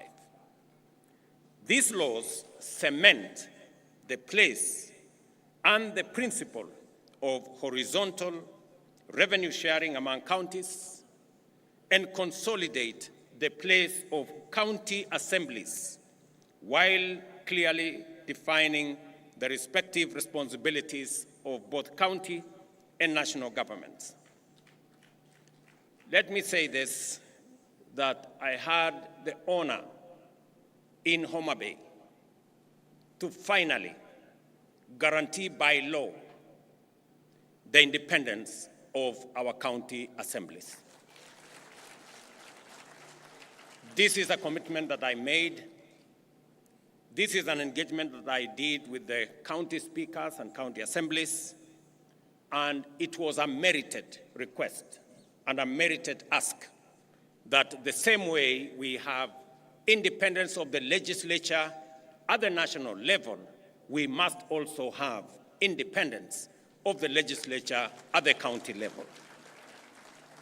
I now ask the county assemblies to effectively undertake their responsibilities, effectively provide oversight, efficiently legislate for counties to perform their mandate, and also robustly represent the people who elected them. With this new mandate, with this new independence, the counties' assemblies now have no reason, nor excuse, not to do what they have been mandated by the Constitution effectively. Under the Division of Revenue Act 2025, we have allocated an unprecedented Kenya shillings 415 billion to counties, nearly 30 billion more than last year's allocation. The County Allocation of Revenue Act 2025 distributes this equitable share among the 47 counties in strict adherence to the revenue sharing formula set out in Article 217 of our Constitution. And again, today marks a turning point. We are using a new revenue sharing formula, again marking another historic step. This is the first allocation, as I have said, to apply the fourth determination of the basis for division of revenue approved by Parliament this year. This is not just more money. It is a stronger foundation for counties to deliver, develop, and transform people's lives. Ladies and gentlemen, despite operating within a tight fiscal space, the government has honored its commitment to timely disbursements, clearing all balances owed to counties for the just ended financial year. This ensures that counties have the fiscal capacity, institutional infrastructure, and human resources necessary to deliver on their expanded mandates effectively. Again, to report that yesterday, the 12th, the National Treasury released resources for July this year as part of the commitment that we had made to our counties.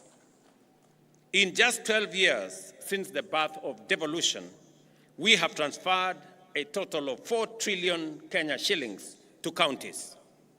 Every corner of Kenya now has a functional county government, closer to the people than ever before. The results are evident. New tarmac roads in once forgotten villages, maternity wings in rural hospitals, and innovative agricultural programs changing lives at the grassroots. Investments, ladies and gentlemen, are the lifeblood of economic transformation. They inject capital, spur innovation, generate employment, and unlock local potential.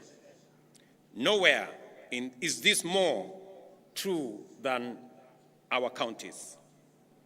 Under our bottom-up economic transformation agenda, we are working with counties to build one bankable, high-impact value chain in every county, from fish processing here in Homa Bay to leather in Kajiado and textiles in Kitui. This is about turning local potential into jobs, incomes, and exports. The Government of Kenya, through the Ministry of Investments, Trade and Industry, is developing investment procedures for key priority sectors, working with counties. This will serve as strategic tools to highlight opportunities, showcase value propositions, and support investor engagement locally in our counties and internationally as well. We have already completed the initial 4 sector packages: leather, business processing, outsourcing, e-mobility, and textile and apparels. By supporting end-to-end value chain ecosystems, we will increase local incomes, enhance food security, create jobs for our young people, and position counties as net exporters. Yet progress, again, ladies and gentlemen, is uneven, and the full promise of equity remains work in progress. This conference must be a turning point, not only for celebration, but for honest reflection and decisive action. To unlock the full potential of devolution, We must strengthen capacity in our counties by building the skills, expertise, and employing technology needed for effective service delivery. Excellencies, while we may not have all the resources we desire, we have enough to deliver meaningful service to our people. Let me repeat that. While we may not have all the resources we desire, we have enough to deliver meaningful service to our people. Our greatest challenge is not the inadequacy of resources, but how we utilize what we have. The questions we need to ask ourselves: are we directing resources to the right purposes? Are we deploying them efficiently? How much is lost to waste and corruption? And what concrete measures are we putting in place to seal leakages, curb misuse, and enhance efficiency? These are the hard questions we must confront with candor, courage, and urgency. Without a doubt, we need to answer these questions as leaders. And I listened very carefully to the statements that have been made here, both by the earlier speakers, by the chair of the Council of Governors, by the Speaker of the Senate, and we all must be honest about ourselves and about what we are doing. And we must agree that the resources that are availed by the people of Kenya through their taxes are meant for delivering transformation in our counties and in our nation. I did sign into law a few weeks ago legislation that will boost the fight against corruption by signing into law the Conflict of Interest Bill, now law. I do expect that agencies charged with making sure that there is accountability at all levels of government take up their role as efficiently, as effectively, with accountability as the law and the Constitution mandates them. The EACC must take up their role. I have made it absolutely clear to the chair of the Anti-Corruption Commission, to the CEO of the Anti-Corruption Commission, that there will be no sacred cows and there will be no telephone call from anywhere below or above to stop anybody from being prosecuted for matters corruption. While I agree with the sentiments expressed by the Speaker of the Senate, and he has made a solid statement on holding governors and county governments to account, I also must say the legislature must also be held to account.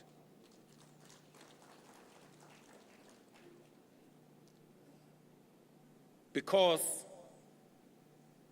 there is something going on in our legislature that we must call out.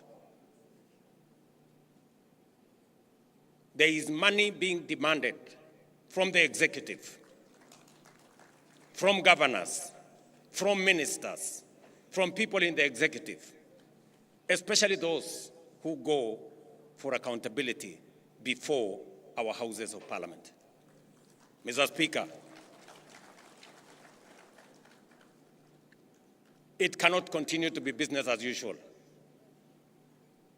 It is not possible that committees of parliament demand to be bribed, demand to be paid for them to write reports or to look the other way for what is happening in either the national government or the county governments. All of us must act together. The fight against corruption must be an all-of-society engagement and exercise and effort. I also want to ask the judiciary not to be a haven for the corrupt to hide behind judicial decisions. We have innovation that is only available in Kenya that allows a corrupt person or somebody who has stolen public resources or somebody in breach of law not to be prosecuted. Something called anticipatory bail. It is a Kenyan innovation that takes us backwards. Just let's ask ourselves, somebody who has stolen public funds and then goes to court and gets something called anticipatory bail, makes it impossible for such a person to be arrested and prosecuted endlessly. How does that support the fight against corruption? This is a matter I hope our friends in the judiciary would help us answer. Because we are undertaking the transformation in Kenya, but that transformation is being undermined by corruption, and we must call it what it is. And all agencies, institutions, and arms of government, we must come together to deal with the challenge of corruption so that we can ensure that public resources are meant and are used for the intended purposes for which the people of Kenya have asked us. Without a doubt, ladies and gentlemen, technology can help in eliminating waste and enhancing efficiency. Since its inception in 2013, the e-Citizen platform has stood at the heart of Kenya's digital transformation. What began with a handful of services, about 300 then, has evolved into a 24/7 one-stop shop for over 22,000 government services, accessible from every part of Kenya and everywhere in the world. Today, more than 14 million Kenyans are registered on the e-Citizen platform, with 500,000 Kenyans logging in daily to access passports, driving licenses, business registration, land transactions, marriage certificates, police clearances, and much more, all without queues, intermediaries, brokers, or unnecessary bureaucracy. The results speak for themselves. Collections have surged more than 1,500%, from Kenya shillings 60 million to over 1 billion shillings collected by e-Citizen daily, translating to more than 500 billion annually.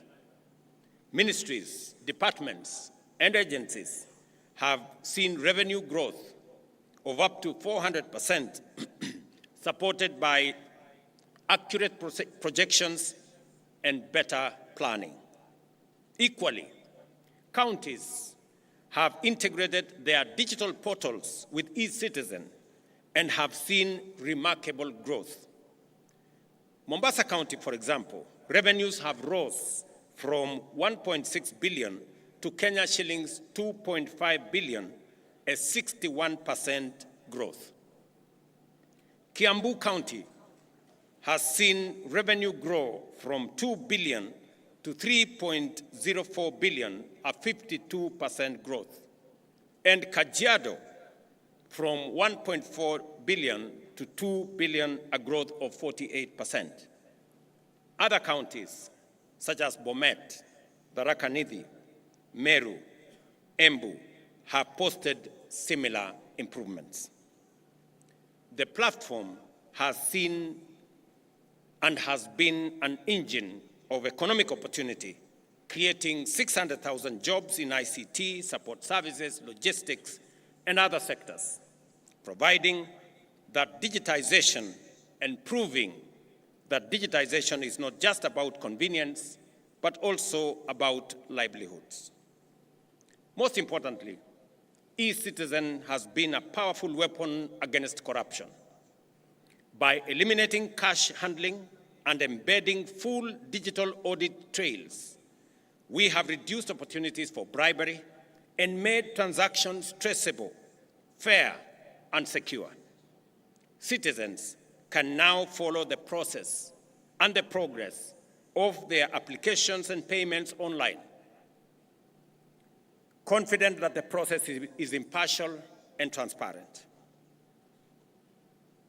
I therefore urge all counties to collaborate, share best practices, and celebrate while accelerating the adoption of technology to boost efficiency, cut waste, and enhance revenue performance. Beyond technology, we must promote inter-county collaboration, share resources and expertise, and ensure accountability through transparency and rigorous oversight. Kenya's real economic strength lies at the grassroots in our counties. Through the bottom-up economic transformation agenda, we are moving from raw material production to value addition, strengthening agro-processing, manufacturing linkages, and market access for SMEs and smallholder farmers.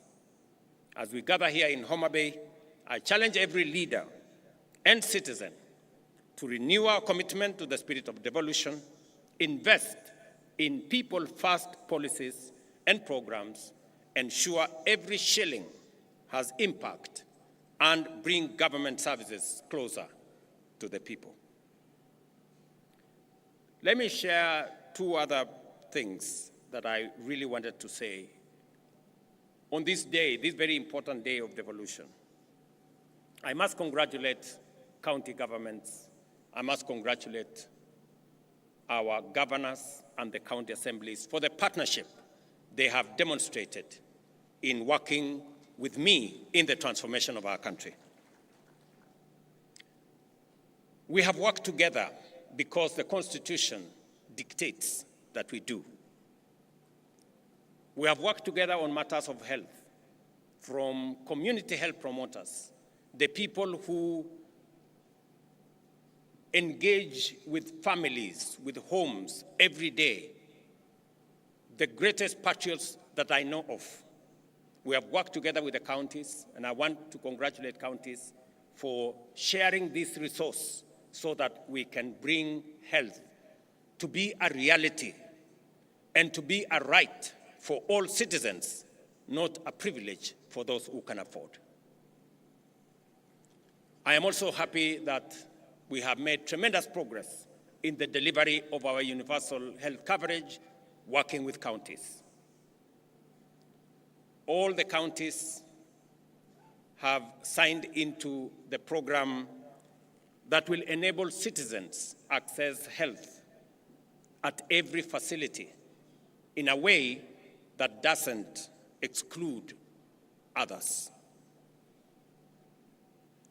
And as a result, we all know that more Kenyans are now in the bracket of SHA. 25.2 million Kenyans are already registered, many accessing service. I want to say in this devolution conference and ask my friends, the county governors, to help all of us and ensure that no facility charges citizens for a service already paid for by the government of Kenya. let me state here that we have made provisions in the budget of 21 billion Kenya shillings to make sure that treatment, medicine at level 2, at our dispensaries, at our health centers, at our sub-county hospitals, all the way to level 4, outpatient facilities, outpatient treatment is paid for fully by the government of Kenya. And no facility, no dispensary, no health center or sub-county hospital should charge citizens who go to seek treatment because the government of Kenya will refund for the treatment, for the medicine given to citizens at that level. I am saying this because there are counties that are still charging citizens in health centers and dispensaries and level 4 for treatment when that treatment is already paid for by the government of Kenya. We should stop it. And I want to ask you, colleagues, to help the citizens of our nation, because, as I have said, we do not want to make health a privilege. We want to make it a right for all citizens. Let me also say that today is a great day because our friends, the members of county assemblies, can breathe some fresh air, that they do not have to work under the direction of the county executives.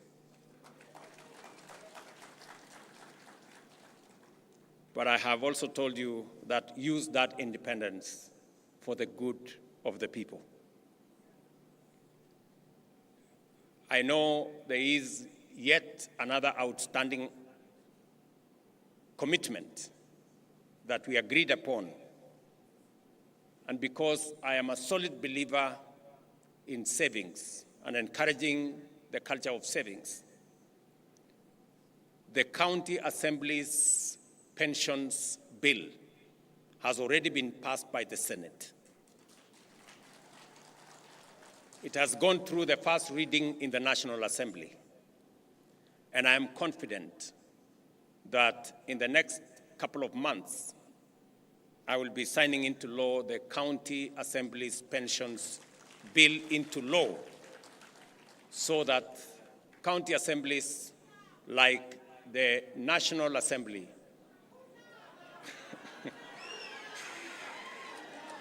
will also have pension, just like members of parliament. This pension, we agreed, is going to be contributory, just the same way the one in parliament is contributory, and it will assist us in making sure that we avoid old age poverty by people who have served in the public service. Today, again in Homa Bay, I announced another milestone that through our housing levy and housing fund, we have rolled out affordable housing. We have rolled out construction of markets across Kenya. Today, we broke ground for the first ever hostel for student accommodation in Kenya. And here in Tom Mboya University, we will be building a hostel accommodation facility to host over 2,000 students, and we are rolling it across Kenya. We already have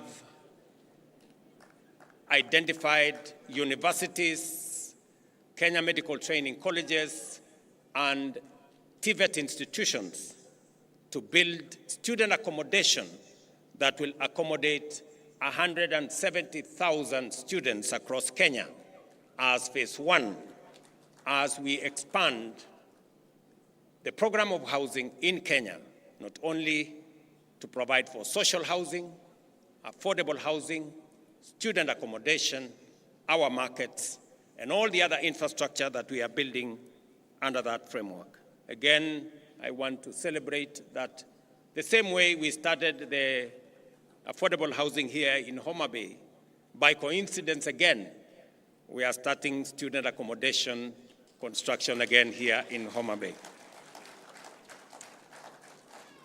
Again, here in Homa Bay, I have signed legislation for the first time in Homa Bay County into law, and we are slowly but surely making history in the Republic of Kenya.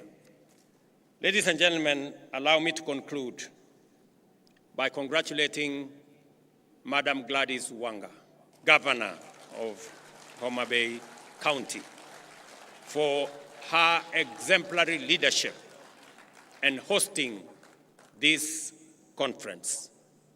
I also want to commend her for taking decisive action against the people who are running Rachuonyo facility, who we identified as one of the ones that were stealing our money.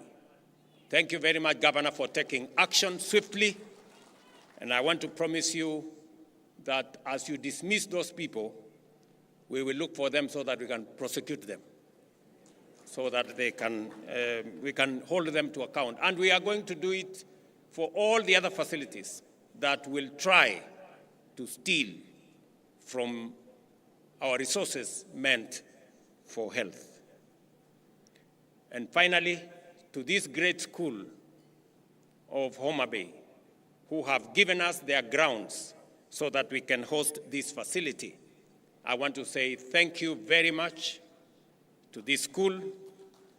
And as a small token of appreciation, the government of Kenya is going to provide 10 million shillings for the construction of the library, as I was informed by the governor. Thank you very much, Mwalimu, for allowing us to use these great grounds for this momentous event. For the people, for prosperity is not just a slogan.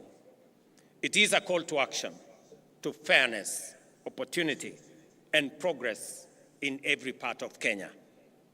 Let history record that this generation, these leaders, made devolution work, not just in law, but in the daily lives of the people of Kenya. I wish you fruitful deliberations and concrete outcomes at this 2025 Devolution Conference here in Homa Bay. Asanteni sana, and God bless you.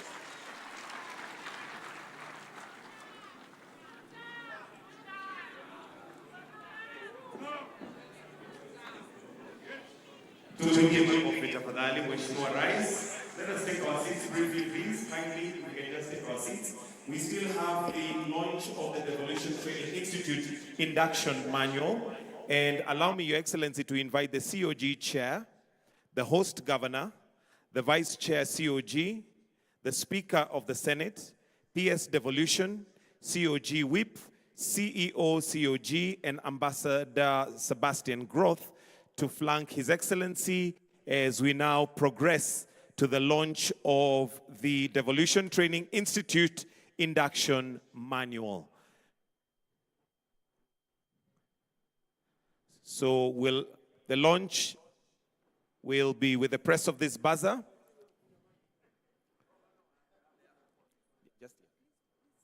So Your Excellency, you may come, and then I'll request that you join His Excellency. The launch is right there. That's where the book is, the manual. So kindly, if we... Microphone, please. I'm sorry, I forgot the Speaker of Senate did ask me about consideration of the Senate team. And I want to confirm that the Senate team did a wonderful performance. Congratulations. A round of applause for the Senate team for winning yesterday's match. Congratulations. And you merit, as the Speaker has said, you merit a reward for what you have done. There is only a small technical problem.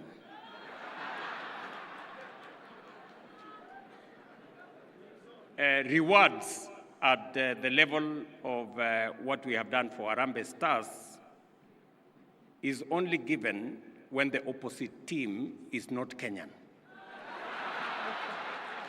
So, unfortunately for the Senate, the team on the other side also came from Kenya. So I really apologize that I may not be able to assist in this particular circumstance.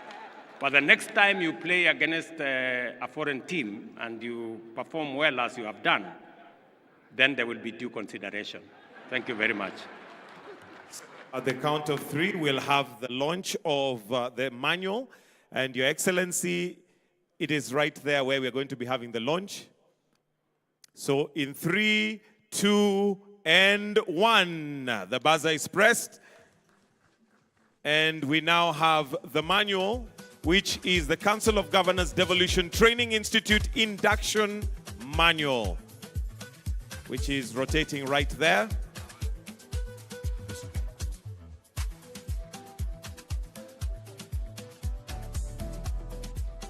And then we'll have a presentation of the manual by His Excellency to those who have flanked him, so that you will see exactly what the manual entails. A round of applause for the COG for coming up with that manual, and each will receive a copy. And for optics, if we can.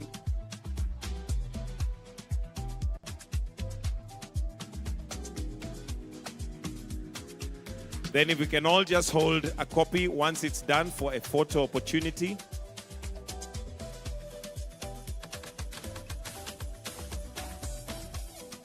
If we can all just hold a copy, one for His Excellency. May I request that we go to the center? Kindly, thank you.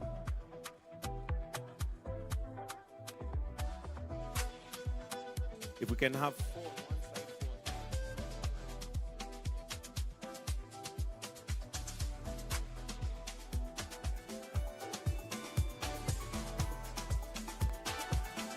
All right, thank you.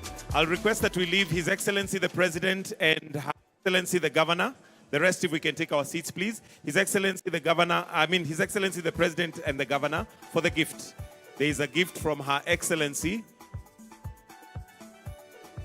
which, let's start with the COG Chair. COG Chair, there is a gift from COG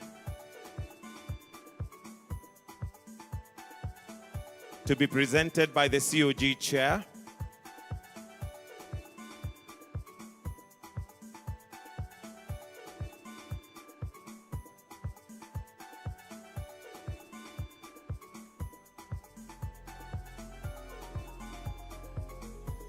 And a gift from the Governor, Homa Bay County,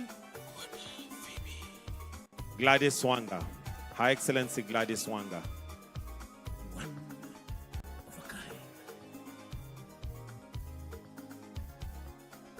And with that, Your Excellency, we'll now finish with the anthem. So we'll request that the rest of us, mics. Before the national anthem, let's all be upstanding. Let me also thank the great people of Homa Bay for the warm welcome to all of us, and especially to those of us who are coming here for severally. We've seen the hospitality, the warmth of the people of Homa Bay, and we are truly, truly grateful. And as Inda, the great musician from this region, has told us, one waonge wasi wasi, one waonge uchochezi, One waonge midomo mingi. One wachwado mano teach. I think that is mana teach, that's where we are. Asanteni sana.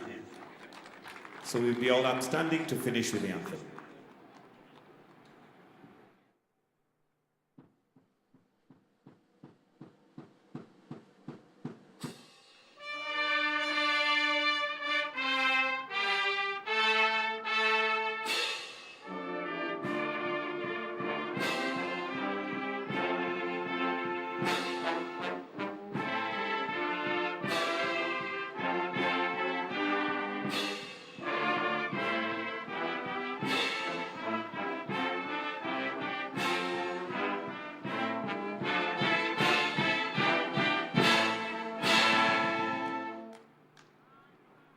We'll now progress to a photo session with the governors. Governors, if we can outside, the photo session is on the outside. So if we can all take our seats, please. Just the governors only, senators and DGs. Governors, senators, and DGs only to progress outside. The rest of us, kindly, I request that we maintain our sitting positions. Thank you very much, and do have a good afternoon.